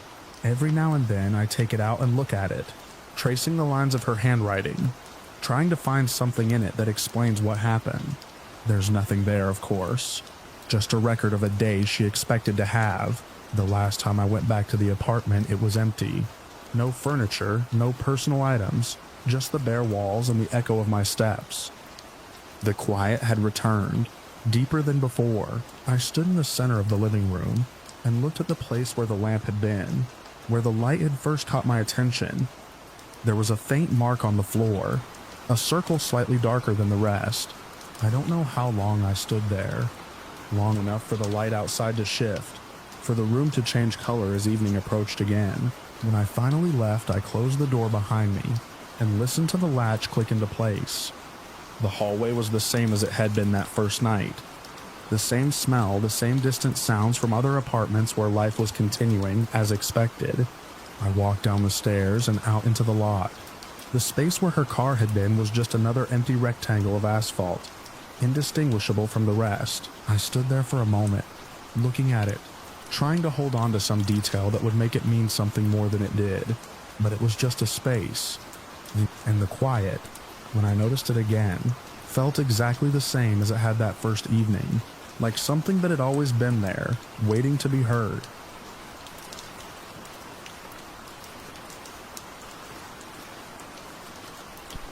I took the photograph because the house felt too still, the kind of stillness that makes small sounds seem arranged on purpose. The hum of the refrigerator, the soft ticking from a hallway clock, the faint shift of old wood adjusting to the night.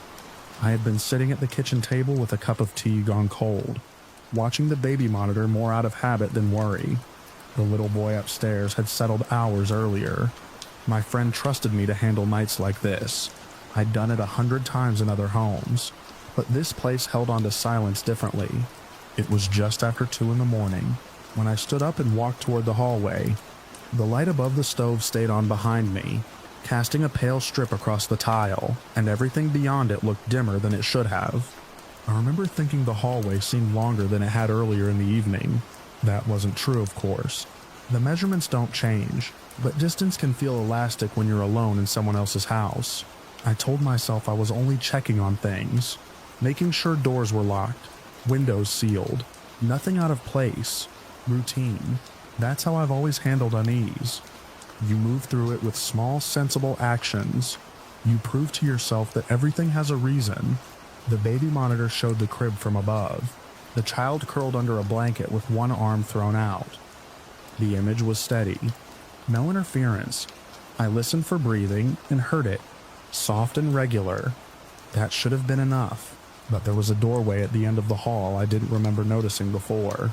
It wasn't hidden. It was just easy to overlook.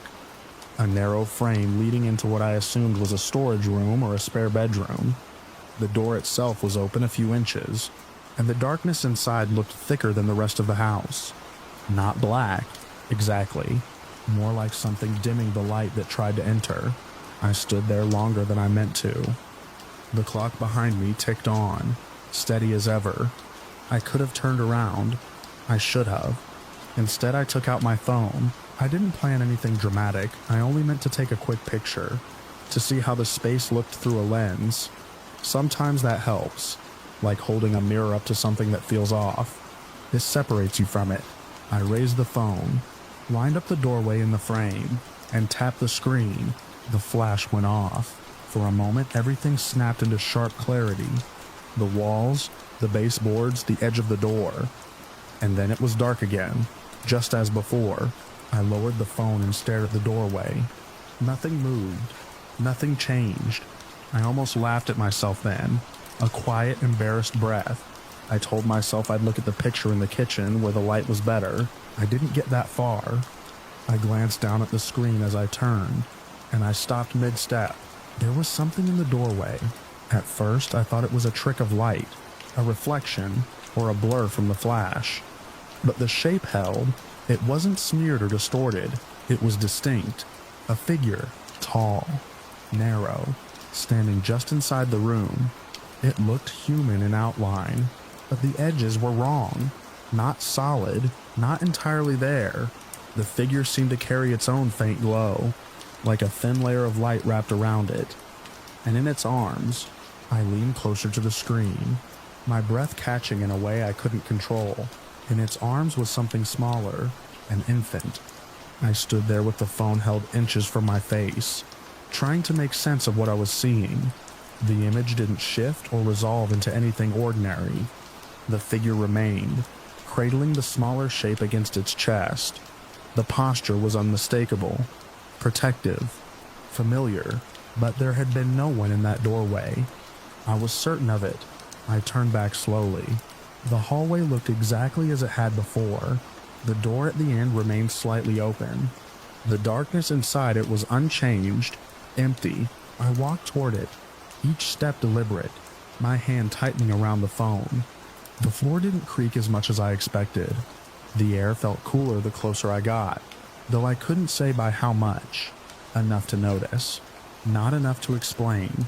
I pushed the door open with my fingertips. The room beyond was small, barely furnished. A narrow bed against one wall. A dresser with nothing on top. A window covered by drawn curtains. No one stood there. No child lay in the bed. There was no glow, no movement, nothing out of place. I stepped inside anyway. The air carried a faint smell I couldn't place. Not unpleasant, just old, like fabric that had been stored too long. I moved the curtains aside and let a bit of streetlight in. It revealed dust along the edges of the floor, the kind that gathers when a room isn't used often. I checked the closet. Empty. I turned in a slow circle, looking for anything that could explain the image. A reflection from glass, maybe. A trick of the flash bouncing off something I hadn't noticed. There was nothing. I went back to the hallway and closed the door behind me. I didn't latch it. I just let it rest against the frame. The rest of the night stretched out in a quiet I couldn't shake. I stayed in the kitchen with the lights on, the phone face down on the table. I didn't want to keep looking at the image, but I couldn't forget it either. Every so often I checked the baby monitor. The child slept without stirring. Morning came slowly, pale light pushing through the windows. The house looked smaller in daylight, less imposing. The hallway shortened back to its proper size. The doorway at the end seemed ordinary, almost unremarkable, when my friend returned. I told her everything, not all at once. I started with the feeling, the unease, the photograph. I showed her the image last. She didn't react the way I expected. There was no immediate disbelief, no laugh or dismissal. She studied the screen quietly, her expression tightening in a way that made me uneasy for a different reason. Then she told me about the house. It hadn't come up before. There had never been a reason. To her, it was just a place she and her husband had bought a few years back, renovated enough to make it comfortable for their family. But before that, the house had belonged to a doctor. He had lived there with his wife and their infant child. This was years ago, long before my friend ever saw the property. The details weren't something she had gone looking for. They came up during the purchase. Bits of local history mentioned in passing. The doctor's wife had been ill, something prolonged, something that kept her mostly confined to the house. The child had been born during that time. There weren't many records, she said, just fragments, enough to suggest that both the wife and the infant had not lived long after. I remember the way she said it, carefully, as if choosing words that wouldn't make the story heavier than it already was. I asked her about the room at the end of the hallway. She nodded. That had been the nursery. We stood in the kitchen for a long time after that, the photograph between us on the table. In daylight, the image didn't lose its clarity. If anything, it seemed sharper. The figure remained exactly as it had appeared in the moment the flash went off. Not fully solid, not transparent enough to dismiss. And the smaller shape in its arms was still there, held close, positioned in a way that spoke of instinct more than intention. We tried to find another explanation, a reflection from something in the room, a trick caused by the phone's camera processing. We even recreated the shot from the same angle, at the same time that night. The new images showed nothing unusual, just an empty doorway. I took the original photo home with me, stored on my phone where I could look at it whenever I needed to remind myself it was real. I showed it to a few people I trusted. Most of them hesitated before offering explanations that didn't quite fit. Light artifact, motion blur, pareidolia. I listened. I considered each possibility, but none of them accounted for the way the figure held the infant. That detail stayed consistent, no matter how long I studied it. It wasn't random. It wasn't vague. It was specific. A routine night, a simple photograph, a house with a history that aligned too closely with what appeared in that single frame. I still babysit. I still move through unfamiliar homes with the same practical habits. But I don't take pictures to reassure myself anymore. And I don't linger in hallways when something feels off. Sometimes late at night I open the image again and look at the doorway. The figure never changes. It stands where the nursery once was, holding what it lost, as if the moment never ended and never will.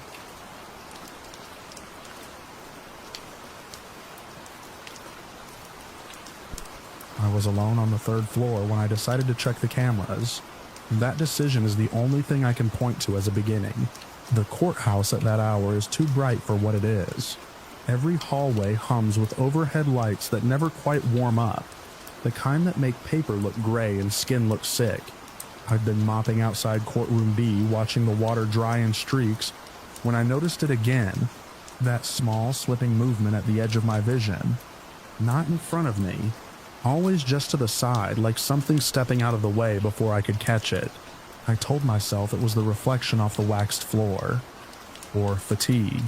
I work nights, and by 2 in the morning the building feels longer than it is, like the corridors stretch a little further each pass. You get used to odd things in a place like that. Files fall when no one's near them. Doors don't latch right. Sometimes there's a burst of laughter from the old holding area, even when it's empty, thin and wrong, like it doesn't belong to any one person. That's what the daytime staff says anyway. They joke about it in the break room. I don't joke about it because I'm there when it's quiet. I finished the hallway and wheeled my cart toward the janitor's closet, but the feeling followed me that something had crossed behind me without sound. I stopped once, turned fully around, and stared down the length of the corridor. Nothing moved. The benches along the wall were empty, polished wood reflecting the lights above. The security camera dome sat in the corner, dark and indifferent. I remember thinking, not for the first time, that the cameras see everything we miss. That thought stayed with me longer than it should have. By the time I got to the closet, I wasn't focused on the mop or the bucket. I was thinking about the monitors downstairs. There's a small room near the entrance where all the feeds come in, and we're allowed to check them if something looks off. Mostly it's for spills or broken fixtures, but it's there.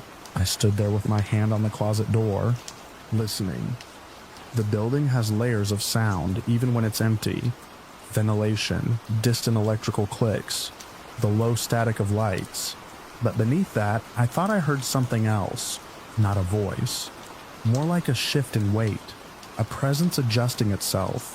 I closed the closet door without going in.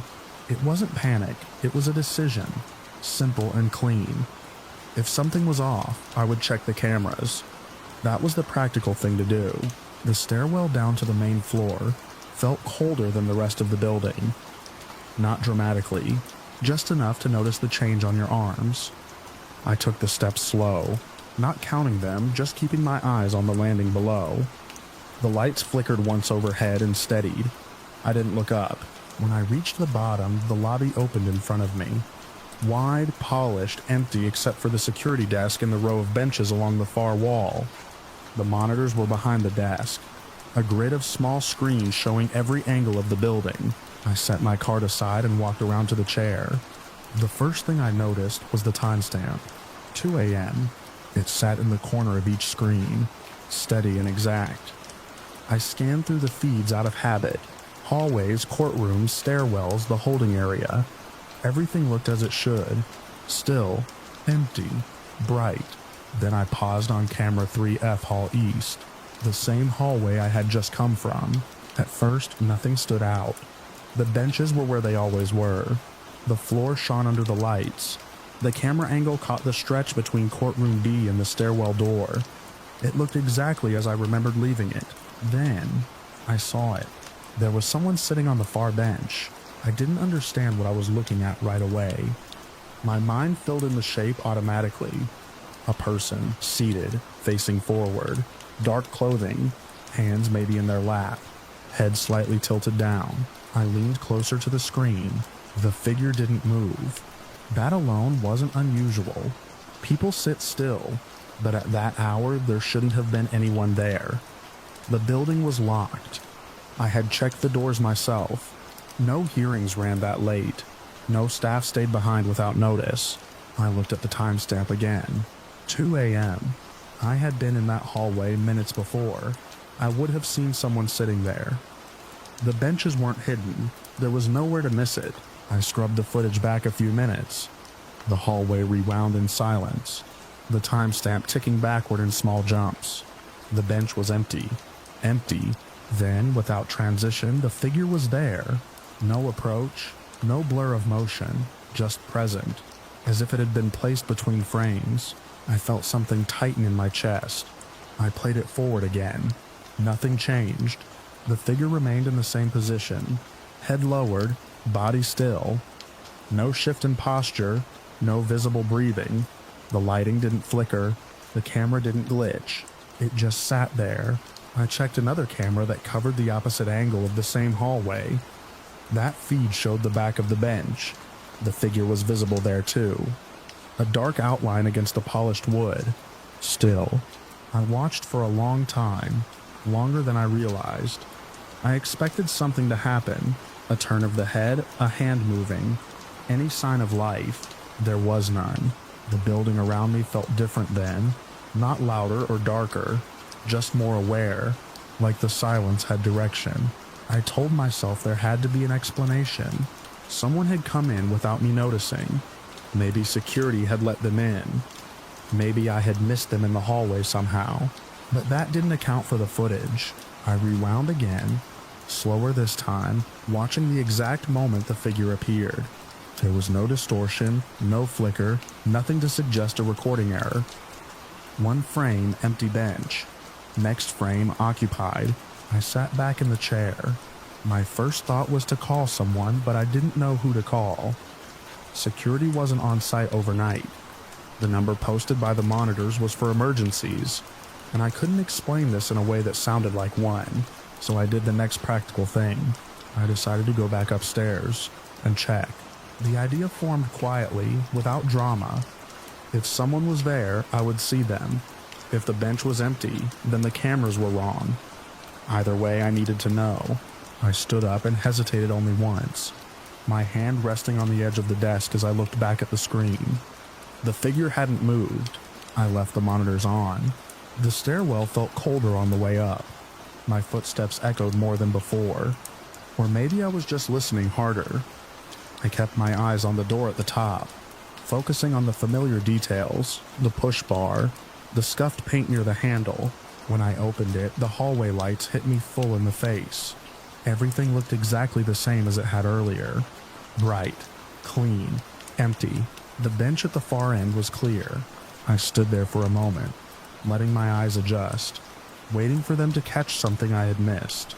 The space between me and the bench was unobstructed. There was nowhere for anyone to hide.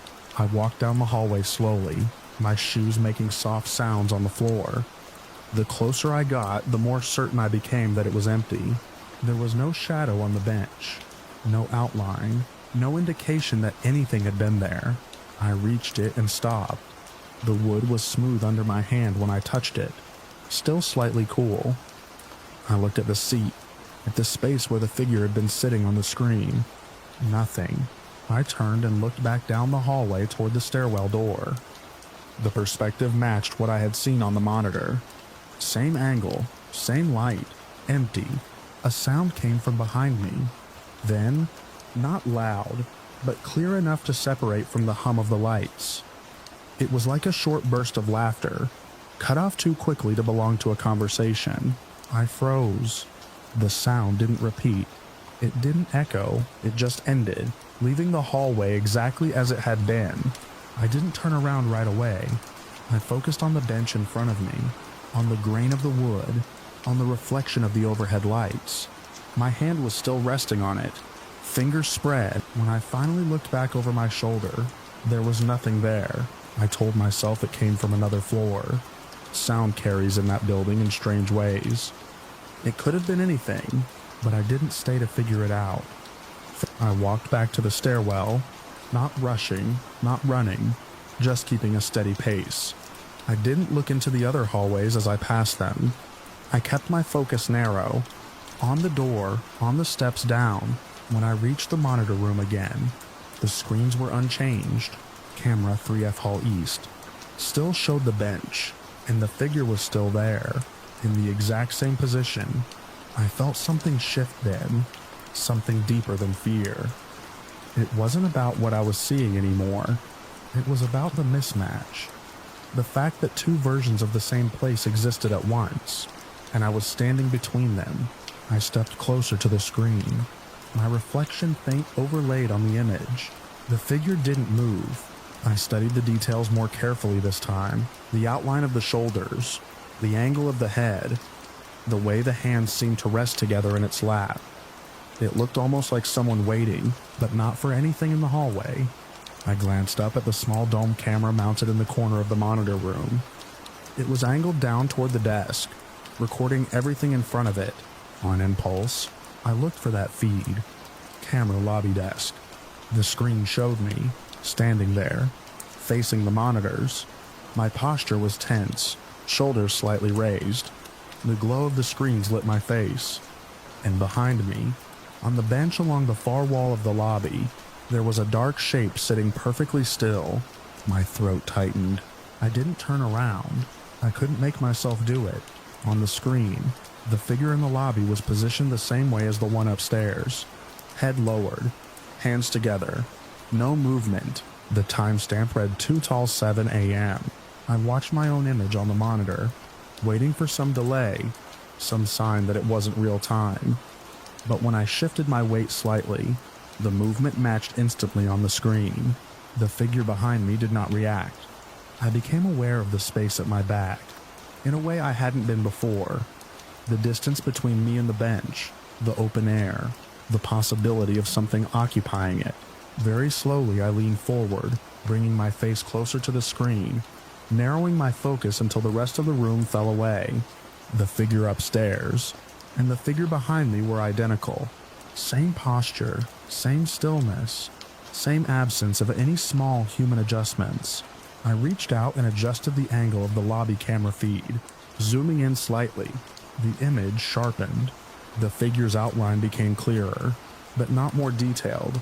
It was as if the darkness that made it up didn't resolve into fabric or features. It remained a shape, defined by where the light stopped. I noticed then that the bench it sat on wasn't casting a proper shadow beneath it. Everything else in the frame had one. The desk, the chairs, even my own legs. But under the figure, the light seemed to flatten. I don't know how long I stood there like that.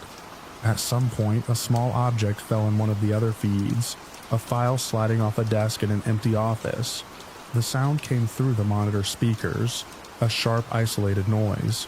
I flinched and looked away for a second. When I looked back, the lobby bench was empty. My image stood alone on the screen. I turned then, fast enough that the chair behind me shifted. The bench along the wall was clear. Nothing sat there. Nothing moved. The lobby was exactly as it had been when I first came down. I checked the hallway feed again. The bench upstairs was empty too. No figure, no trace, just the same bright, sterile corridor. I didn't go back up there for the rest of the night. I stayed in the monitor room, watching the screens, waiting for something to change. Nothing did. When my shift ended, I wrote a report. I kept it simple. Unusual activity on camera. Possible system issue. I didn't include everything. I didn't know how. Later that day, one of the clerks mentioned, in passing, that things had been falling again in the records room. Another joked about hearing laughter near the holding cells. I didn't join in. I went back to the monitor room that night, and the next, and the next. I checked the feeds at the same time, 2 a.m. Most nights there's nothing, but sometimes when I'm mopping the third-floor hallway, I catch that movement again at the edge of my vision. A shift that stops the moment I try to see it directly, and now I know where to look when it happens. I don't always check right away, because the last time I did, the bench was empty in front of me, and on the screen the figure was already sitting there, facing forward, waiting in a place where no one had walked in or out, as if it had always been part of the building and I had just finally learned how to notice it.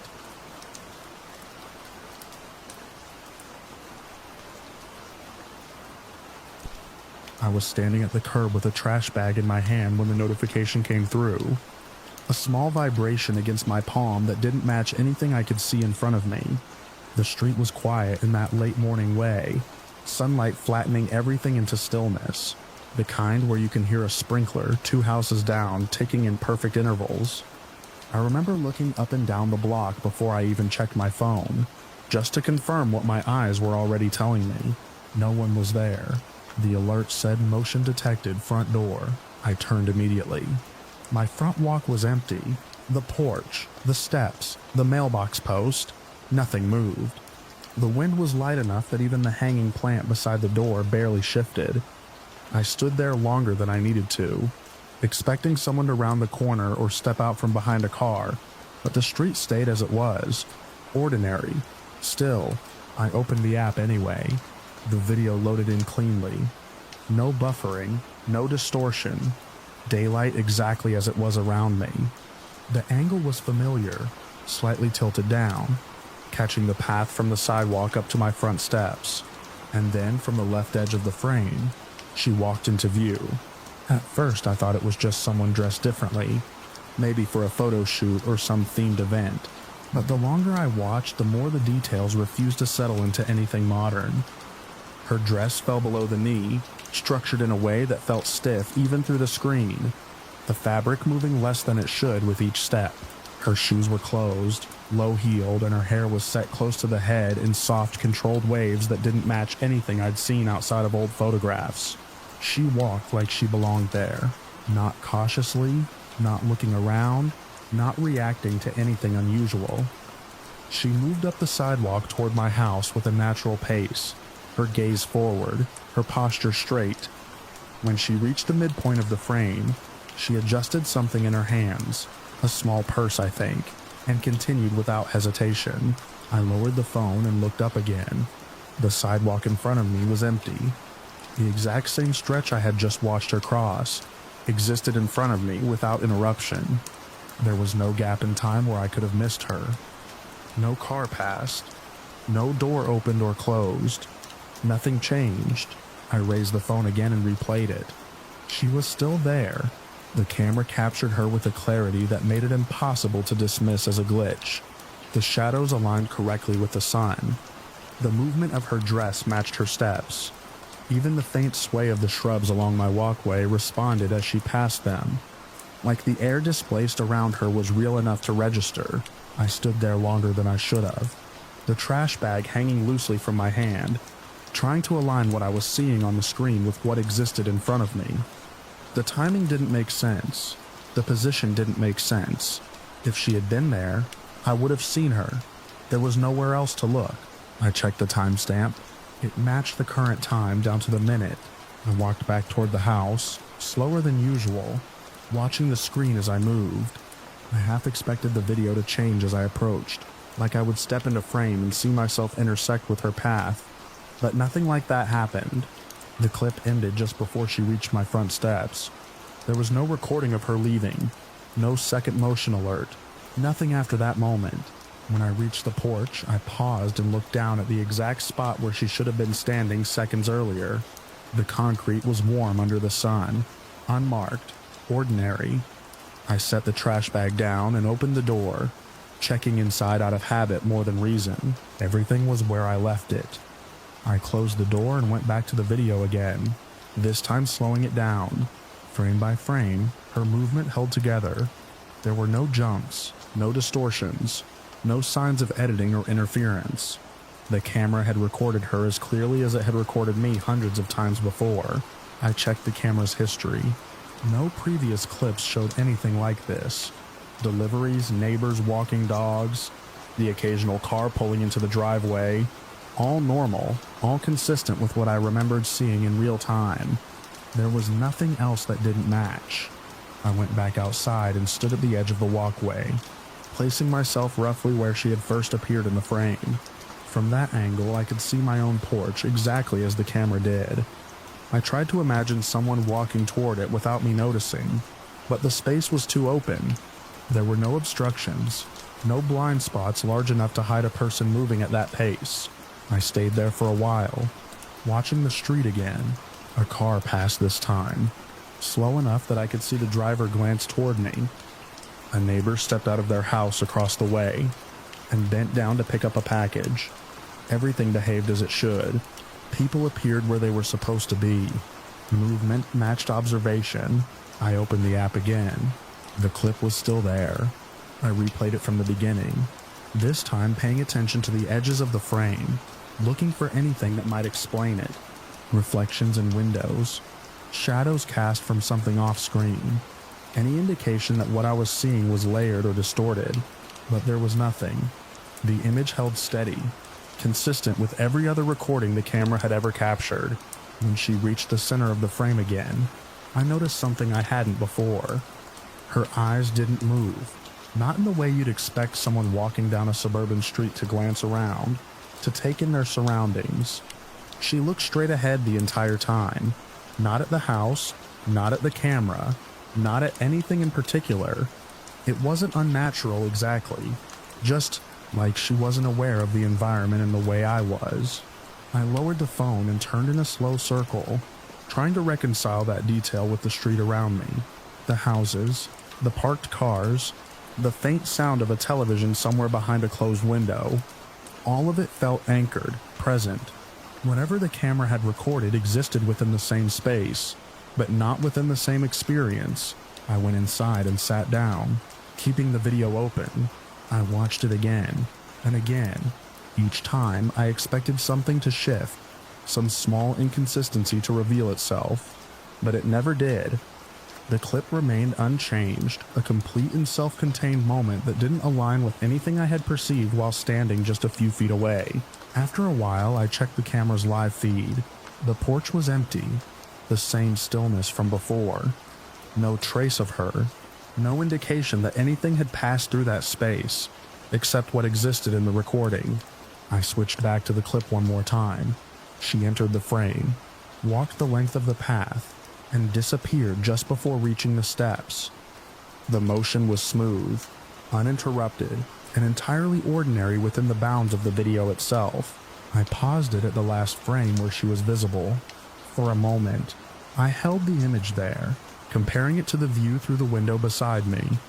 The alignment was exact. The angle, the lighting, the position of every object, it all matched. The only difference was her presence. I stepped back outside and stood on the porch, placing myself where she should have been at that final moment.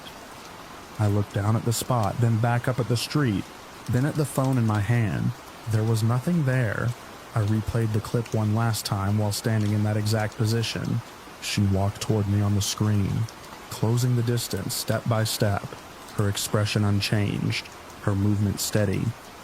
When she reached the point where I was standing, the video ended. I remained there for a long time after that. The phone still in my hand, the street unchanged, the air unmoving. Nothing else appeared on the camera that day, but the clip never went away. Even now, when I stand on the porch in the same daylight, I can still line up the frame perfectly, still match the shadows and the angle and the quiet of the street. And every time I do, I know exactly where she should be, exactly how close she came to the door, exactly how real she looks moving through a space where I was already standing and seeing nothing at all.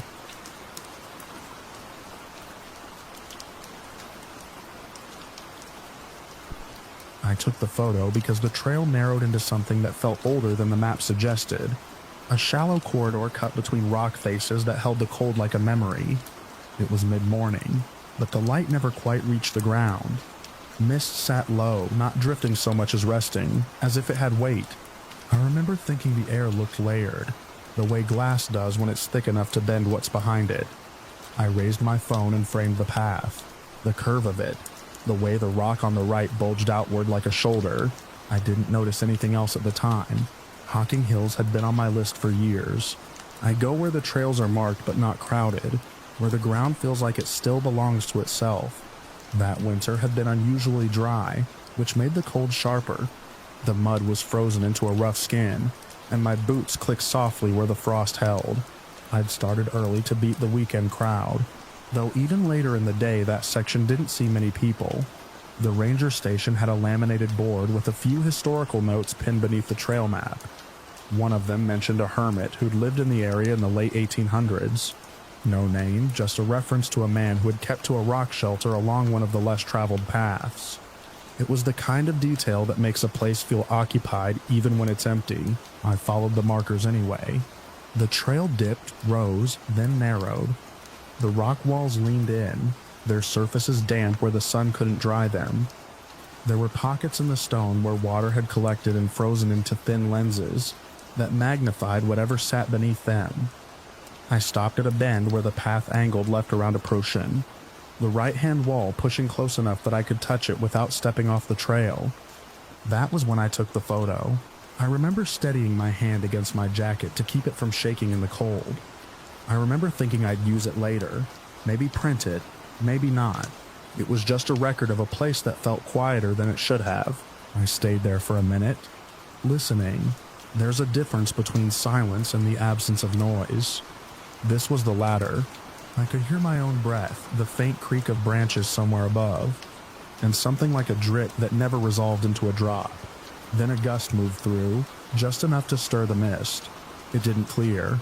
It shifted, revealing the path for a second before settling back. I moved on. I didn't find any obvious shelter that matched the note about the hermit. There were shallow recesses and overhangs, but nothing that looked like a place someone could have lived without leaving a mark. No fire rings, no soot. I told myself that time erases things. I finished the loop, got back to my car, and drove home with the heater on high. The photo stayed on my phone for years. I'm not someone who goes back through old pictures often.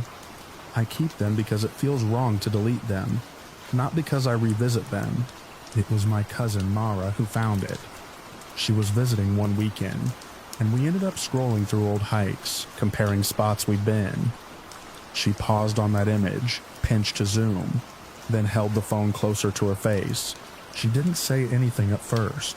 I remember the way her posture changed, a small shift forward like she was trying to enter the frame. She asked me where it was, and I told her. She asked if I'd seen it before, and I said no, because I hadn't noticed anything worth seeing beyond the composition. She angled the phone toward me and tapped the screen near the right-hand rock. There was a shape there that didn't belong to the rest of it. At first glance, it looked like a trick of shadow, the kind that forms when light grazes an uneven surface. But the more I looked, the less it behaved like a shadow should. It had a boundary that was too clean in some places and too irregular in others. It suggested a profile without committing to it. A brow, a nose, the hollow where an eye would sit. The lower portion broke apart into the texture of the rock, but the upper contour held. It was as if something had pressed itself against the stone and left an impression that wasn't an impression. I took the phone and zoomed further. Pixels broke it down, but the outline remained. The mist in the background softened everything else, but that area seemed to resist it. It didn't blur the same way. The lighting in the photo came from behind me, a diffuse gray that cast almost no directional shadows. The left side of the frame was evenly lit, the path visible, the ground detail clear. On the right, where the wall curved, there should have been a gradient of light, a smooth transition. Instead, there was that shape, darker than it should be, with edges that didn't follow the rock's contours. I told Mara it was probably pareidolia, the brain making faces where there are none. She didn't argue. She just handed the phone back and said it felt like something was looking out. I laughed it off, but I saved a copy of the image to my laptop that night and opened it on a larger screen. The bigger it got, the less comfortable I felt.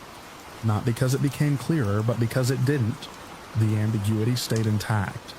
If it had resolved into a definite pattern or dissolved into noise, I could have dismissed it. Instead, it held that in-between quality, like a word on the tip of your tongue that never arrives. I started comparing it to other photos from that day. I had a handful from earlier on the trail, a few from a lookout where the valley opened up. The light in all of them was consistent. The sky had been overcast, the kind of blanket cloud that flattens everything. No direct sun, no strong shadows. In those images, the rock surfaces behaved as expected. Highlights and lowlights followed the shapes. Nothing pooled in a way that suggested depth where there wasn't any. In the trail photo, the dark area didn't align with any ridge or depression. It cut across the surface, ignoring the small ledges and cracks. I adjusted the exposure, the contrast. I flipped it horizontally. I tried to make it disappear by changing how I looked at it. It stayed. I went back a few weeks later. The weather had shifted by then. The ground was softer, the frost gone, the air carrying that early hint of spring that feels out of place in a place that holds cold so well. I followed the same path, counting landmarks in my head without meaning to, matching turns and rises. When I reached the bend where I'd taken the photo, I stopped at the same spot and looked at the rock. In person, there was nothing that matched the image. The wall was the same, the bulge on the right still pushing into the path, but the surface was continuous. No distinct shape, no darker patch that held its form. The light was different, though. There was a break in the cloud cover and a thin shaft of sunlight angled in from above, catching the upper edge of the rock and leaving the lower portion in a softer shade. I waited for the light to shift, for a cloud to pass and return the scene to the same flat illumination as the day of the photo. It took a while, but eventually the sun was gone again, and the light evened out. Still nothing. I took another photo from the same position, trying to match the framing as closely as I could. When I compared them later, the new image lacked the anomaly. The rock was just rock. The mist that day was thinner, more mobile. It didn't sit in layers the way it had before. I told myself that conditions matter, that small changes in moisture and light can produce effects that don't repeat, but there was something else. On my way back, I noticed a shallow recess further along the right-hand wall, partially hidden by a cluster of fallen branches that had been dragged there by weather or people. It wasn't visible from the trail unless you stepped off and looked back.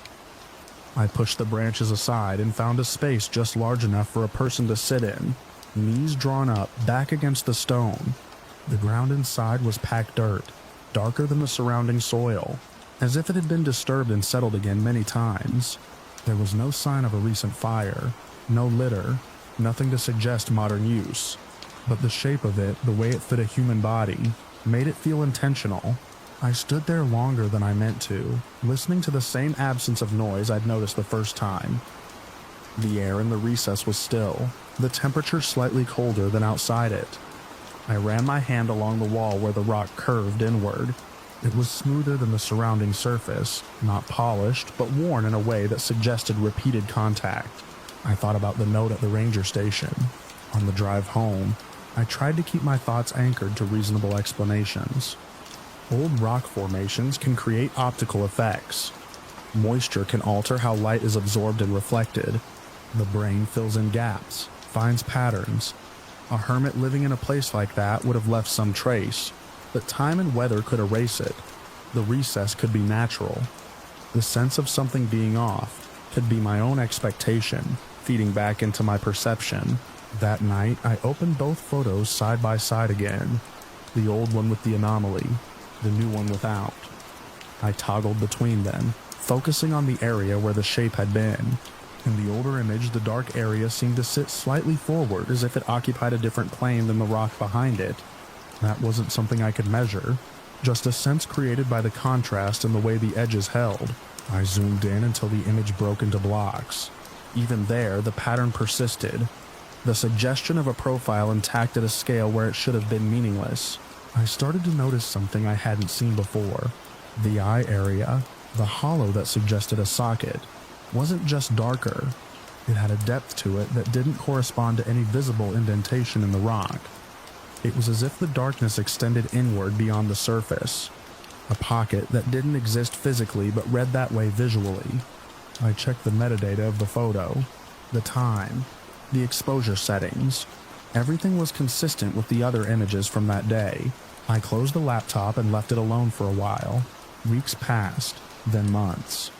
The image would come back to me at odd times, not as a clear picture but as a sense of being observed from a place I couldn't locate. It wasn't constant. It didn't interfere with anything. It was just there. A background thought that surfaced when I wasn't focused on something else.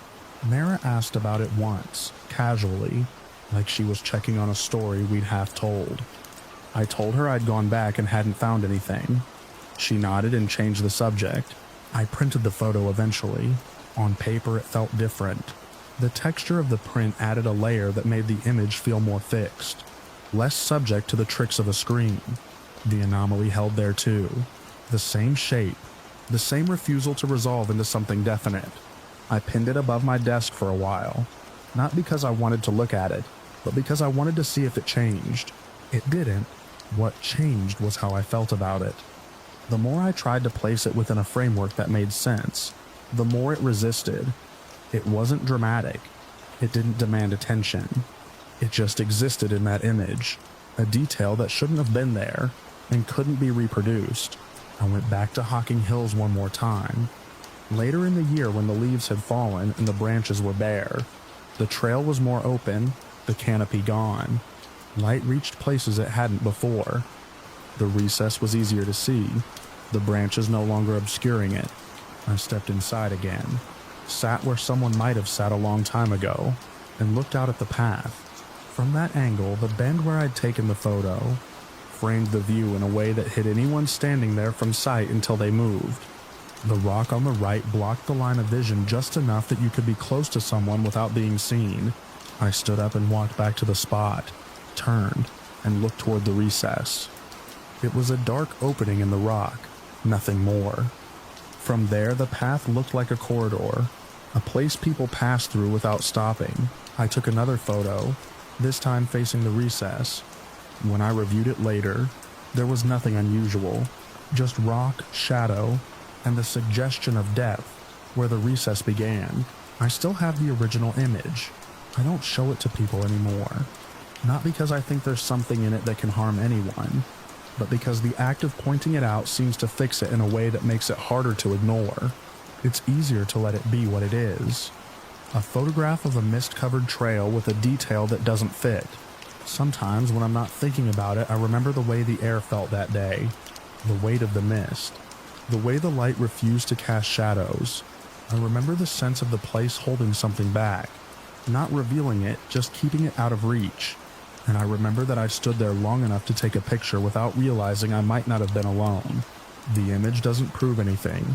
It doesn't show movement or change.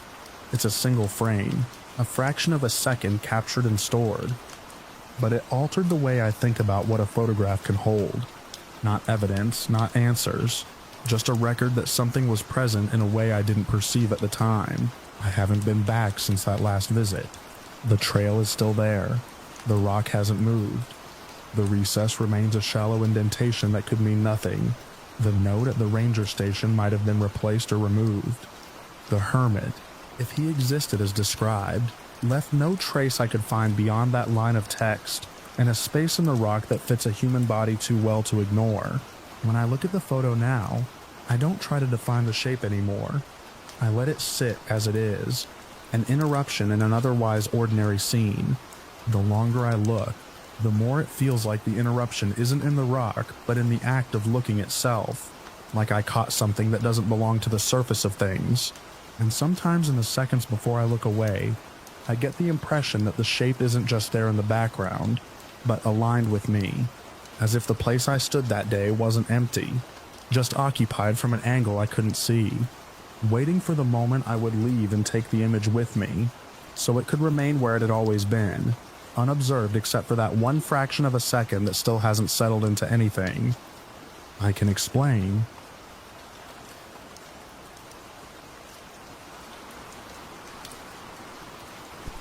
I remember the exact moment we decided to take the photograph, because it felt like the last rational thing left to do. We had already swept the upper tier of Lake County Jail, twice that night, documenting drafts, wiring faults, anything that could explain the cold pockets that kept forming in the same stretch of corridor. The place held on to the dark differently than other buildings I'd worked in. It wasn't just the lack of light. It was the way sound seemed to settle instead of travel. Like every noise lost momentum a few feet from where it started. I was leading the team then, and by that point I had built a reputation on staying longer than anyone else would. We didn't abandon cases, we explained them, or we proved they weren't worth explaining. That was the job, but the jail resisted us from the start. The first hour passed in routine silence. We logged temperatures, mapped airflow, checked doors for loose hinges. Around midnight, the first sound came. Metal against metal, faint and irregular. It wasn't loud enough to echo, just a small, deliberate contact that repeated without rhythm. We traced it to a row of empty cells on the second tier, but when we reached them, the noise stopped so completely it felt staged. I noted the time and location. One of my colleagues muttered that it was probably expansion in the old bars. I agreed out loud, because that explanation made sense. Still, I kept my recorder running longer than necessary. The temperature drop followed not long after. It wasn't gradual. 1 second the air was stale and neutral. The next, it pressed cold against the skin like a surface you hadn't realized you were touching. My breath didn't fog, but my hands reacted instantly, stiffening around the equipment. We measured a sharp drop, far outside what the building should allow, without a clear source. No open windows, no active ventilation, nothing that justified the change. We stayed. That was the decision point, though I didn't recognize it at the time. In hindsight, everything that came after felt like a continuation of that single choice. We moved deeper into the corridor, toward the old administrative wing. The lighting there was worse, limited to the spill from our equipment. Shadows gathered in the corners, not unusual for a structure like that. but they seemed to hold their shape longer than they should. When we shifted our lights, the darkness didn't immediately break apart. It lagged. I remember stopping and watching one corner in particular. There was no movement, not in any conventional sense, but the outline of the shadow felt defined in a way that didn't match the surrounding surfaces, as if it belonged to something that wasn't fully present. I didn't say that out loud. We heard the metal sound again, closer this time. Not from behind us where the cells were, but ahead, somewhere deeper in the wing. It carried differently now, less like impact, more like pressure being applied and released.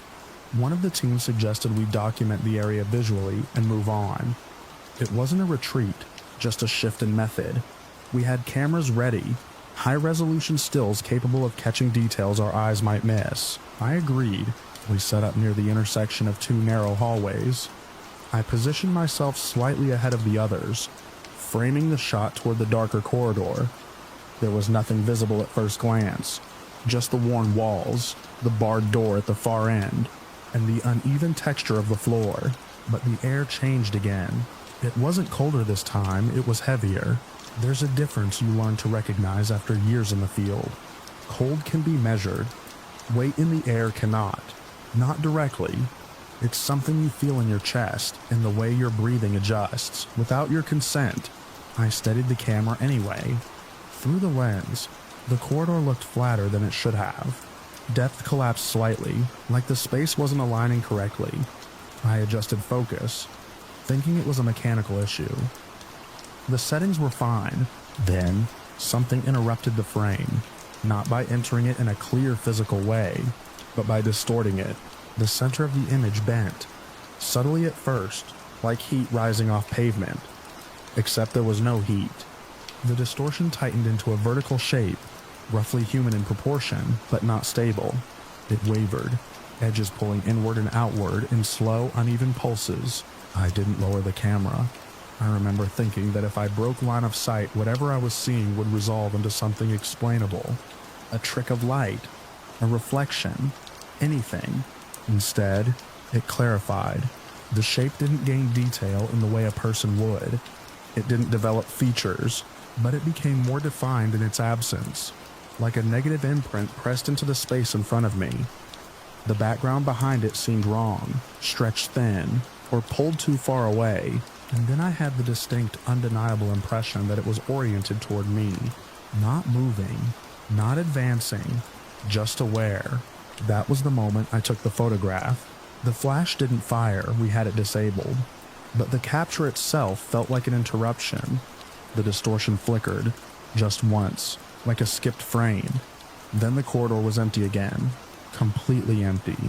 I lowered the camera slowly. No one spoke for a few seconds. I could hear my own breathing, steady but louder than it should have been. One of the team asked if I got anything. I told them I wasn't sure yet. That was true in the narrowest sense. We reviewed the image on the spot. The photograph showed the corridor exactly as I had framed it, except for the center. There, occupying the space where the distortion had been, was a figure. Calling it human-like is the closest accurate description, but it doesn't convey the problem. The proportions were off in ways that didn't resolve cleanly. The torso seemed elongated, but not consistently. The limbs existed, but their placement didn't match the perspective of the hallway. It was as if multiple angles had been captured at once and compressed into a single outline. The edges weren't blurred. They were wrong. In the position facing the camera, there were no discernible eyes, no face in the traditional sense, but the orientation was unmistakable. It was directed at us, at me. One of the team stepped back immediately after seeing it. Another leaned in closer, as if proximity might clarify what we were looking at. It didn't. The longer we stared, the less stable the image felt. Not physically changing, but difficult to hold in a fixed interpretation. My mind kept trying to correct it, to force it into a recognizable form, and failing, we checked the surrounding frames. There were none. This was a single capture, no motion blur, no double exposure, no environmental factors we could point to, just the figure. We stood there longer than we should have, No one suggested continuing the investigation. No one suggested deleting the image either. The usual process catalog, cross-reference, test variables didn't come up. Instead, there was a shared unspoken understanding that something about the situation had shifted beyond our working model. The metal sound started again. This time it came from directly behind us. We turned as one. The corridor we had just walked through was empty, but the sound continued for a few seconds after we faced it, then stopped abruptly. I remember feeling a sharp, specific certainty then. Not fear in the usual sense, but a conclusion. We were no longer observing something passive. I closed the camera case. We left the wing without collecting additional data. Equipment remained set up in other parts of the building, but we didn't return for it until daylight. The rest of the night passed in controlled withdrawal. No running, no panic, just a deliberate exit. Outside, the air felt normal again, measurable, predictable. We didn't review the image again until we were back at our office, in proper lighting, on a calibrated screen. The photograph was even worse. Details that had been hard to parse in the field became clearer, but not more logical. The figure's outline intersected with the environment in impossible ways. Sections of the wall appeared displaced where it overlapped. The floor beneath it showed no shadow, but the lighting suggested there should have been one, and the orientation remained unchanged. It was still facing the camera. We ran every analysis we had available: pixel structure, compression artifacts, lens distortion models. Nothing accounted for the figure. There was no evidence of manipulation, no sign of interference in the hardware. The image existed as captured. That should have been the point where we escalated, brought in external reviewers, expanded the investigation. Instead, we stopped, not gradually, completely. The decision wasn't voted on. It didn't need to be. Each of us reached it independently, almost at the same time. There was no practical path forward that didn't involve returning to that space and attempting to replicate the conditions, and none of us were willing to do that. I archived the file under restricted access. No publication, no release. We documented the core facts and closed the case as unresolved. In the months that followed, the team dissolved. Not formally, but effectively. Projects were postponed, then canceled. Communication tapered off. I've reviewed the photograph exactly 3 times since that night.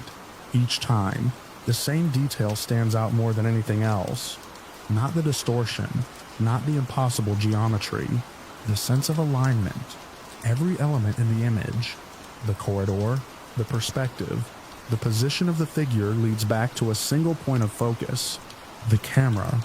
To me, as if the moment of capture wasn't just observation, but acknowledgement. I no longer work investigations. The equipment is packed away. The files are sealed. There are no plans to revisit the site. But sometimes, when I think back to that corridor, I don't remember the shape of the figure first. I remember the fraction of a second before I pressed the shutter, when the distortion tightened and held, and the space in front of me felt occupied in a way that didn't depend on sight. That is the part I can't reconcile, because it didn't feel like we discovered something. It felt like something allowed itself to be seen, just once, and made sure we understood it was aware of being recorded,